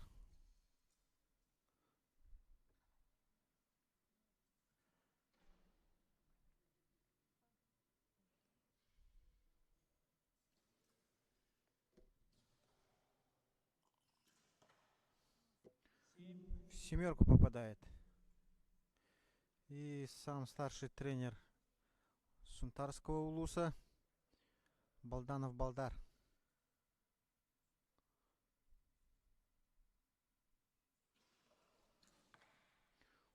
Попадает в 7. Так, небольшая заминка у спортсмена Мегина Кангаласского улуса.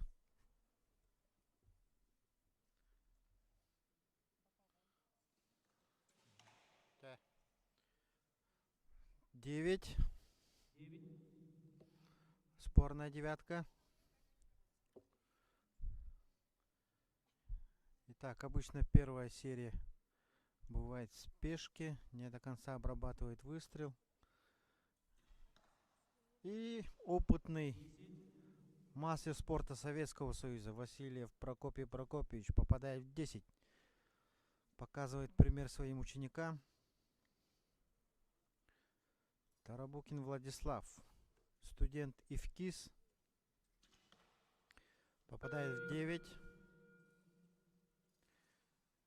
Ким Радимир, Сунтарский улус.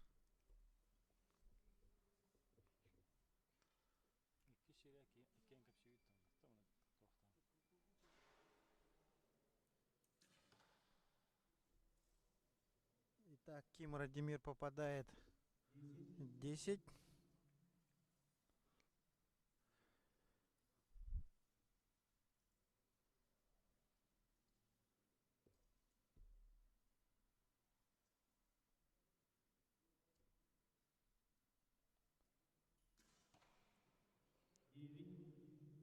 Девятка.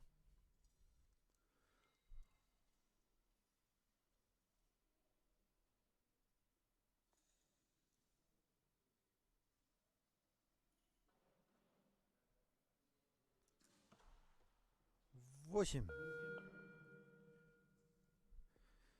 Итак, Михайлов Алексей представляет свой родной Мегино-Кангаласский улус.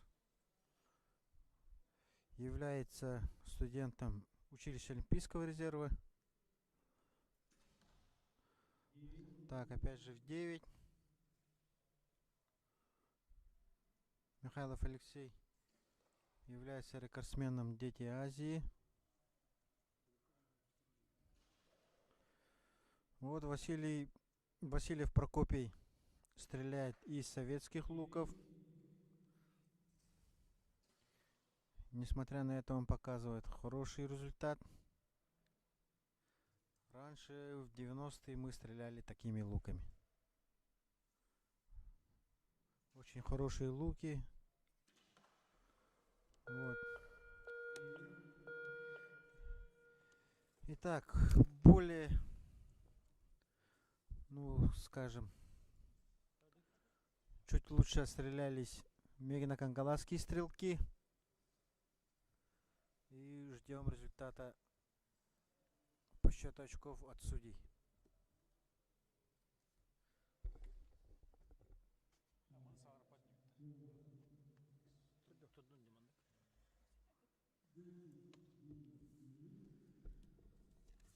Что ж, это у нас командный финал за золото. Представители улусов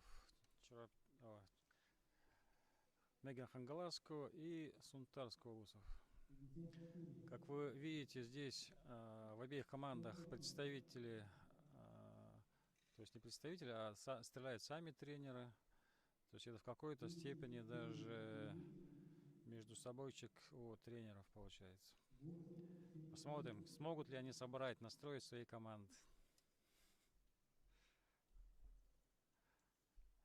Но после первой серии преимущество вперед выходит команда Мегана Кангаласского улуса. Счет 2-0. Вторая серия начинает Сунтарский улус.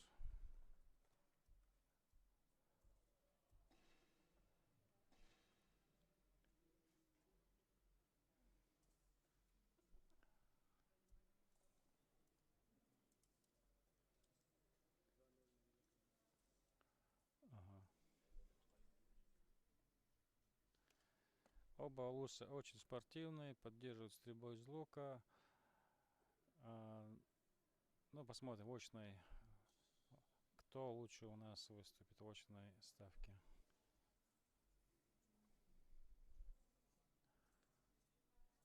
Кто лучше настроит, кто найдет слова поддержки, нужные слова для своих стрелков. Вторая серия. Первым стрельбу начинает Ким Радимир. Радимир недавно получил звание, присудили ему звание мастера спорта.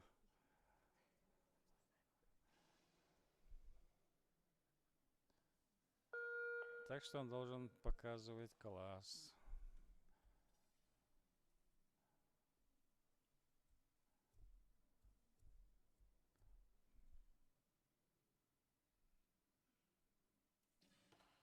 И мы видим 10 дам. Хороший выстрел. На линии огня сейчас Григорьев Александр.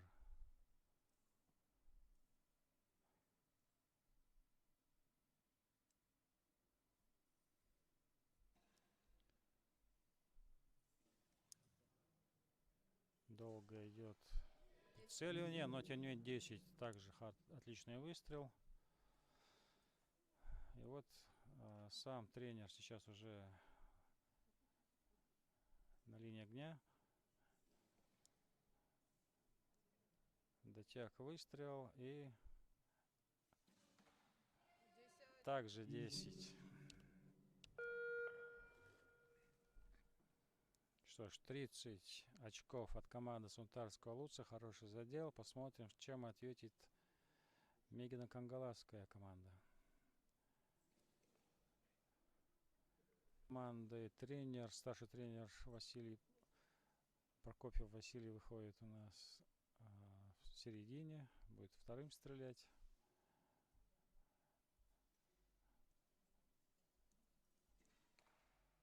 И также 9 снизу. Немножко перестоял.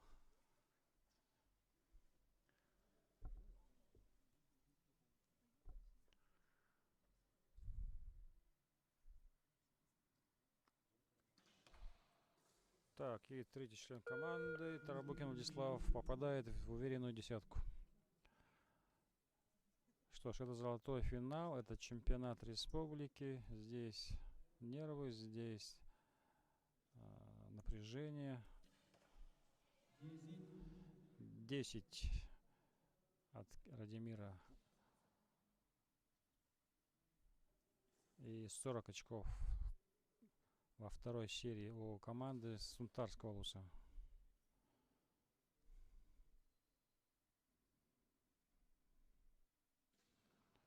На линии Григорьев 9. Ну, хорошо.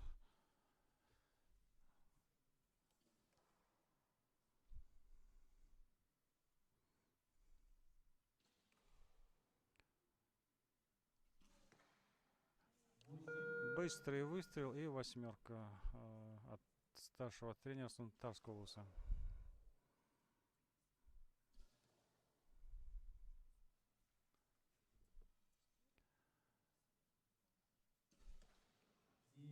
Девятка Михайлова Алексея. Сейчас на линии Васильев Прокопий. Время идет, время тает. Это вторая серия. Счет 2-0 в пользу Мигна Кангаласского улуса.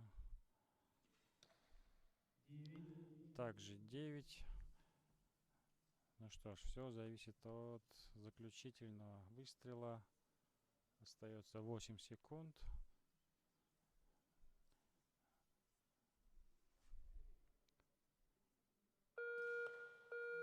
И вместе с сигналом и шестерка мне подсказывает. Шестерка, да? Шестерка, да. Ну что ж, эту серию они отдают. Счет по серии после второй серии 2-2. Ждем третьей серии. Аина пока.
Итак, третья серия.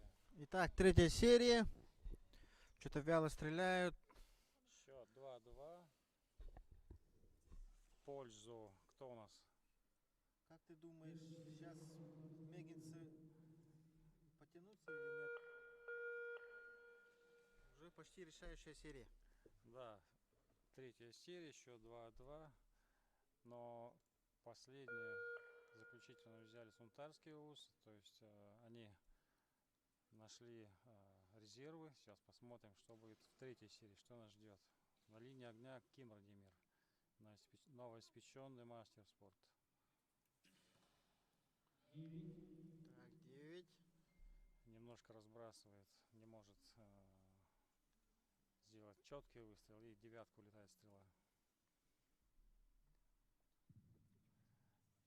Ким Радимир проходит сейчас сборы вместе со взрослыми, то есть он в прошлом году стрелял по юношам, а сейчас уже перешел в категорию юниора. Тем временем десятка от Александра Григорьева, и на линии стрельбы у нас старший тренер Сунтарского улуса Балданов Балдар. Един в 3 лицах, он также стрелял в традиционном луке на этом чемпионате и сейчас стреляет в составе команды. Попадает в семерку. И попадает в семерку слева, значит выпуск не пошел. Так, Михайлов, затянул Алексей, немножко. рекордсмен Дети Азии. Сейчас посмотрим. Поправил прицел. Да, рекордная И стрельба вот, должна быть. наконец-то попадает в 10. Ну что, ждем борьбы, ждем до конца. Кто 5 очков, ну до 5 очков будем стрелять, будем болеть. Васильев Прокопий на линии огня. Лук МАДА и НССР. Попадает И 10. Потраченное время того стоило. Так что сейчас все зависит от Владика. 7 секунд есть. Хорошо, очередь сейчас слово за Сунтарским улусом. Опять на линии огня Радимир, Ким Радимир. И его выстрел в 10. 10. Уверенная десятка.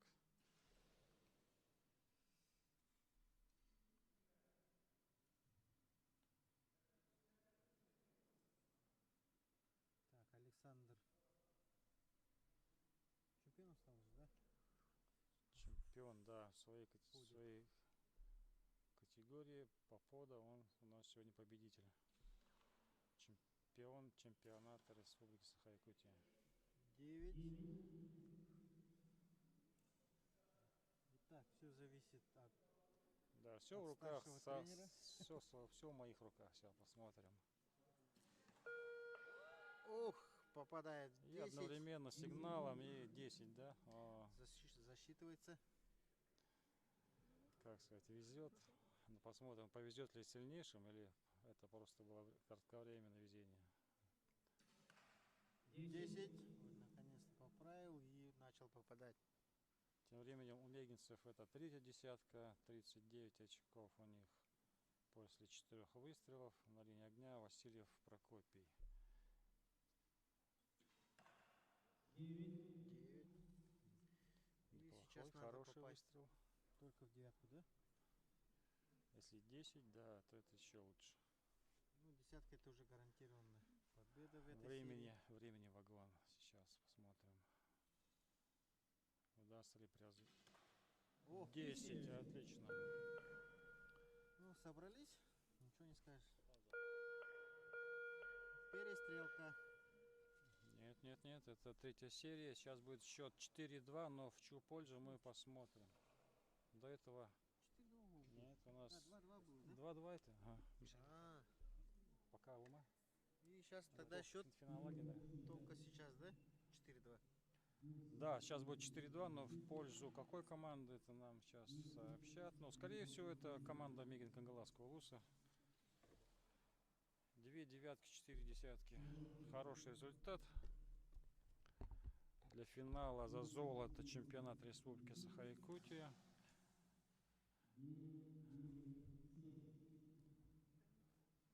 Ну что ж, счет 4-2 в пользу Мегина Кангаласского улуса. 4-я серия.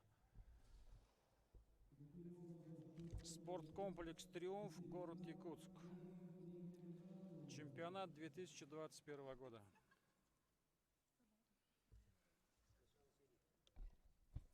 Так.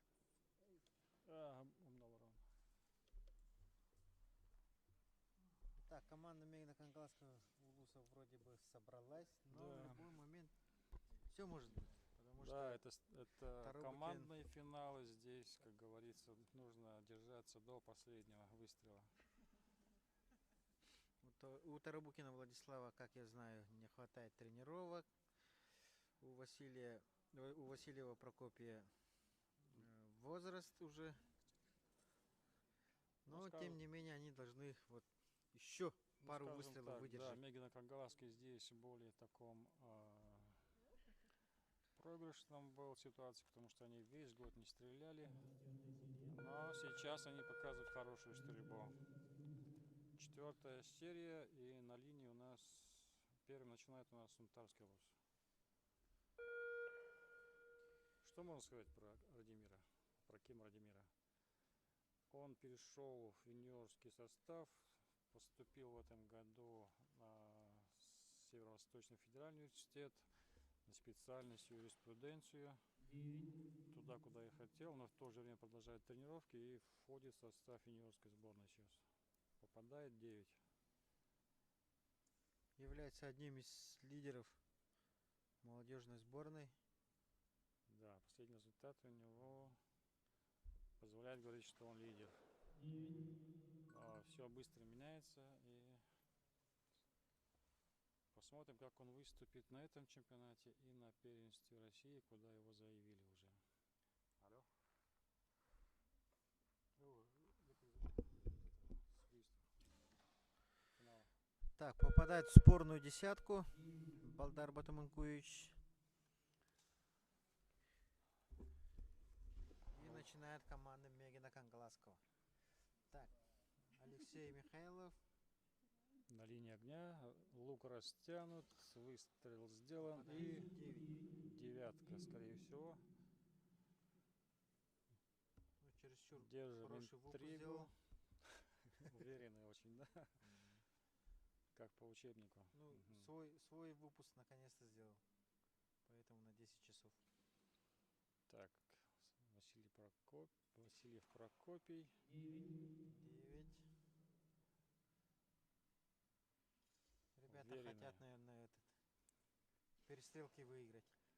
Все возможно, да. Эту серию отдать и в перестрелке выиграть.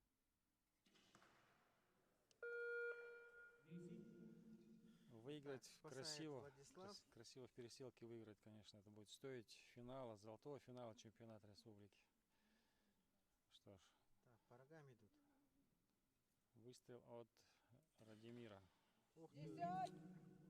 Экстра 10. Крестик попал. Так, и должны поддержать Зачин, Лирика. да. Александр прицеливается. Дотяг выстрел. И 9 или 10. Вот-то. 9. Девятка там уже. Так, у них получается 2 десятки. И Ну что ж, сейчас посмотрим, идем. получится ли 10. 9. Нет. Времени было очень много. Немножко перестоял, видать, Балдар. И в результате 9. Так, рекордсмен. Дети Азии. Попадает 10. Отличный выстрел. Я бы еще поправил. Отличная десятка. Но если будет еще серия, ну, думаем, он сделает коррективы. Итак, опытный Прокопий Васильев должен закинуть десятку. Советский лук и... Оу, Так, ну да. семерка. Интрига у нас Интрига. есть. И Владик Интрига должен есть. Время есть. обязан Владик просто на линии. десятку. Куда попадет? А, 10 чуть-чуть или 9? перестраховался, походу. Ну, такие моменты бывают, перестрахуешься, но делаешь уверенный выпуск. И получается, куда выносил, туда и попал. Итак, ребята стоят, ждут. Подсчеты уже сделали. Счет до этого момента был 4-2 в пользу Мегина Кангаласской команды. Сейчас все может сдвинуться. Возможно, будет перестрелка. В командах стреляет до 5 очков. То есть та команда, которая наберет 5 очков, та и выигрывает. И если это перестрелка, то это первая перестрелка на нашем чемпионате. До этого момента все спарринги у нас проходили без дострелов. То есть все уже заранее было ясно. И сейчас, Первая перестрелка, да? возможно, да, будет первая перестрелка. Все, уже официально Перестрелка. объявили. Ну, Мишени мегинцы сами меняем. себе жизнь подпортили. Да, чуть-чуть не хватило, да. Сейчас все может поменяться. Перестрелка — это очень специфический вид стрельбы. Здесь нужно... подожди, нужно поменять табло сперва, да? Сколько ставим-то? Та-та-та-та-та.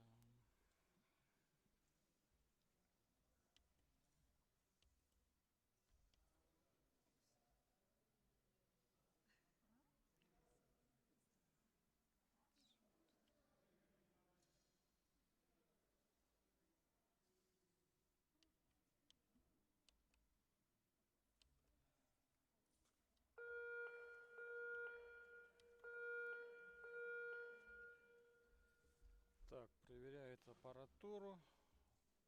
Здесь команда выполняет поочередные выстрелы. 60 надо. 60. 60? Ай, то-то. Начался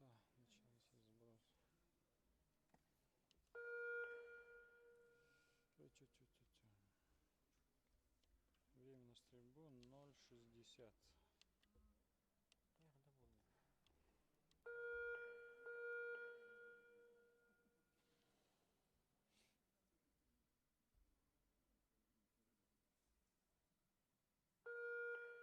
На 3 выстрела команде дается 60 секунд. Хабдуги. Толпер.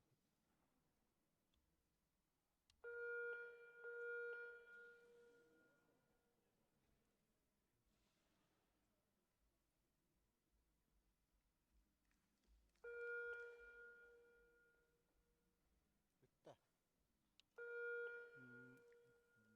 Да.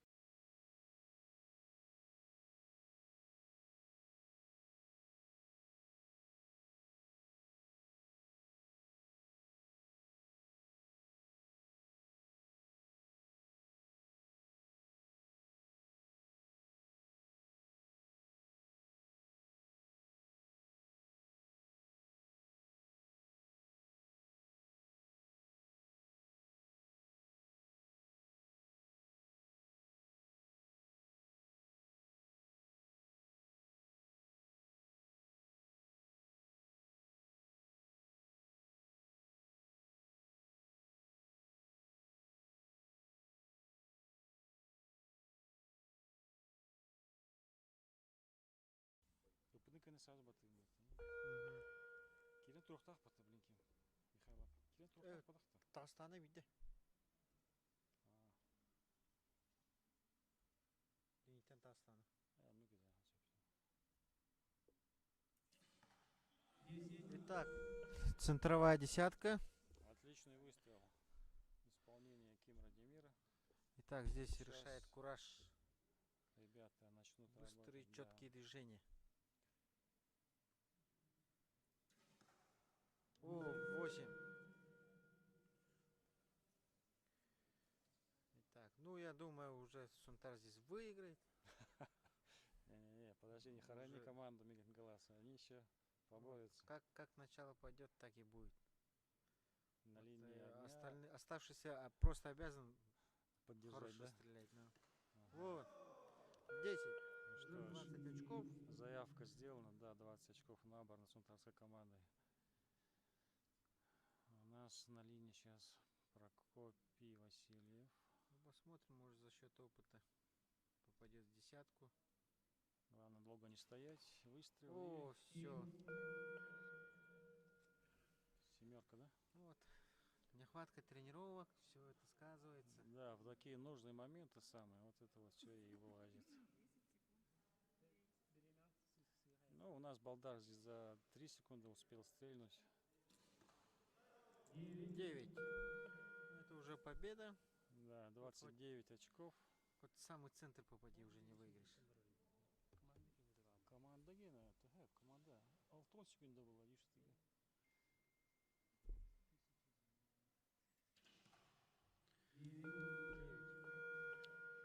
Ну, можно сказать, Вы прекрасно видели. мегинцы сами упустили свою возможность. Да, все было в их руках, надо было в 4-й серии добивать, как у нас говорится.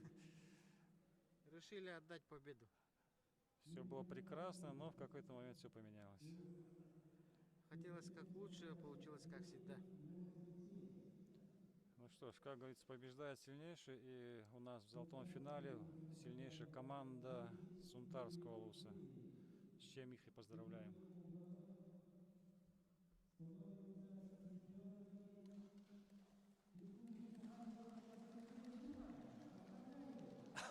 Радуется старший тренер Сунтарской команды. И мы поздравляем именно Кангаласский Улус с серебряной медалью. Михайлов Алексей, Тарабукин Владислав. Чемпионы Сунтарский Улус. Награждения не было, что? Балданов Балдар, Ким Радимир, Григорьев Александр. Награждения видите? Награждение завели. Поздравляю. Арамян.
Васильев Прокопий.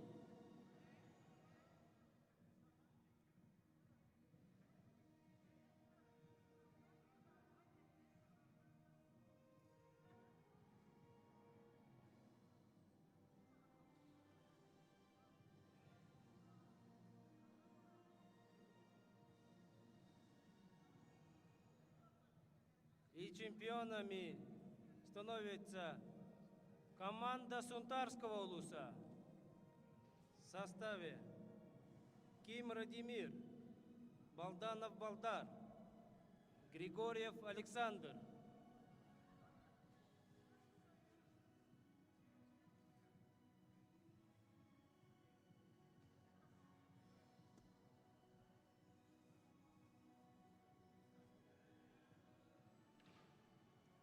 Поздравляем победителей и призеров.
Что ж, продолжаем наш прямой эфир.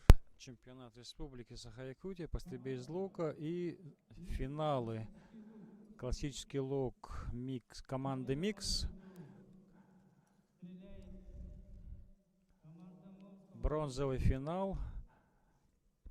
Встречаются команды Момского луса и команда Мегино-Кангаласского луса.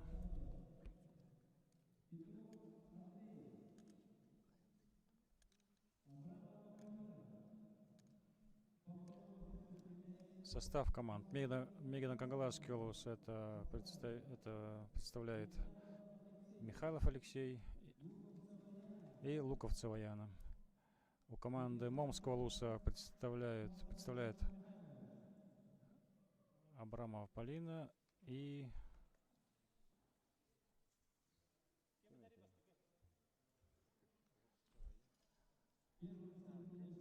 Петров Андрей. Итак, первая серия. Начинает стрельбу команда Момского луса.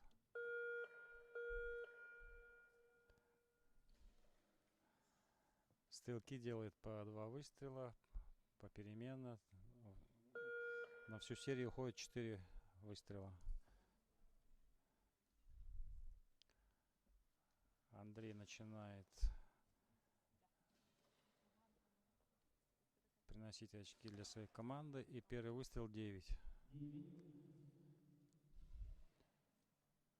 Здесь нужно стрелять быстро и точно.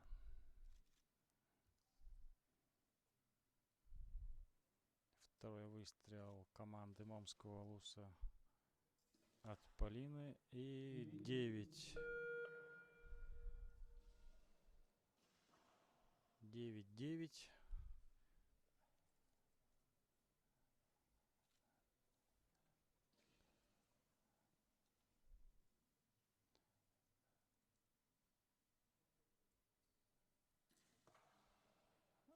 Луковцева Яна 6.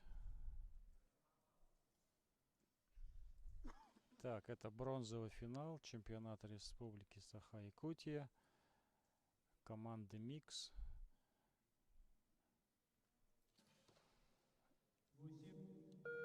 И восьмерка 8-6 команды Мегино-Кангаласского луса.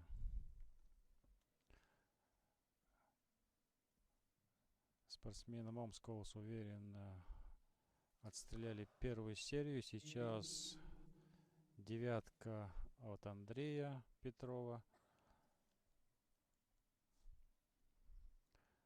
80 секунд дается на всю серию, то есть по 20 секунд на каждый выстрел. Абрамова Полина стреляет. И 10. Заканчивает уверенно свою первую серию и берут 2 очка. Это уже можно смело сказать. 2-0 в пользу Момского луса. Команды Момского луса.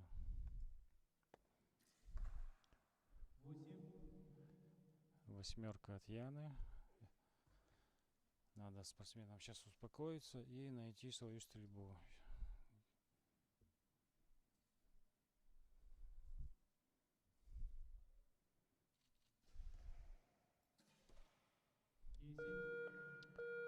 Что и делает Алексей. У него 10. Счет после первой серии 2-0 в пользу команды Момского луса. А мы ждем вторую серию.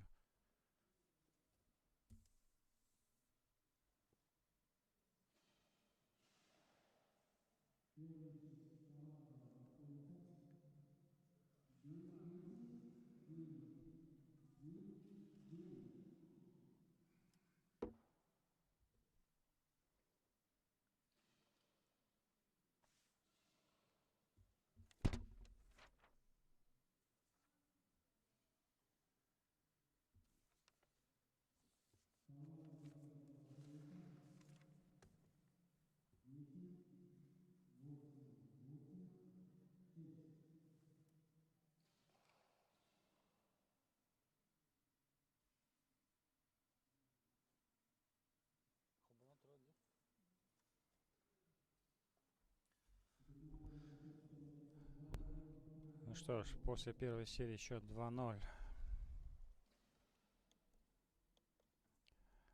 Ведет команда Момского Луса. И вторая серия. Оп, стоп. Так, не заметили мы стрелка, вернее, представителя. Начало серии, вторая начинает. Хаскай Дюбикин.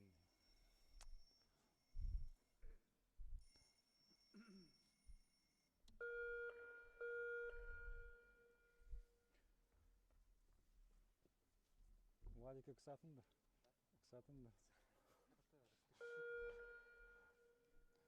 Ну что ж, на линии огня Луковцева Яна.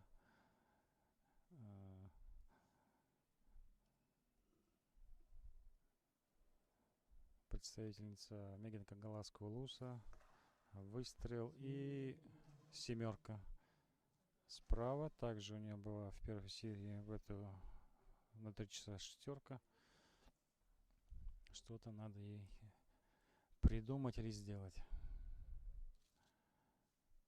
Или исправить.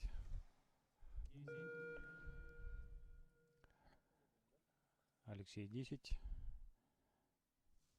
Итого 17 очков.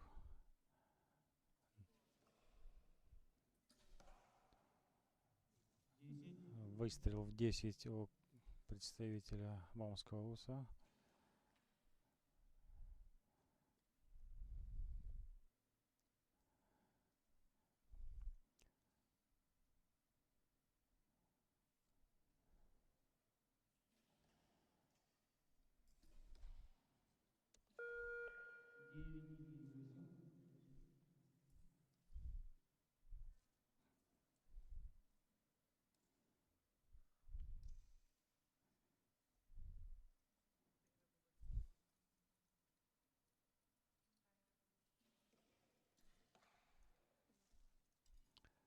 Десять. Уверенная десятка от Яны.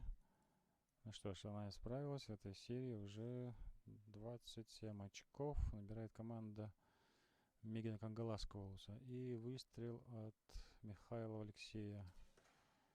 Также 10 или 9.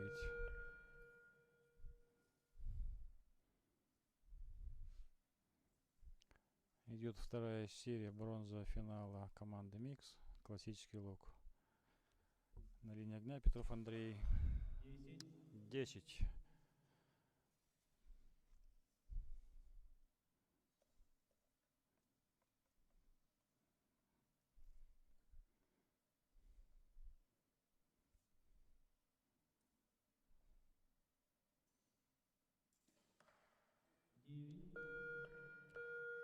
Что, вторая серия закончилась. Счет будет известен через пару минут. А я хочу рассказать немножко про представителей Момского Луса. Андрей Петров и Полина Абрамова у нас работают также тренерами. То есть они работают по специальности. Андрей представляет горный улус, он тренер горного улуса, а Полина у нас тренер, детский тренер в спорткомплексе Дахсон. То есть они еще мало, они занимаются стрельбой сами, представляют свой улус и тренируют детей, что очень похвально. Тем временем счет на табло 4-0 в пользу Момского Луса и третья серия.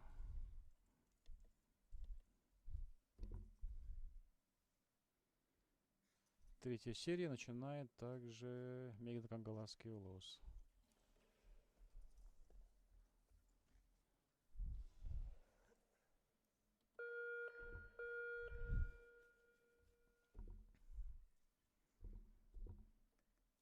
Сигнал дан, стрелки на линии. Решающая уже для Меган Кангаласской команды третья серия. Нужно обязательно навязать борьбу. Ну, посмотрим. На линии Луковцева Яна. Отличный выстрел. 9, а может быть даже 10.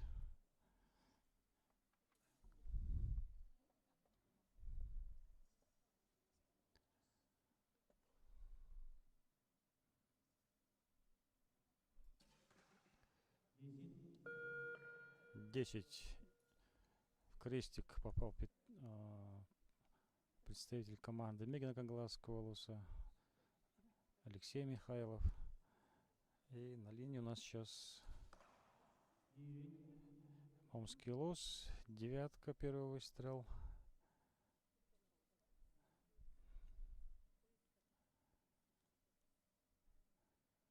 В 9 попал Петров Андрей. И на линии натянула лук уже у нас. И 8. 8, 9. 17 очков и 10, 9, 19. Пока ведет команда Мегина Конголасского улуса. Яна стреляет 8. И сейчас очень много зависит от выстрела Алексея.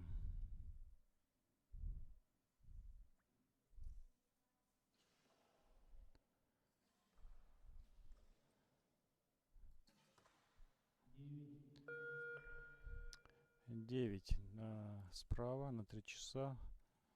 Далекая 9. 103 серия.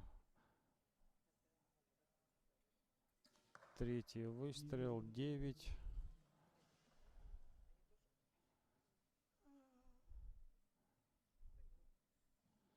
В случае, если в этой серии команда сравняется, счет будет 5-1 и выиграет команда Омского улуса. Потому что счет ведется до 5 очков. Команда, набравшая 5 очков, становится победителем.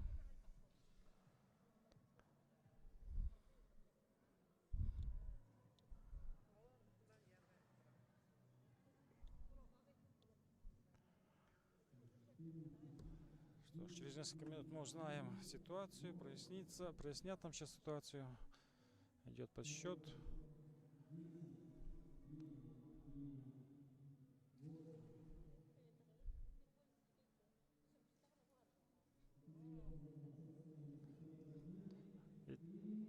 Ну что ж, как и мы предполагали, в этой серии команды сравнялись.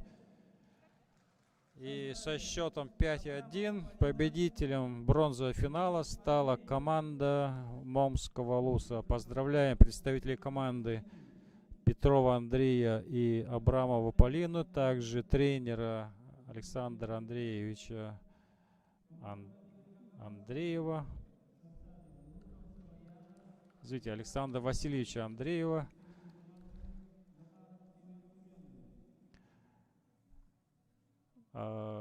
Команде Мегина Конголасского улуса пожелаем дальнейших успехов.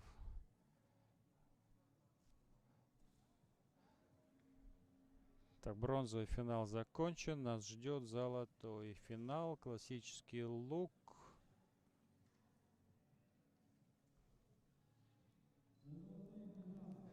Ждем. Пока радуемся.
Что ж, дорогие зрители, болельщики, продолжаем наш прямой эфир.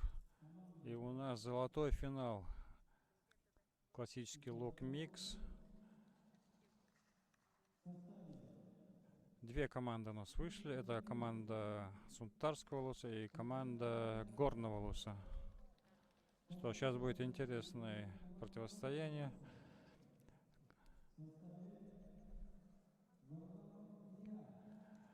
Финал прошел у нас бронза. Там у нас победила команда Мамского Улуса, а сейчас борьба за золото.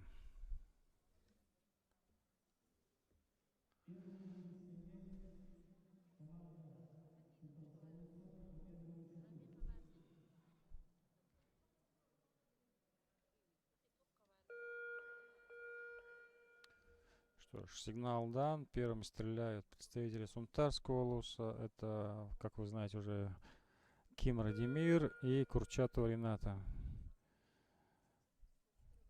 В команде Горного Улуса Устинова Кристина и Варламов Илья.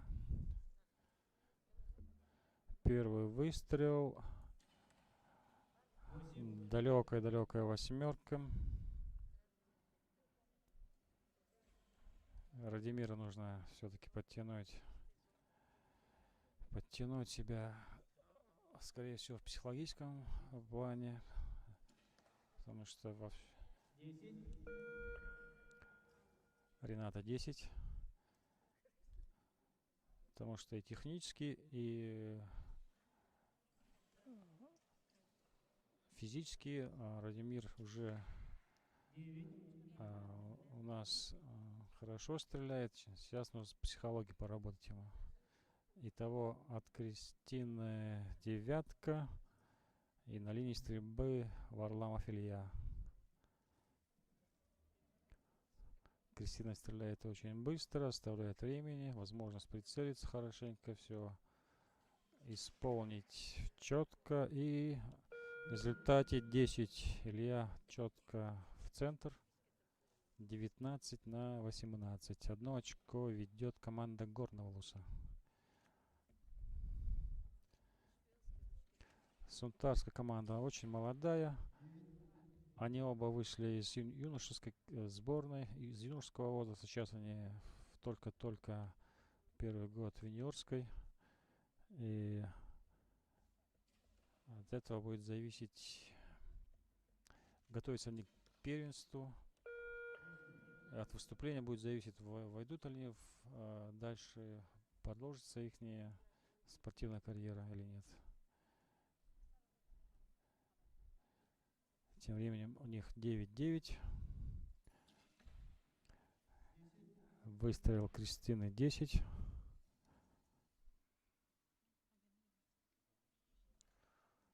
И на линии Варламов Илья. Также он будет основательно готовить его. Четко, да. Так, и 8.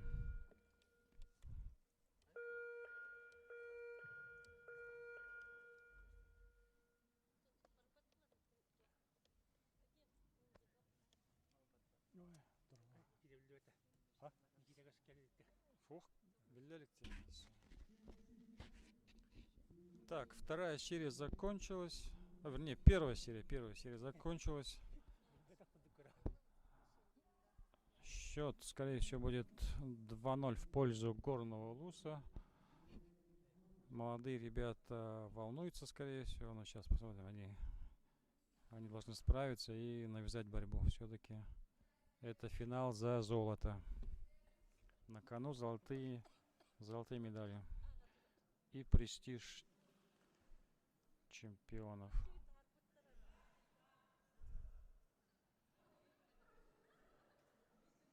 Так, здесь у нас судьи уже запутались, ставят нарастающий результат, хотя стрельба у нас по сетам.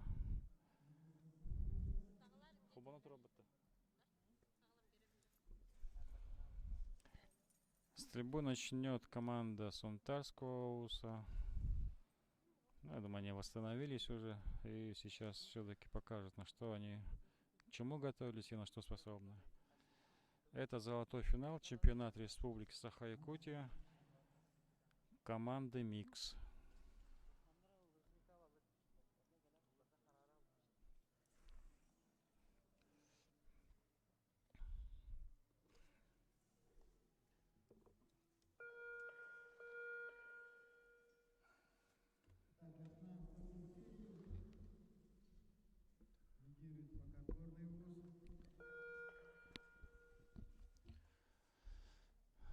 Также первым свою серию начинает Радимир.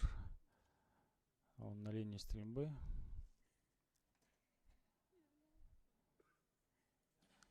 Выстрел 10.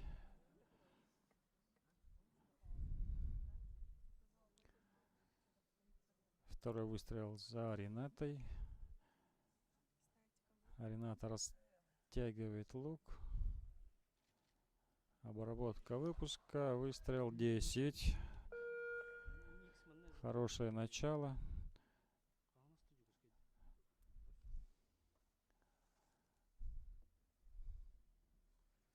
Так, на линии огня Устинова Кристина. Быстрый выстрел.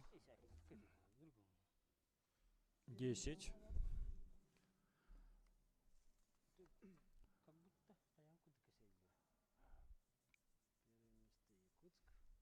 Пока идет равная борьба.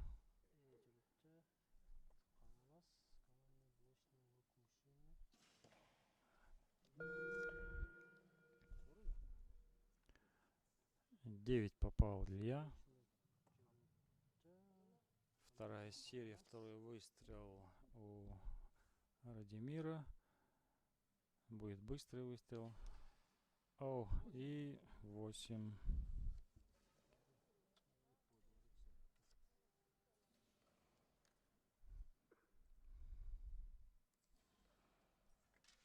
Да, работать надо. Необходима работа Радимиру на психологии.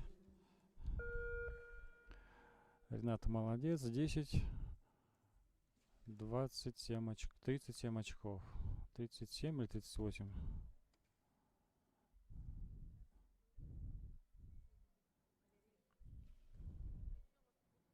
Выстрел Кристины. 10. Здрасте.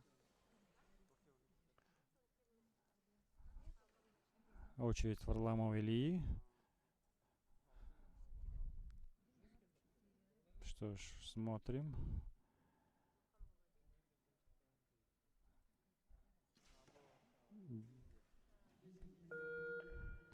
Десять или 9.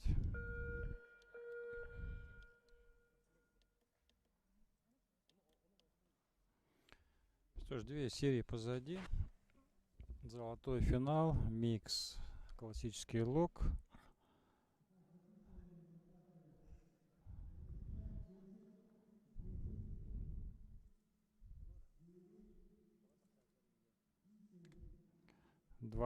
36 очков у команды Сунтарского улуса.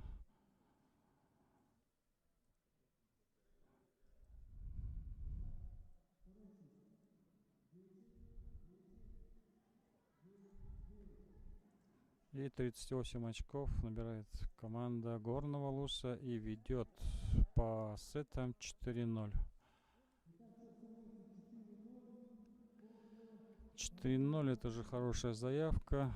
Осталось обрать как минимум 1 очко. Это сравняться или выиграть в своей серии. Стрельбу начнет Сунтарский улус. Команда Сунтарского улуса.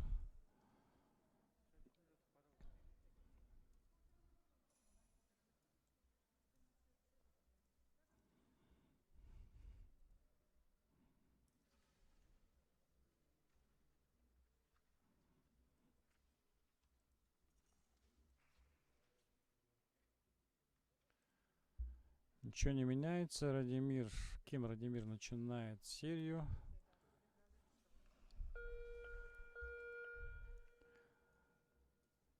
Очередь не меняется. Тренер, значит, установки такие же. Что ж, ждем. Смотрим.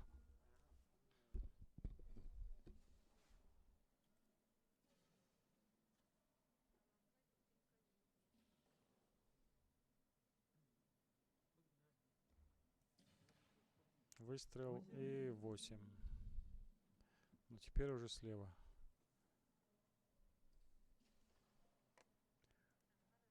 На линии Рената растягивает лук. Прицеливание, обработка, выстрел и 10.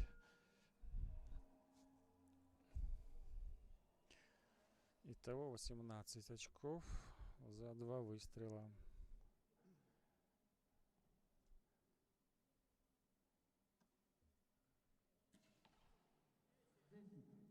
Уверенно десятка от Кристины. На линии огня сейчас Варламов Илья.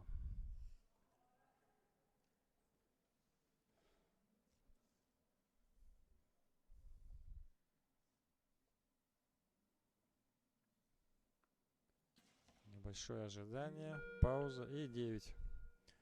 10-9 серия Горного Улуса, 10-8 у Сунтарского.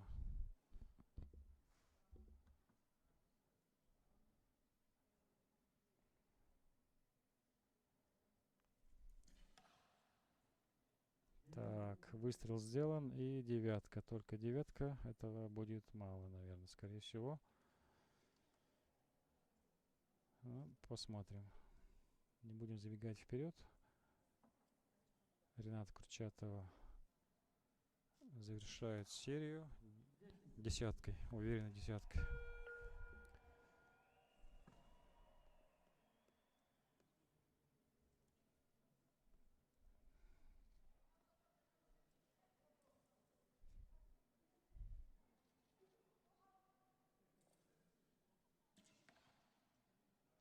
Десять, 10, так.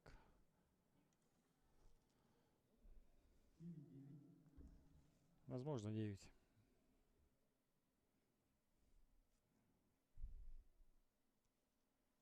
У Ильи осталось 8 секунд. Так, также тщательно прицеливается. Дотяг, выстрел и 10. Ну что ж, наверное, можно уже поздравить команду Горного Улуса.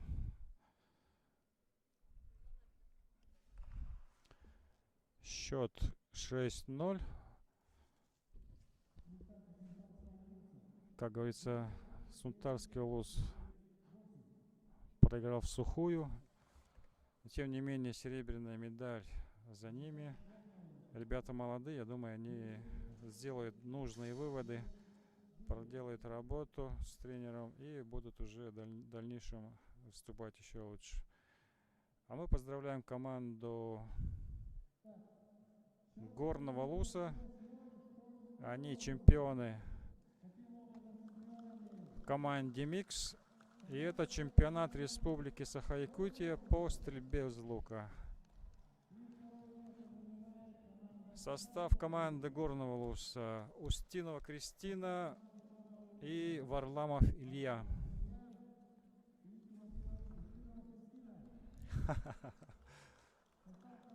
Поздравляем также команду Сунтарского Улуса.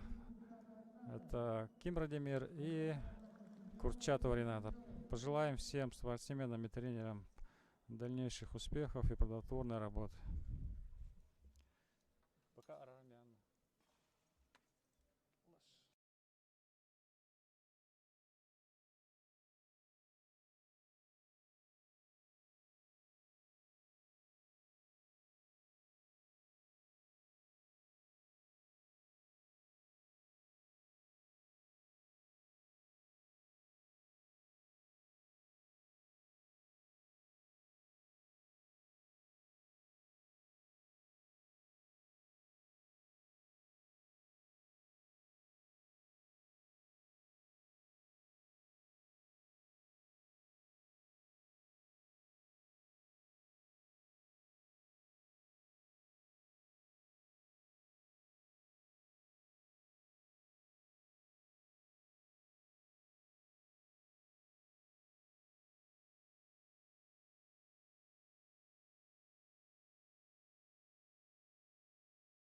yourself. You wouldn't wonder why they don't deserve you. If I knew it all, then would I do it again? Would I do it again? If they knew what they said would go straight to my head, what would they say instead? If I knew it all, then would I do it again? Would I do it again? If they knew what they said would go straight to my head, what would they say instead?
I am a warrior.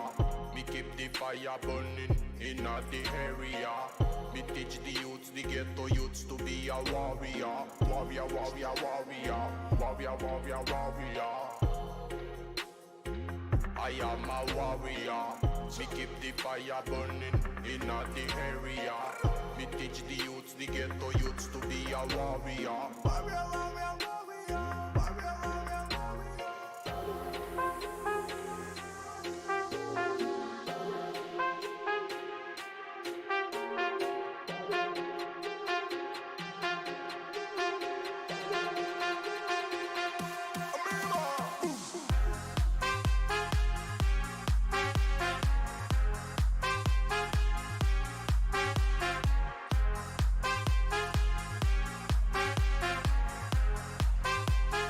Warrior, warrior, warrior.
Так, эфир продолжается, прямая трансляция чемпионата Республики Саха-Якутия по стрельбе из лука. Я приветствую зрителей, слушателей, родных, знакомых, болельщиков всех. Мы продолжаем чемпионат, и у нас финал. Классический лук мужчины.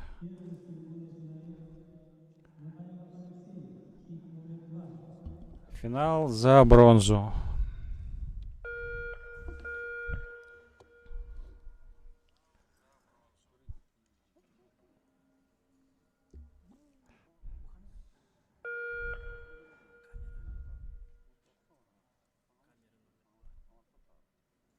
Так, первый выстрел делает Михайлов Алексей.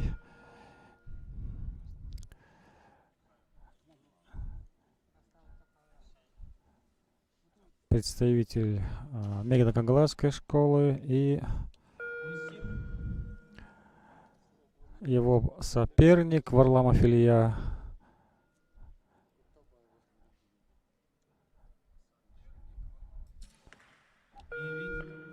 9-9 у Михайлова, и сейчас дождемся.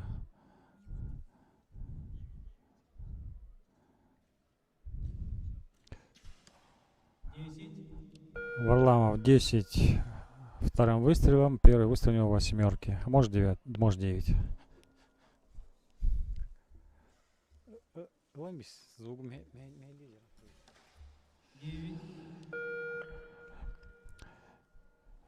Девяткой закончил стрельбу Михайлов Алексей, и ждем окончания стрельбы у Варламова Ильи. И 10.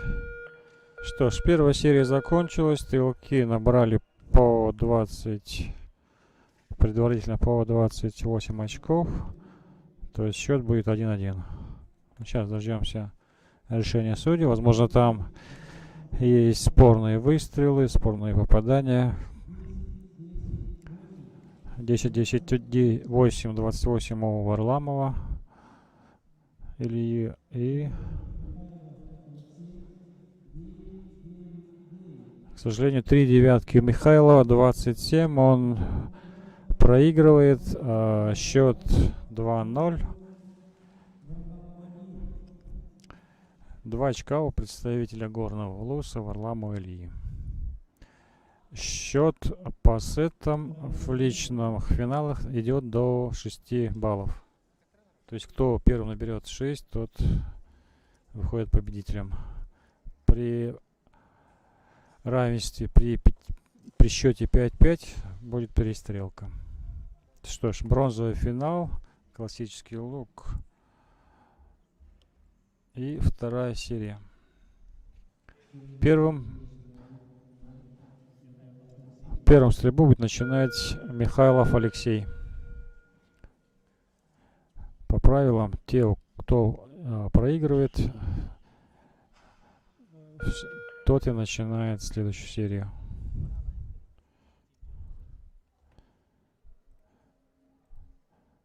Ждем. Так, отлично.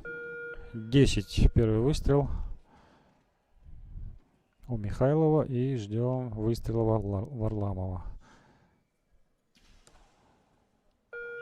Отличный выстрел, также в 10. Счет 10-10 равный. Второй выстрел за Михайловым. Стрелок растягивается, прицеливание, обработка выстрела. 10. Что ж, ко второй серии стрелки успокоились и начинают показывать свою стрельбу.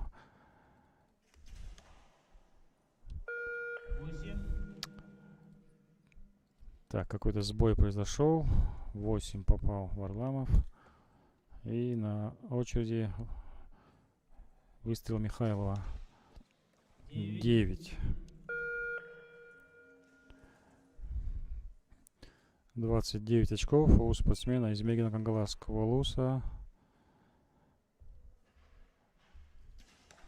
И он ведет в этой серии. Счет становится 2-2. Счет серии 28-29 в пользу стрелка из Мегино-Кангаласского Улуса.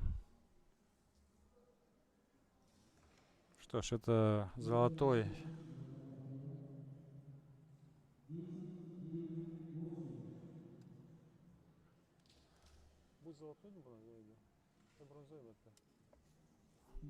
Извините, это бронзовый финал чемпионата республики Саха-Якутия. Стреляет мужчина, классический лук, счет 2-2. И нас ждет еще как минимум 2 серии.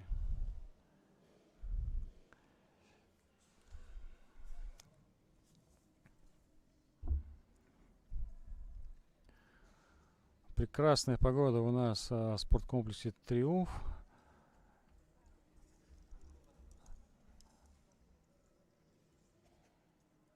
Это трансляция из Якутска. Сегодня 20...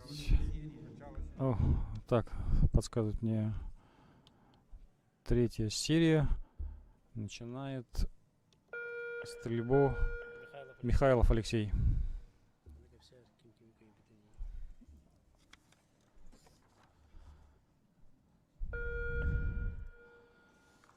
Что ж, Михайлов Алексей у нас после стартового круга был на 3-м месте.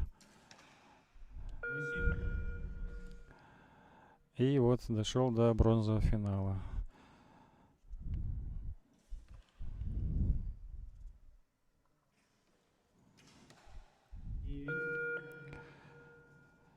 Первый спарринг у Михаила Алексея прошел с Тарасовым Эриком.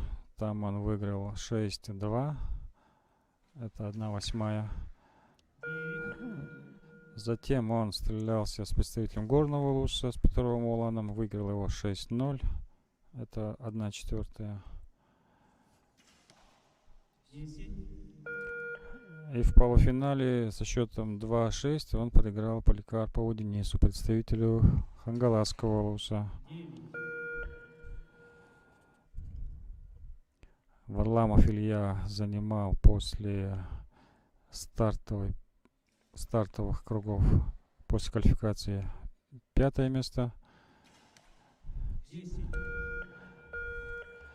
В 1/4 он встречался с Петровым Андреем и в упорной борьбе 7-3 выиграл его.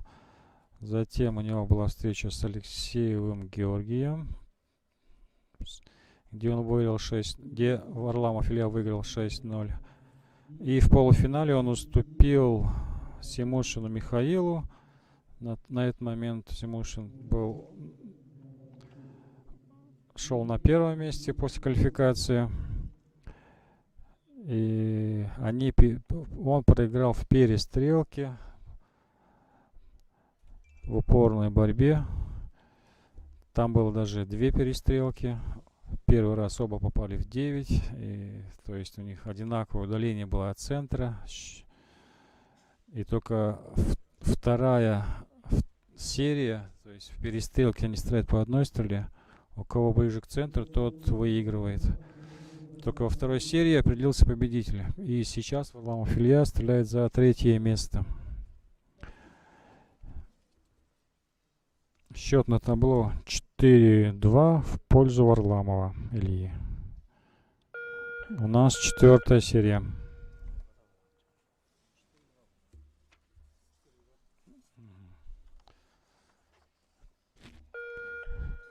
Первым стрельбу начинает Михайлов Алексей.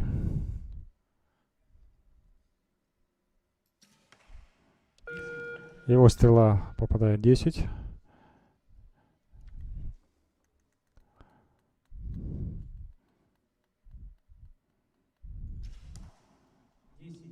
Также 10 у Варламова. Если вы заметили, то стрелки у спортсменов стрелы разного диаметра. Михайлова так называемые X10, это карбоновые стрелы, которые применяются на воздухе. А Варламов Илья стреляет толстыми стрелами. То есть у него небольшое преимущество.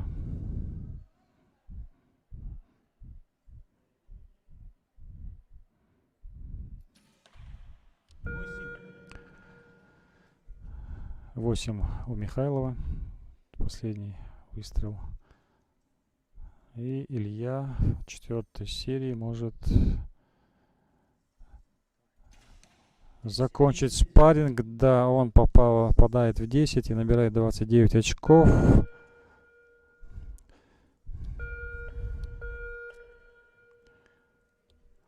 В итоге, скорее всего, 5-й серии не будет. Счет 6-2 означает, что бронзовым призером чемпионата республики становится Варламов Илья.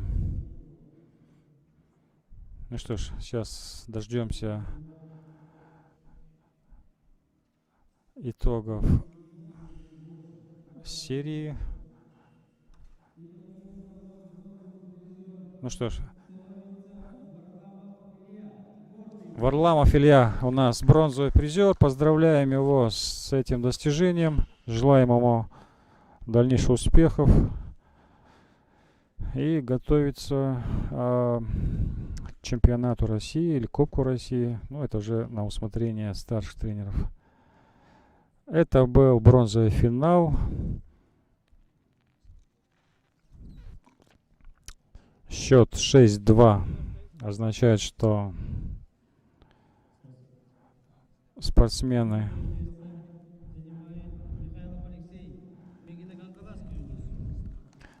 нужно еще работать.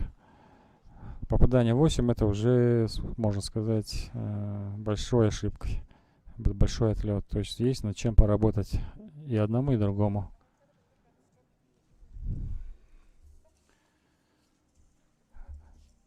Так, а на очереди у нас золотой финал чемпионата республики Саха-Якутия. Классический лук мужчины. Где нас ждет финал. За золото встретится Симушин Михаил и Поликарпов Денис. Так, стрелки готовы. Сейчас судьи поменяют мишени, и мы будем очевидцами уже золотого финала.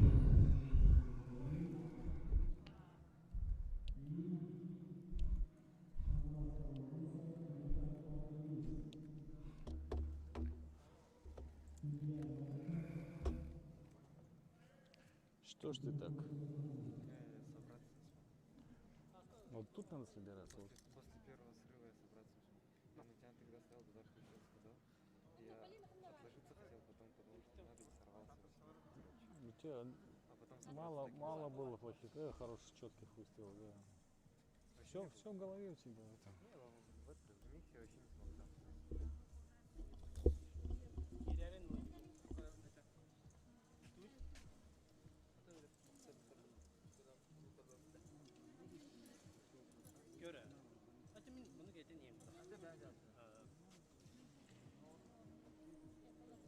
Раз.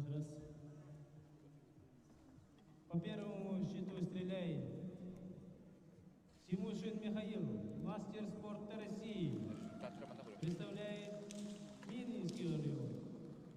По второму счету стреляет Поликарпов Денис, Хангаласский область. Что ж, уважаемые зрители, у нас золотой финал, классический лук мужчины. И за золото у нас будут бороться Симушин Михаил и Поликарпов Денис. По первому счету. Симушин Михаил у нас представитель Мирного района, Мирного. Поликарпов Денис — это представитель Хангаласского улуса. Первая серия.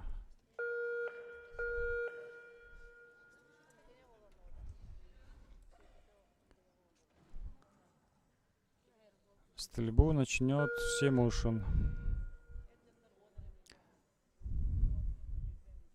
На данный момент он лидер сборной. Посмотрим, как он отработает в финалах.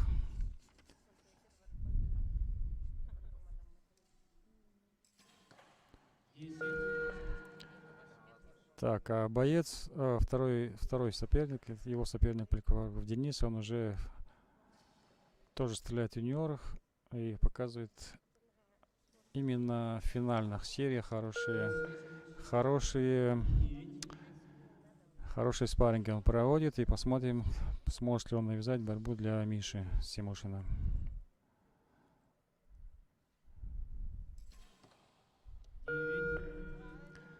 Для Дениса это первый опыт, борьба за золото. Девятка он попал. Также спортсмены стреляют разными стрелами. У Симушина мы видим X23, то есть алюминиевые толстые стрелы. И Денис работает карбоном, то есть у него тонкие. Что ж, первая серия закончилась. Ожидаемо здесь она была волнительной. Спортсмены не справился. Денис, третий выстрел у него в семерку ушел. Что сейчас нужно найти тренерам нужные слова, подбодрить, успокоить.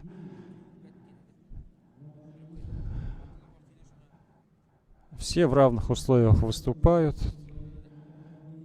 Тот, кто быстрее справится с волнением, тот и покажет свою стрельбу, тот и навяжет борьбу и в конце может выиграть. Все только начинается. Первая серия за Симушиным Михаилом. Счет 2-0.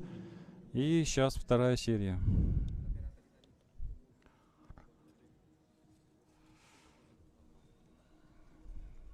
Стрельбу начнет Поликарпов Денис.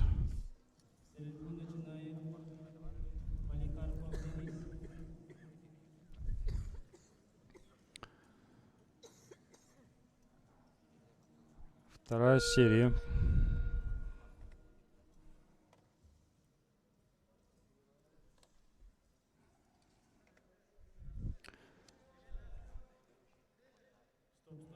Стоп, стоп, стоп, стоп, стоп. Проверка диза. Проверка. Проверка. Не забудем, стоп.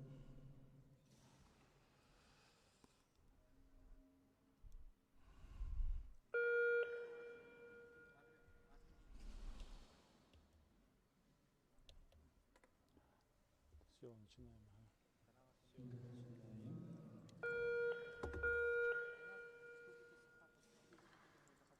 Так, небольшая заминка с табло. Сейчас у нас вторая серия. Это финал за золото. Чемпионат Республики Саха-Якутия по стрельбе из лука.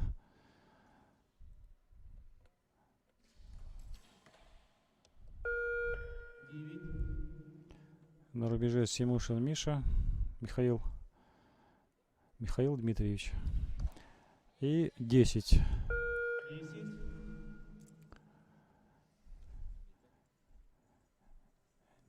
Денис, второй выстрел.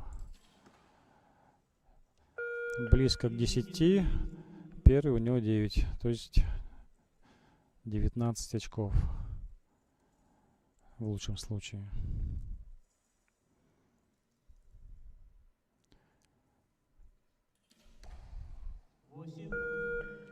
Перестоял Михаил. Надо работать почетче. Сорвал стрелу 8. Тут же уверенность подхватил Денис, и его стрела попала в 10. Сейчас Мише нужно 10. Да, отлично. 28 очков у него гарантированно есть. Ну и ждем вердикта судей. Пока счет 2-0.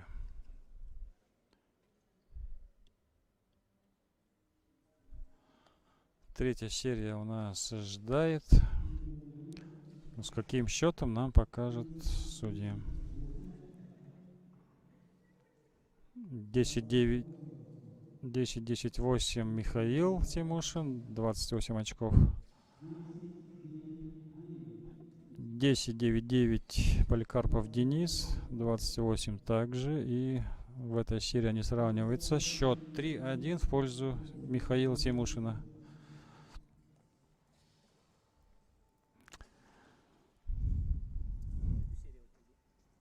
Ох.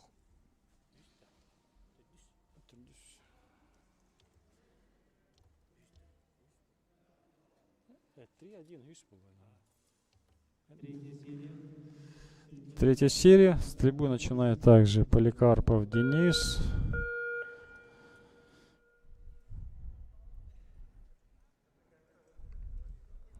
Во второй серии он сравнялся по 28 очков. И посмотрим, ждем третьей серии.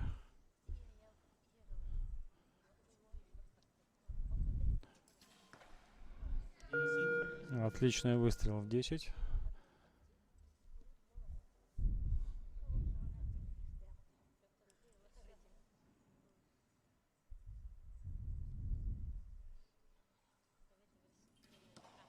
Михаил 10.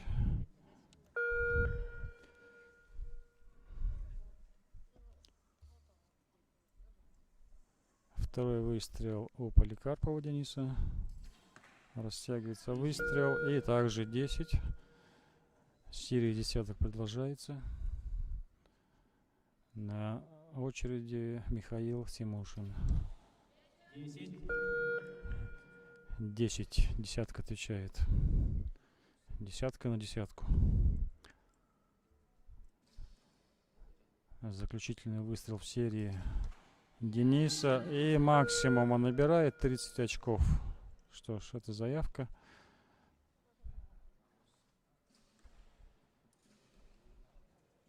И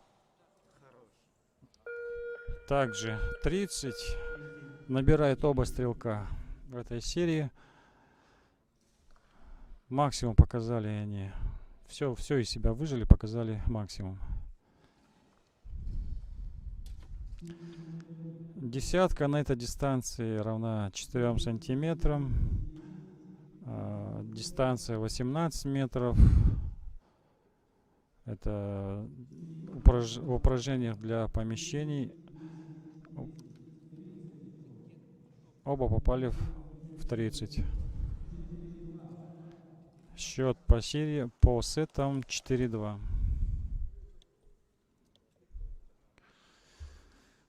4-2 в пользу Симушина Михаила.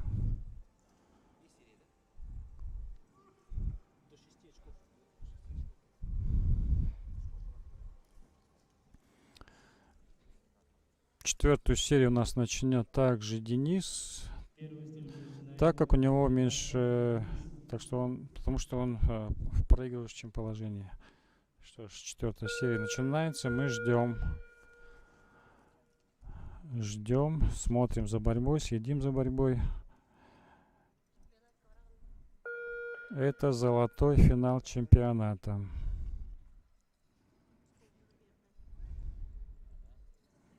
Так, Денис растянулся, прицеливание, обработка выстрела и 10, уверенно десятка. Денис занимается у тренера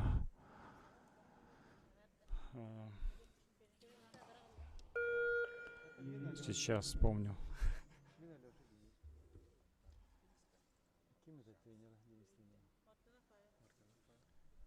Так, небольшая заминка. Мартынов Павел.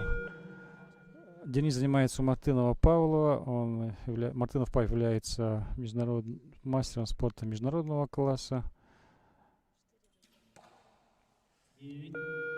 Но сам тренер стреляет из блочного лука. А ученика подготовил в классике. Так, тем временем 10-8 у Дениса. И третий выстрел. Также 8. Так, у Михаила 10-9, и надо ему попасть в желтое. Что он и делает. Что ж, золотой финал на этом закончен.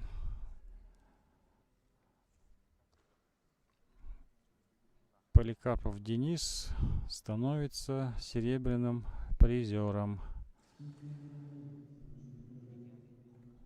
Немножко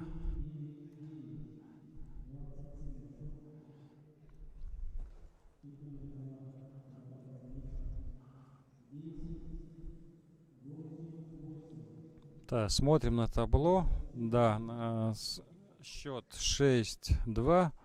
Это означает, что Симушин Михаил стал золотым финалистом, то есть чемпионом чемпионата Республики Саха-Якутия, классический лук мужчины. С чем и поздравляем стрелков, поздравляем Поликарпова Дениса, поздравляем тренеров, поздравляем всех нас с окончанием финалов мужчин классический лук.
Что ж, уважаемые зрители, болельщики, родные, продолжаем наш прямой эфир. И у нас золотой финал. Классический лук мужчины. Классический лук мужчины. Финал за золото. Золотой финал, потому что в бронзовом финале уже у нас определился победитель. Это Васильев Прокопий, с чем его и поздравляем, с бронзовой медалью. А сейчас у нас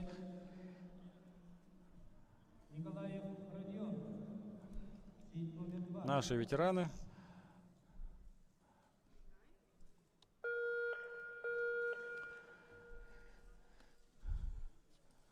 Николаев Родион и Соловьев Егор.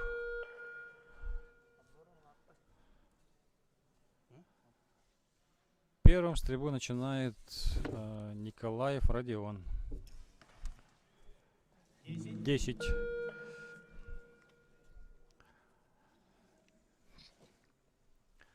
Хорошее начало.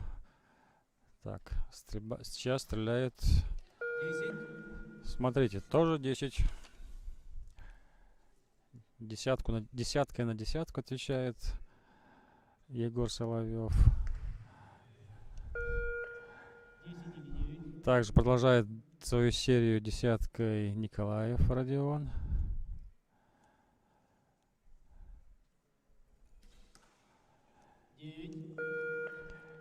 Девятка у Соловьева Егора. И третий выстрел Николаева Родиона. К сожалению, 28 очков у него в серии. И Егор делает свой третий выстрел. Также восьмерку. 27 очков. 27 на 28 предварительно. И в этой серии ведет Николаев Родион. Ну что ж,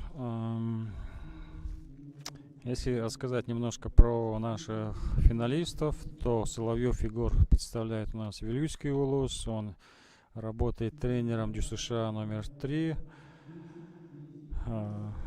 И сам тоже принимает участие, но уже среди ветеранов. После квалификации он был первым. И в полуфинале победил у Васильева Николая. Таким образом, он сразу вышел в финал за золото, где встречается с Николаевым Родионом. Николаев Родион у нас после квалификации шел на 3-м месте, а сейчас стреляет за золото. Что ж, вторая серия.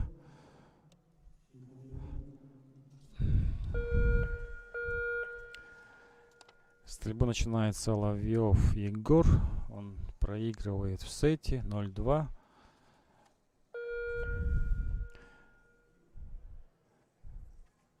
Но это бойцы. Бойцы, наши ветераны, без боя не сдадутся. Первый выстрел Егора и 9. Что-то он там объясняет. Не все получается, недоволен своим выстрелом. Ну что ж, стреляет Родион. У него 8.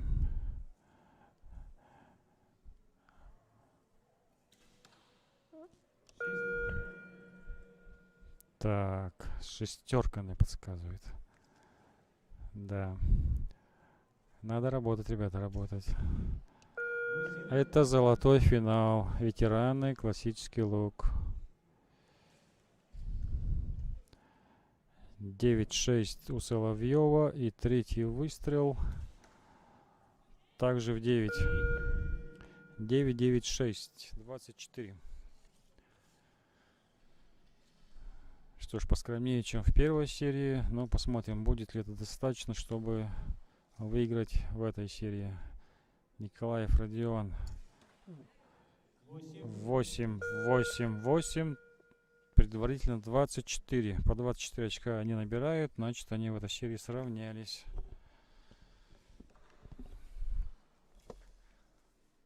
Интересно, волнение по-разному приходит. Вот первая серия все выстрелы были в желтое, а сейчас смотрим, уже и до синего дошло.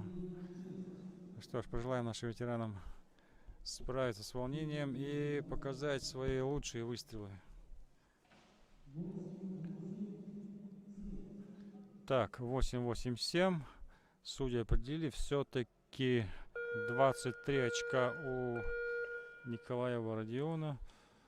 Это означает, что счет по сетам будет 2-2. Ну, тем нам и интереснее.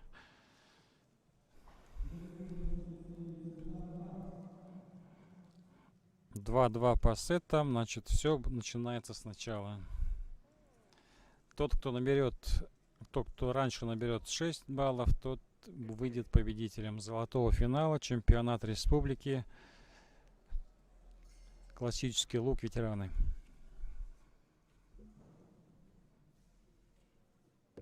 Первым стрелку начинает Николаев Родион начинает третью серию.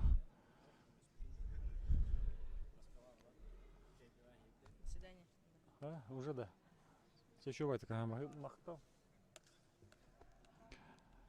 Так, небольшая заминка. Что-то с оборудованием у Родиона. Сейчас несут поправку. И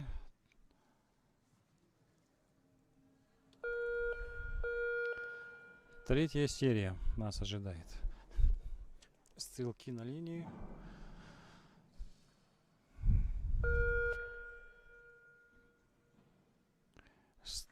Стрелы взведены, осталось натянуть тетиву и сделать выстрел.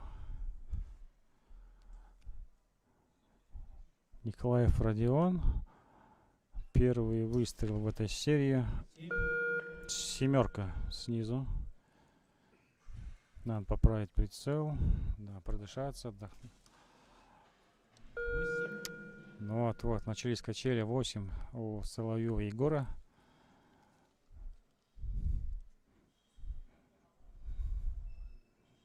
Не все получается у наших ветеранов. 8. Так, теперь 8 сверху.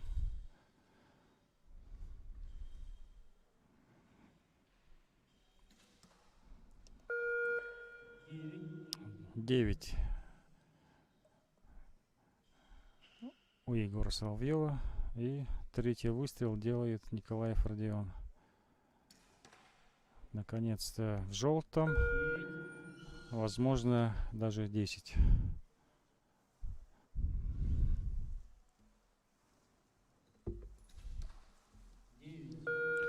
Девять, 8. Это очки, это набор очков у Соловьева и Егора. Третья серия закончилась. Сахар, да, кто? Сахаров, кто? Это просто вода.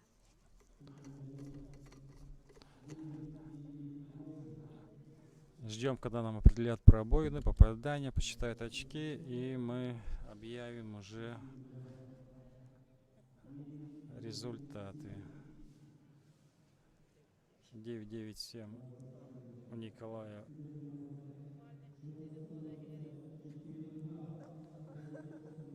Так, ну 4-2 в пользу Егора Соловьева. Борьба продолжается.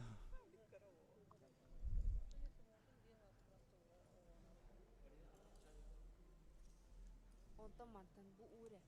Буре, да? Он велик смак интересный. Да? Да.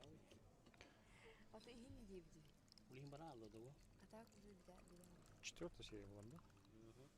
Он на мене тією став. Четвертая серия. Первый стреляет. Судья дает сигнал, и первым у нас эту серию начнет Николаев Родион. Потому что у него 2 балла, он пока проигрывает.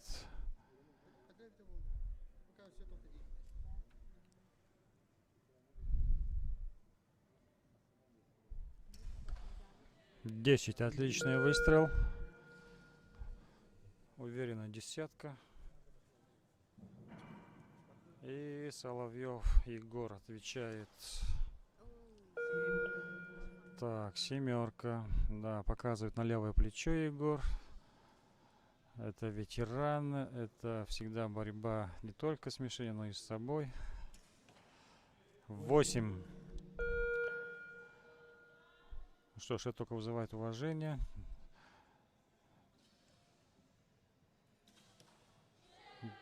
Отличный выстрел. 10.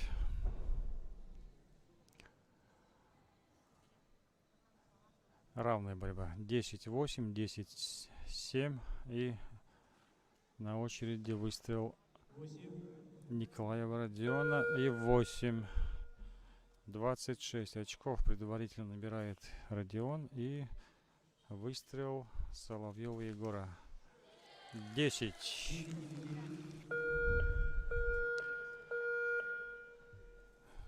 Справились с волнением, с луком, с собой. Сейчас посмотрим результат. Но предварительно эта серия за Соловьевым Егором. 10, 10, 7, 27 очков. Это Соловьев Егор. И 10, 8, 8, 26. И на одно очко меньше. Это значит, что золотой финал прошел. И чемпионом становится Соловьев Егор. Классический лук ветераном. Поздравляем его с высоким званием. Он еще раз доказал, что ветераны не стареют. Поздравляю победителей чемпионов. Также поздравляем Николаева Родиона с серебряной медалью. Это хороший результат. Чуть-чуть не хватило ему в третьей серии, четвертой серии. Ну что ж, это спорт, это стрельба из лука. Здесь нужно самообладание. И тогда все будет нормально, все будет отлично. Что ж, на этом финалы у ветеранов закончены, и впереди нас ждут финалы у женщин. Классический лук женщины. Классический лук женщины. В бронзовом финале встретятся Курчатова Рената и Иванова Саина.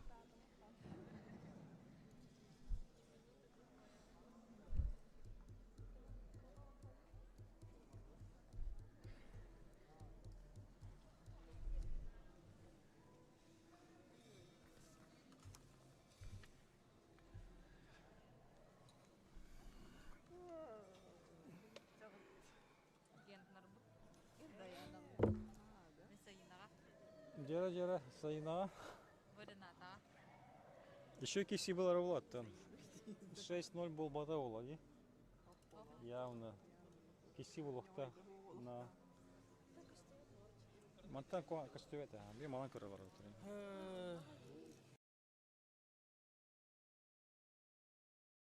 Классический лук. Ждем объявления, ждем выхода спортсменов. Мы ведем трансляцию, прямую трансляцию из спортивного комплекса «Триумф». У нас чемпионат Республики Саха-Якутия по стрельбе из лука.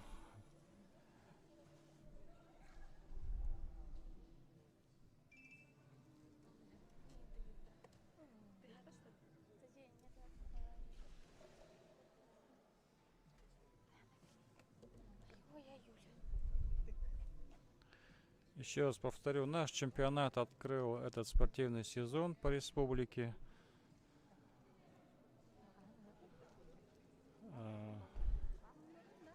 Все организовано на высоком уровне, даже, можно сказать, на высочайшем уровне.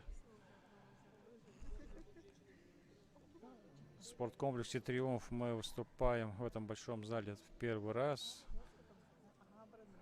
И большое спасибо организаторам за предоставленные условия, за отличные трансляции и на большом экране, и уже в онлайн на канале YouTube.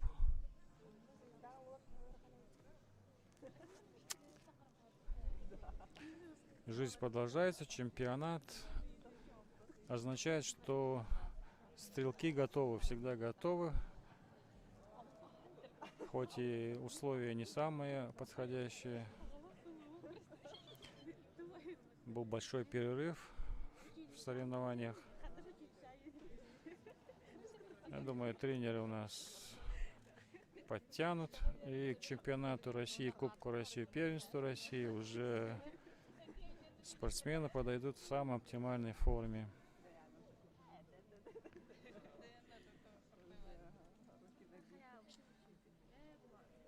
Что ж, идет небольшое совещание в судей. Да, сейчас будет награждение. Ждем финалов, а пока награждение.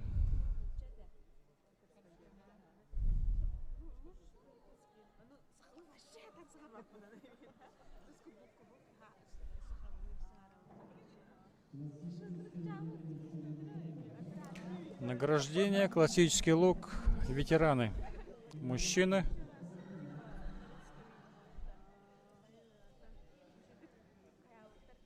Наш золотой фонд, наши тренера.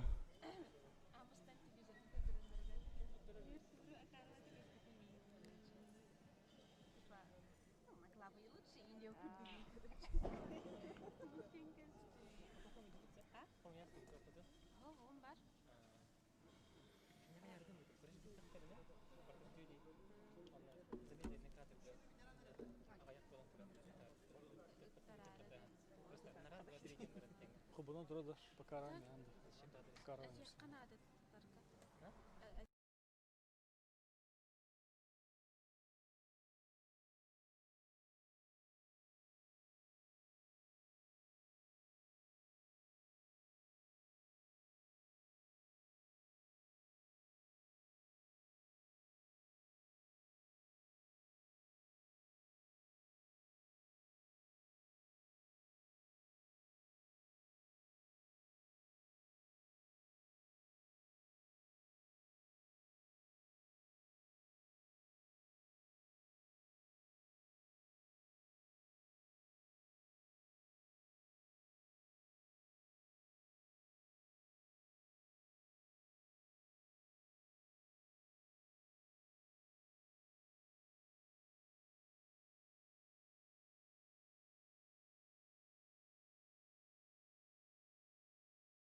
Так, ну что ж, прямая трансляция, а у нас сейчас награждение. Классический лук ветераны. Наши ветераны закончили финалы и Третье место занял Васильев Прокопий. идет церемония награждения. Третье место, бронзовую медаль у нас завоевывает Васильев Прокопий, представитель Мегино-Кангаласского лоуса. Старший тренер по стрельбе из лука Мегино-Кангаласского лоуса. Второе место занял Мастер спорта СССР. Так, серебряная медаль у Николая Родиона, представителя горного луса. и чемпионом республики 2021 года становится Соловьев Егор, Величский лус. А золотая медаль у Соловьева Егора, представителя Вилюйского луса. Егор Егорович у нас старший тренер в Вилюйском лусе. Все наши тренеры стараются поддерживать себя в форме, продолжают стрелять, и вот предоставляет им возможность выступать здесь на чемпионате и приносить в копилку лусов свои, ну и в свою копилку, и копилку луса медали и грамоты. Ну, большой респект им за это.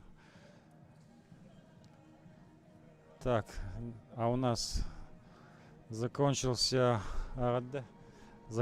награждение, и сейчас начнутся уже бронзовые финалы, бронзовый и золотой финалы, классический лук, женщины.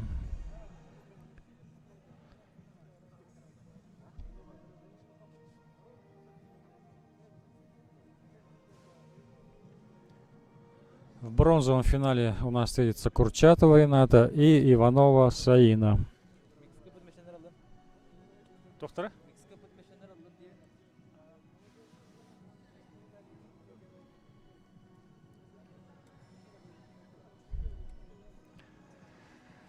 Осталось два финала, золотой и бронзовый, и на этом наша трансляция закончится.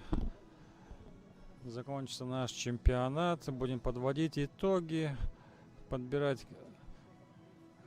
команды для выступления уже на чемпионате России. Так что пожелаем всем оставшимся нашим финалистам выступить с полную силу, с полной отдачей. Всем удачи!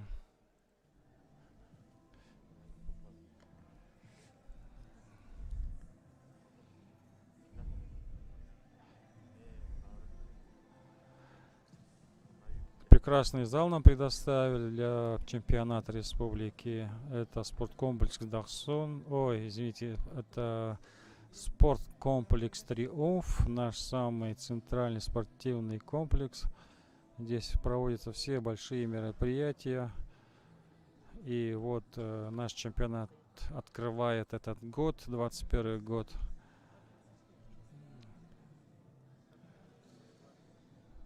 Дальше сборная остается, будет здесь тренироваться, готовиться до 21 числа, до 21 января.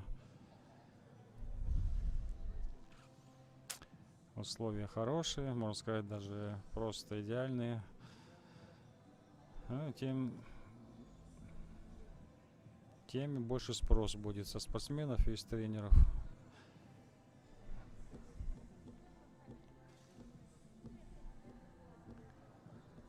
Так, тем временем идет подготовка.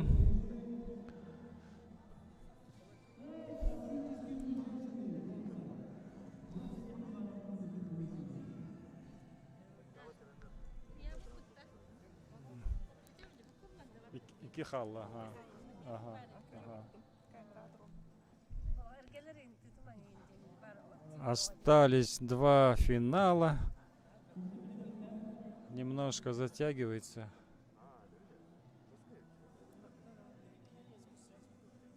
Но, тем не менее, я так смотрю, все по программе у нас идет достаточно плотно, достаточно точно.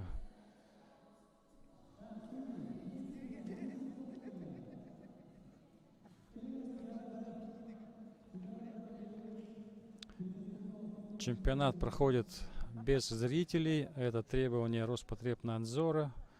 Зрители у нас виртуальные, то есть только те, кто следит за онлайн-трансляцией. Также у нас здесь виртуальные аплодисменты, может быть, вы уже слышали, тоже их применяем.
Мишаня ребята. Материална коленка в силу.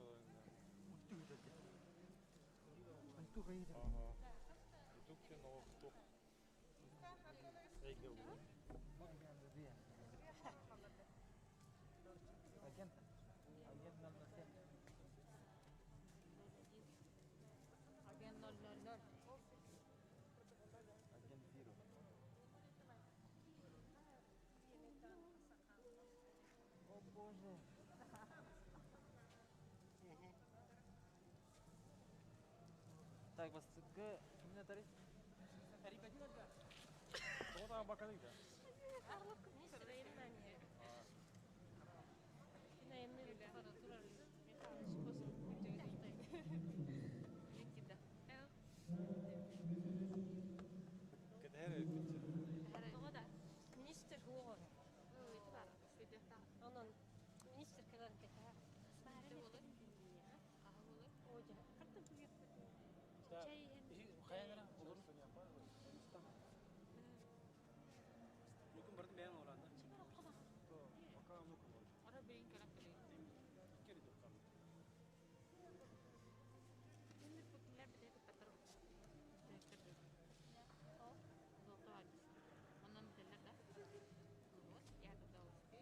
Бронзовый финал.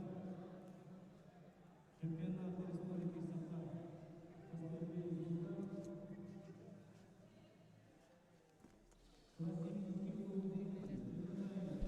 Итак, бронзовый финал, классический лук женщины.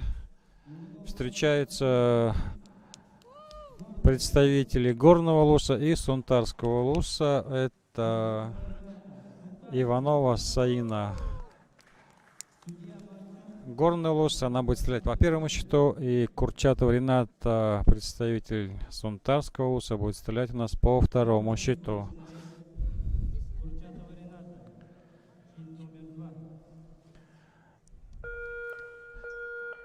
Серию начинает Курчатова. Второй щит.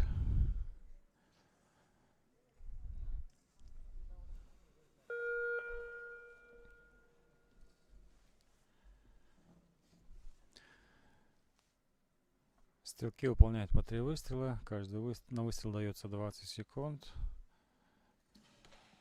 10, Стреляют стрелки попеременно.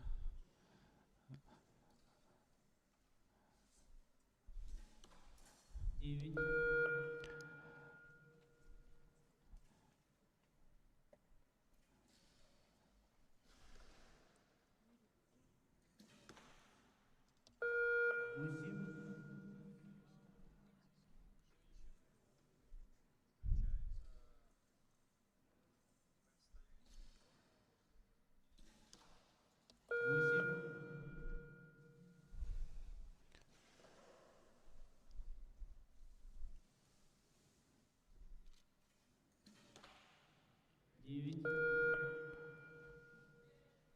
Ну что ж, Курчатова закончила стрельбу. У нее 10, 9, 8 или 9.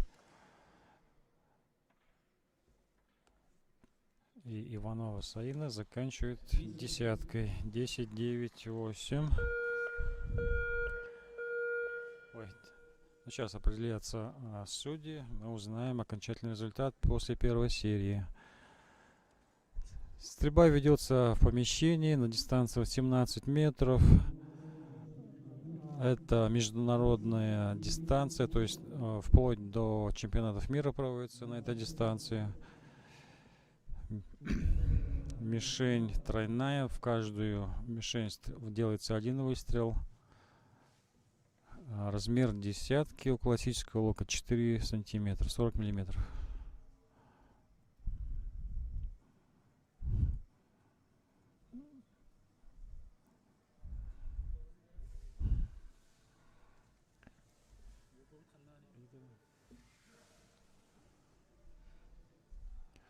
Так, понадобилась лупа.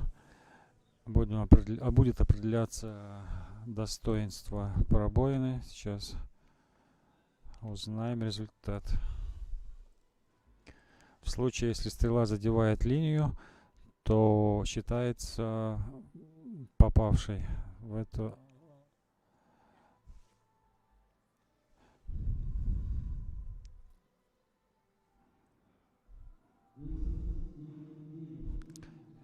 Десять, 9, 9, 28 о Курчатовой.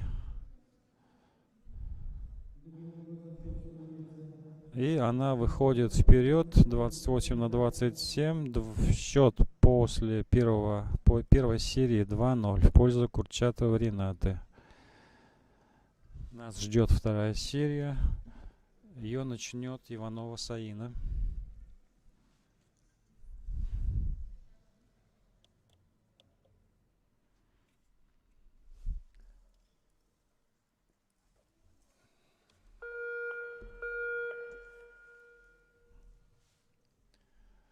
Итак, стрелки на линии. Стрелы взведены на тетиве. Осталось справиться с волнением и сделать выстрел. Стреляет Иванова Саина.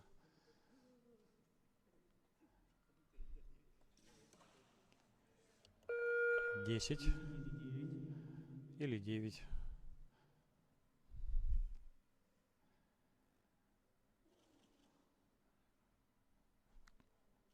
Рената выполняет и 9, 9.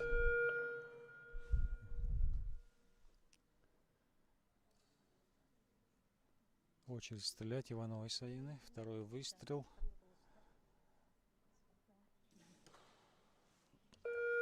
Так, Восьмерка, далекая восьмерка.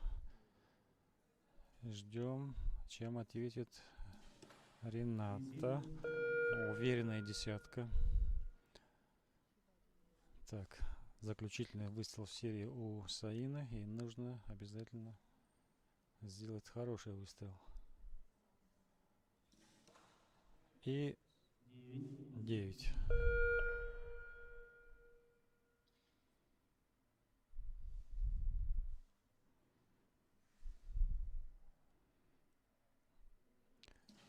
Рената.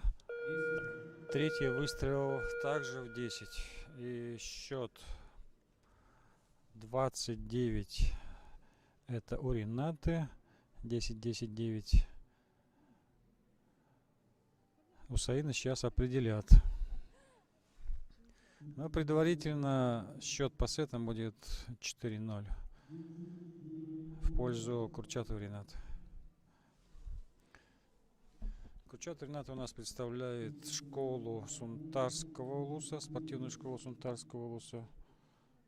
Личный тренер Балданов Балдар Батманкуевич. Сейчас он как раз ассистирует, стоит рядом с Ренатой. И счет на табло 4-0. Нас ждет третья серия. В случае, если все пройдет так же без изменений, то на этом все и закончится. Будем ждать, будем смотреть. Стрельбу третьей серии начинает Иванова Саина.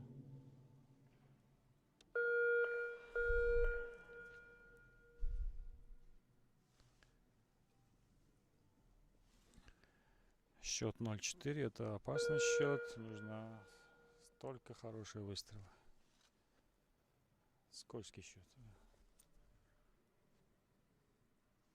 Особенно, когда стреляешь с сильным соперником, то здесь нужно уже выкладываться. 9.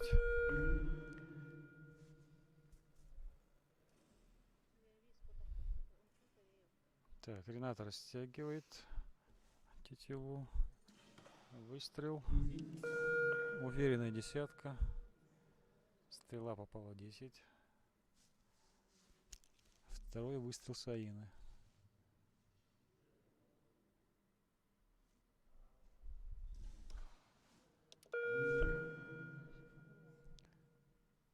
Восемь.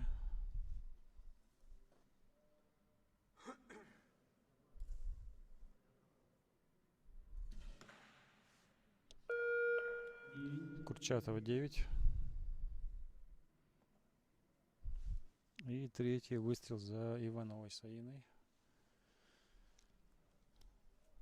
9-8 у нее в серии. И третий выстрел. 9. 9-9-8 это 26.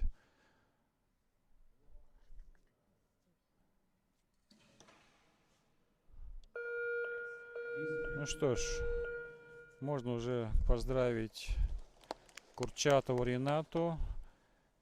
Счет по сетам в серии, счет серии 29-26. Это значит, что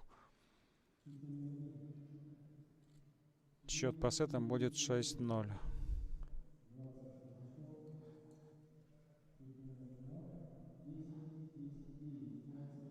Да, так, 29-26. Курчатова Рената у нас бронзовый призер чемпионата Республики Саха. Классический лук женщины. Поздравляем Ренату, поздравляем тренера, поздравляем болельщиков. Для Ренаты это большой успех. Большой-большой успех. Пожелаем ей в дальнейшем также отличной стрельбы. И успешно выступить на первенстве России и, возможно, на Кубке Чемпионате России. Участие в Кубке Чемпионате будет решаться на тренерском совете. Что ж, бронзовый финал закончен. Мы ждем золотого финала. Это у нас сегодня последний финал. Последний финал чемпионата.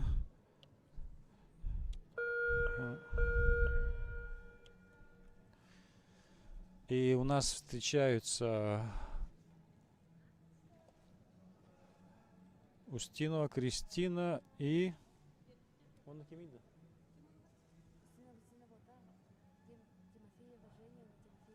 О, извините, я ошибся. В золотом финале у нас встречается Тимофеева Розалина и Тимофеева Евгения. Кристина, к сожалению, не прошла финал.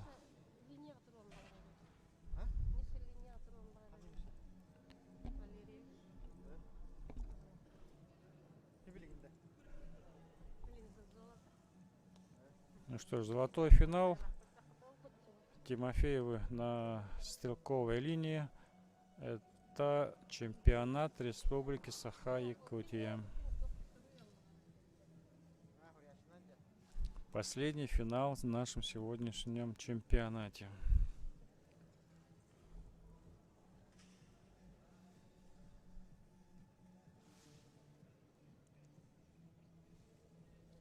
Женя, быстрее читай.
Это en ole niin marangatan.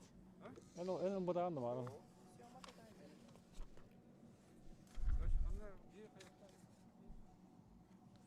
Эй, Семен он будет.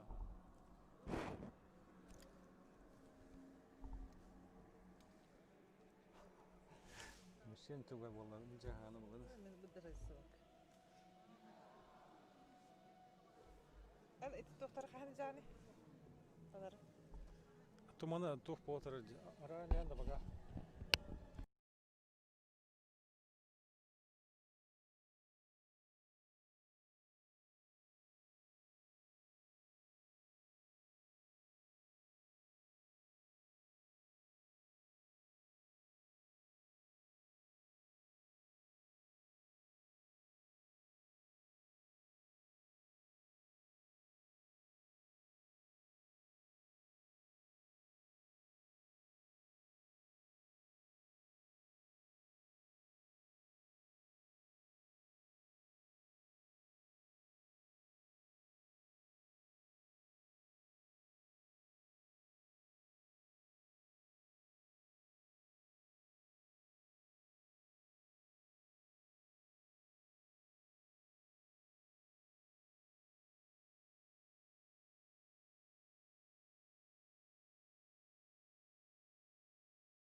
Что ж, уважаемые зрители, болельщики, родные и просто друзья, мы продолжаем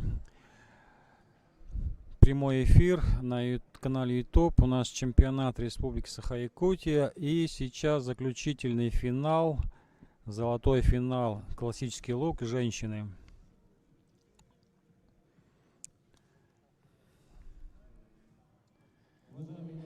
И на этом мы закончим трансляцию. А пока ждем.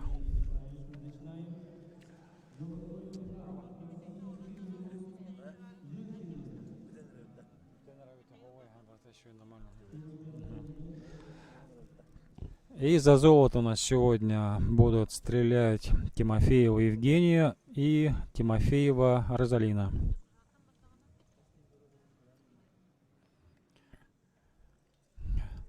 Наверное, не ошибусь, если скажу, что ни один финал чемпионата Республики Саха не проходил без фамилии Тимофеевой.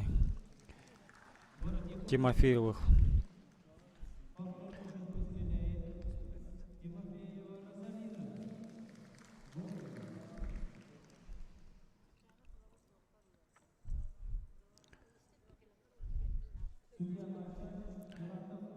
Евгения Тимофеева стреляет по первому счету. Ей ассистирует Варламов Илья. И второй щит Тимофеева Розалина ассистирует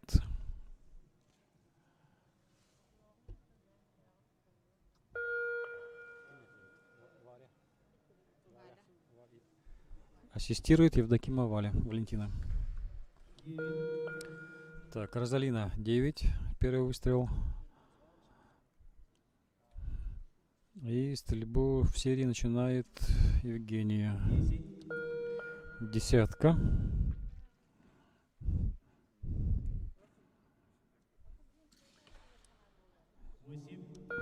8 Розалина.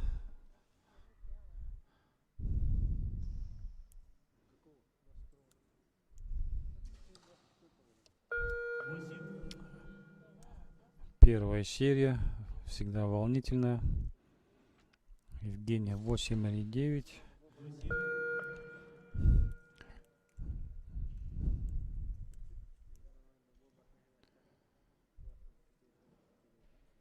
Спортсменки опытные, они, я думаю, уверен, что справятся. Внесут коррективы, успокоятся немножко и уже начнут показывать свою стрельбу.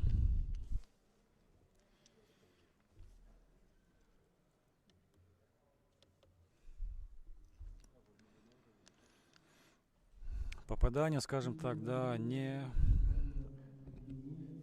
не их результат. Так, 28 очков у Тимофеева Евгении и 25 очков у Тимофеевой Розалины. Итак, результат после первой серии 2-0 в пользу Тимофеевой и Евгении. Евгения представляет команду города Якутска, а Розалина команду Горного Луса.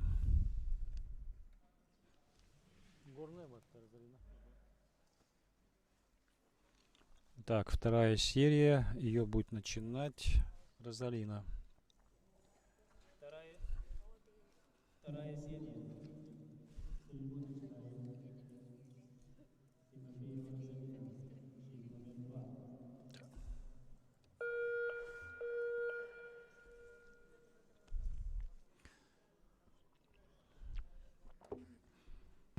Так, стрелки на линии. Розалина делает первый выстрел. Они у нее очень быстрые всегда. И сейчас 9.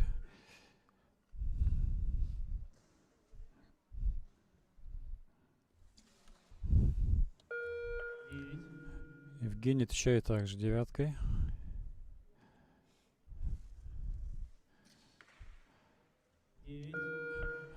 9.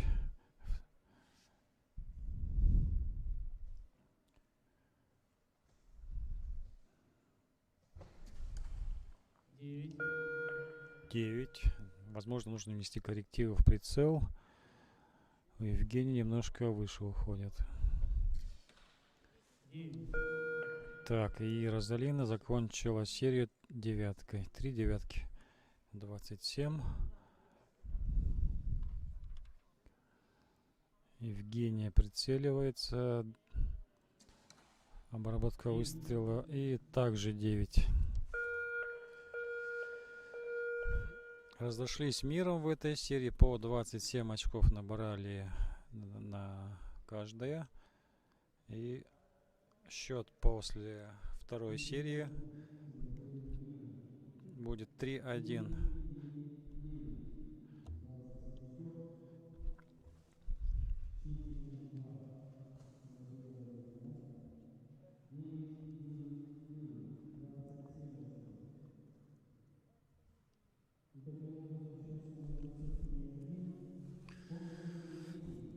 Да, счет после второй серии 3-1 в пользу Евгении Тимофеевой.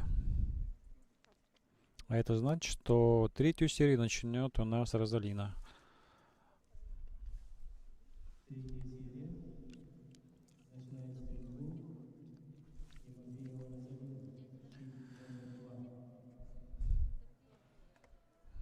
Так, третья серия. Спортсмены на линии.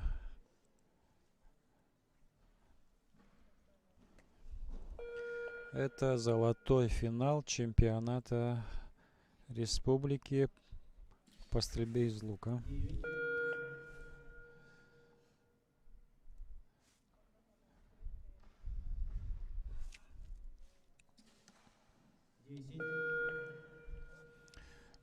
Спортсмены сделали по одному выстрелу. 9 у Розалины и 10 у Евгении.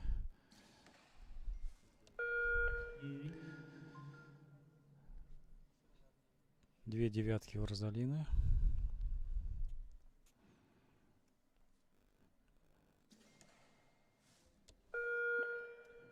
Евгения более точная. 10 или 9.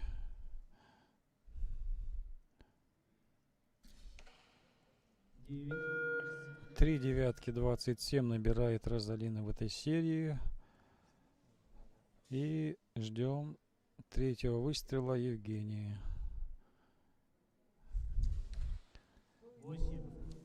8. Так, сейчас судьи подходят к щитам, будет определять попадание, смотреть пробоины, и подождем немножко и узнаем результат. 10-9-8 объявляет результат у Евгении. И 3 девятки, значит 27. По 27 они набрали. И в этой серии они сравнялись. Счет сети 4-2. Также в пользу Тимофеевой Евгении. Она ведет в золотом финале чемпионата республики по стрельбе из лука.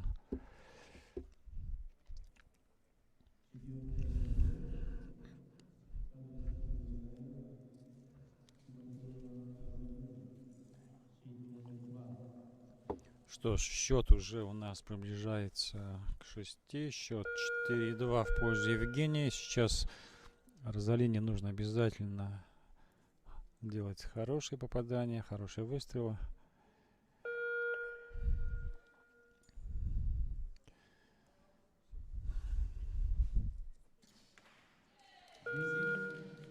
И это она делает. Первый выстрел в 10.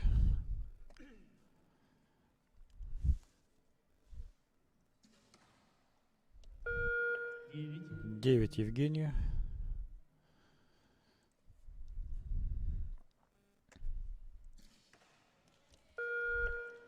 10 или 9 попаданий у Розалины.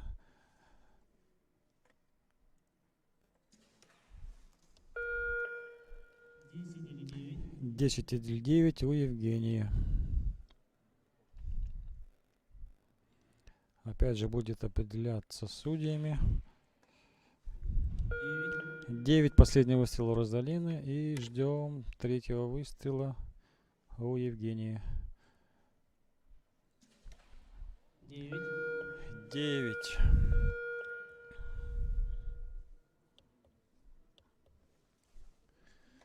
Девушки не ждут, стреляют быстро, уверенно. Ну, сейчас мы определим, судьи определят попадание, и мы узнаем, какой у них счет. Возле щита, когда определяется попадание, находится счетчик, судья на линии, который определяет попадание, и 2 представителя спортсменов. Так, 3 девятки у Евгении, 27 очков.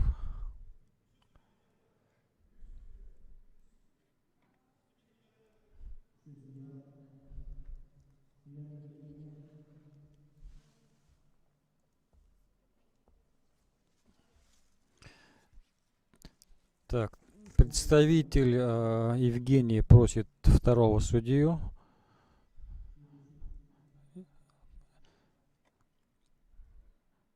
То есть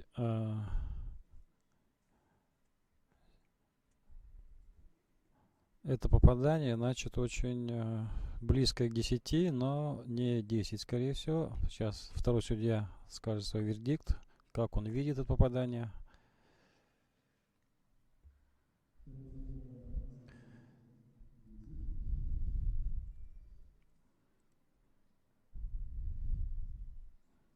Очень близко к десятке, видать, попало. Поэтому сейчас с помощью лупы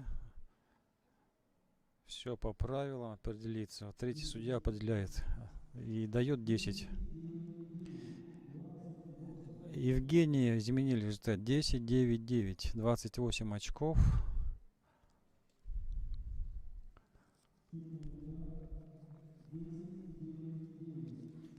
И такой же результат у Розалины, 28 очков, и в этой серии они сравниваются.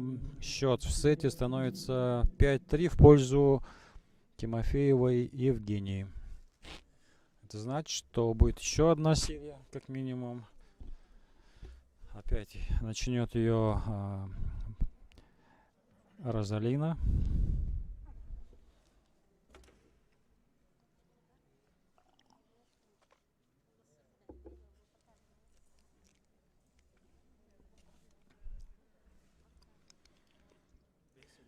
В случае, если они сравняются в сетах, еще сет будет 5-5, то будет перестрелка.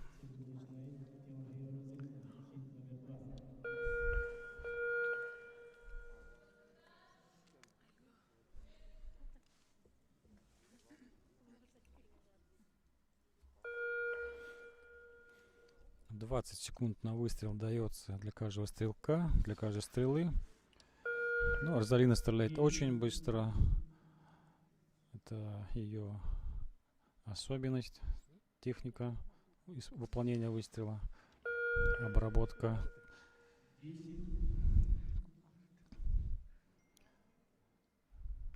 Опять же, очень близкие выстрелы. Второй выстрел у Розалины уверенно десятка.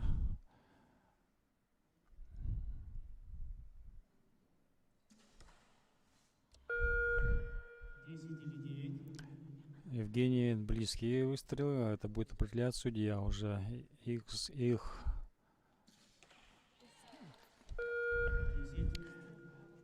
так, смотрим. Последний выстрел Евгении, и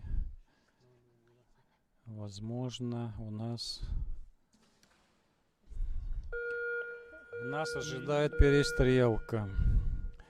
Выиграла эту серию Розалина. Счет становится 5-5.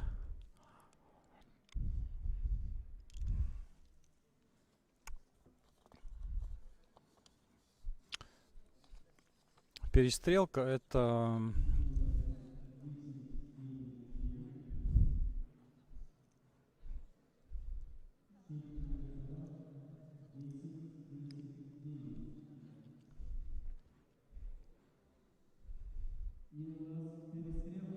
Да, догадки подтвердились. У нас перестрелка в золотом финале чемпионата республики.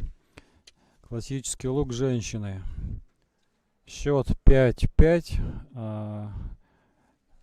Девушки выполнили 5 серий и еще до сих пор не могут определиться, кто же из них лучший, кто возьмет эту золотую медаль.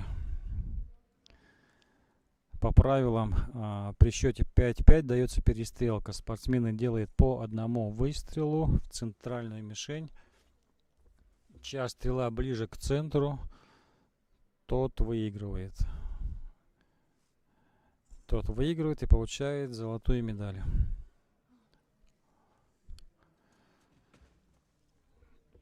Десятка в мишени в классическом луке 40 миллиметров. Там есть в серединке маленький крестик, и от него будет отсчитываться расстояние до попадания. Ближний край стрелы должен быть ближе.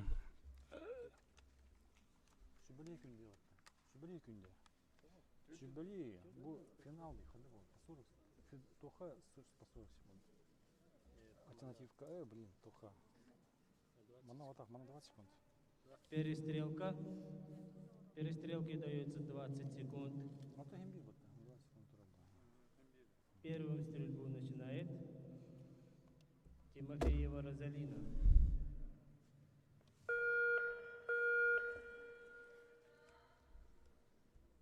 Итак, перестрелка по одному выстрелу выполнит спортсмены и уже определяться по ней. По попаданиям, у кого ближе к центру, тот и выиграет.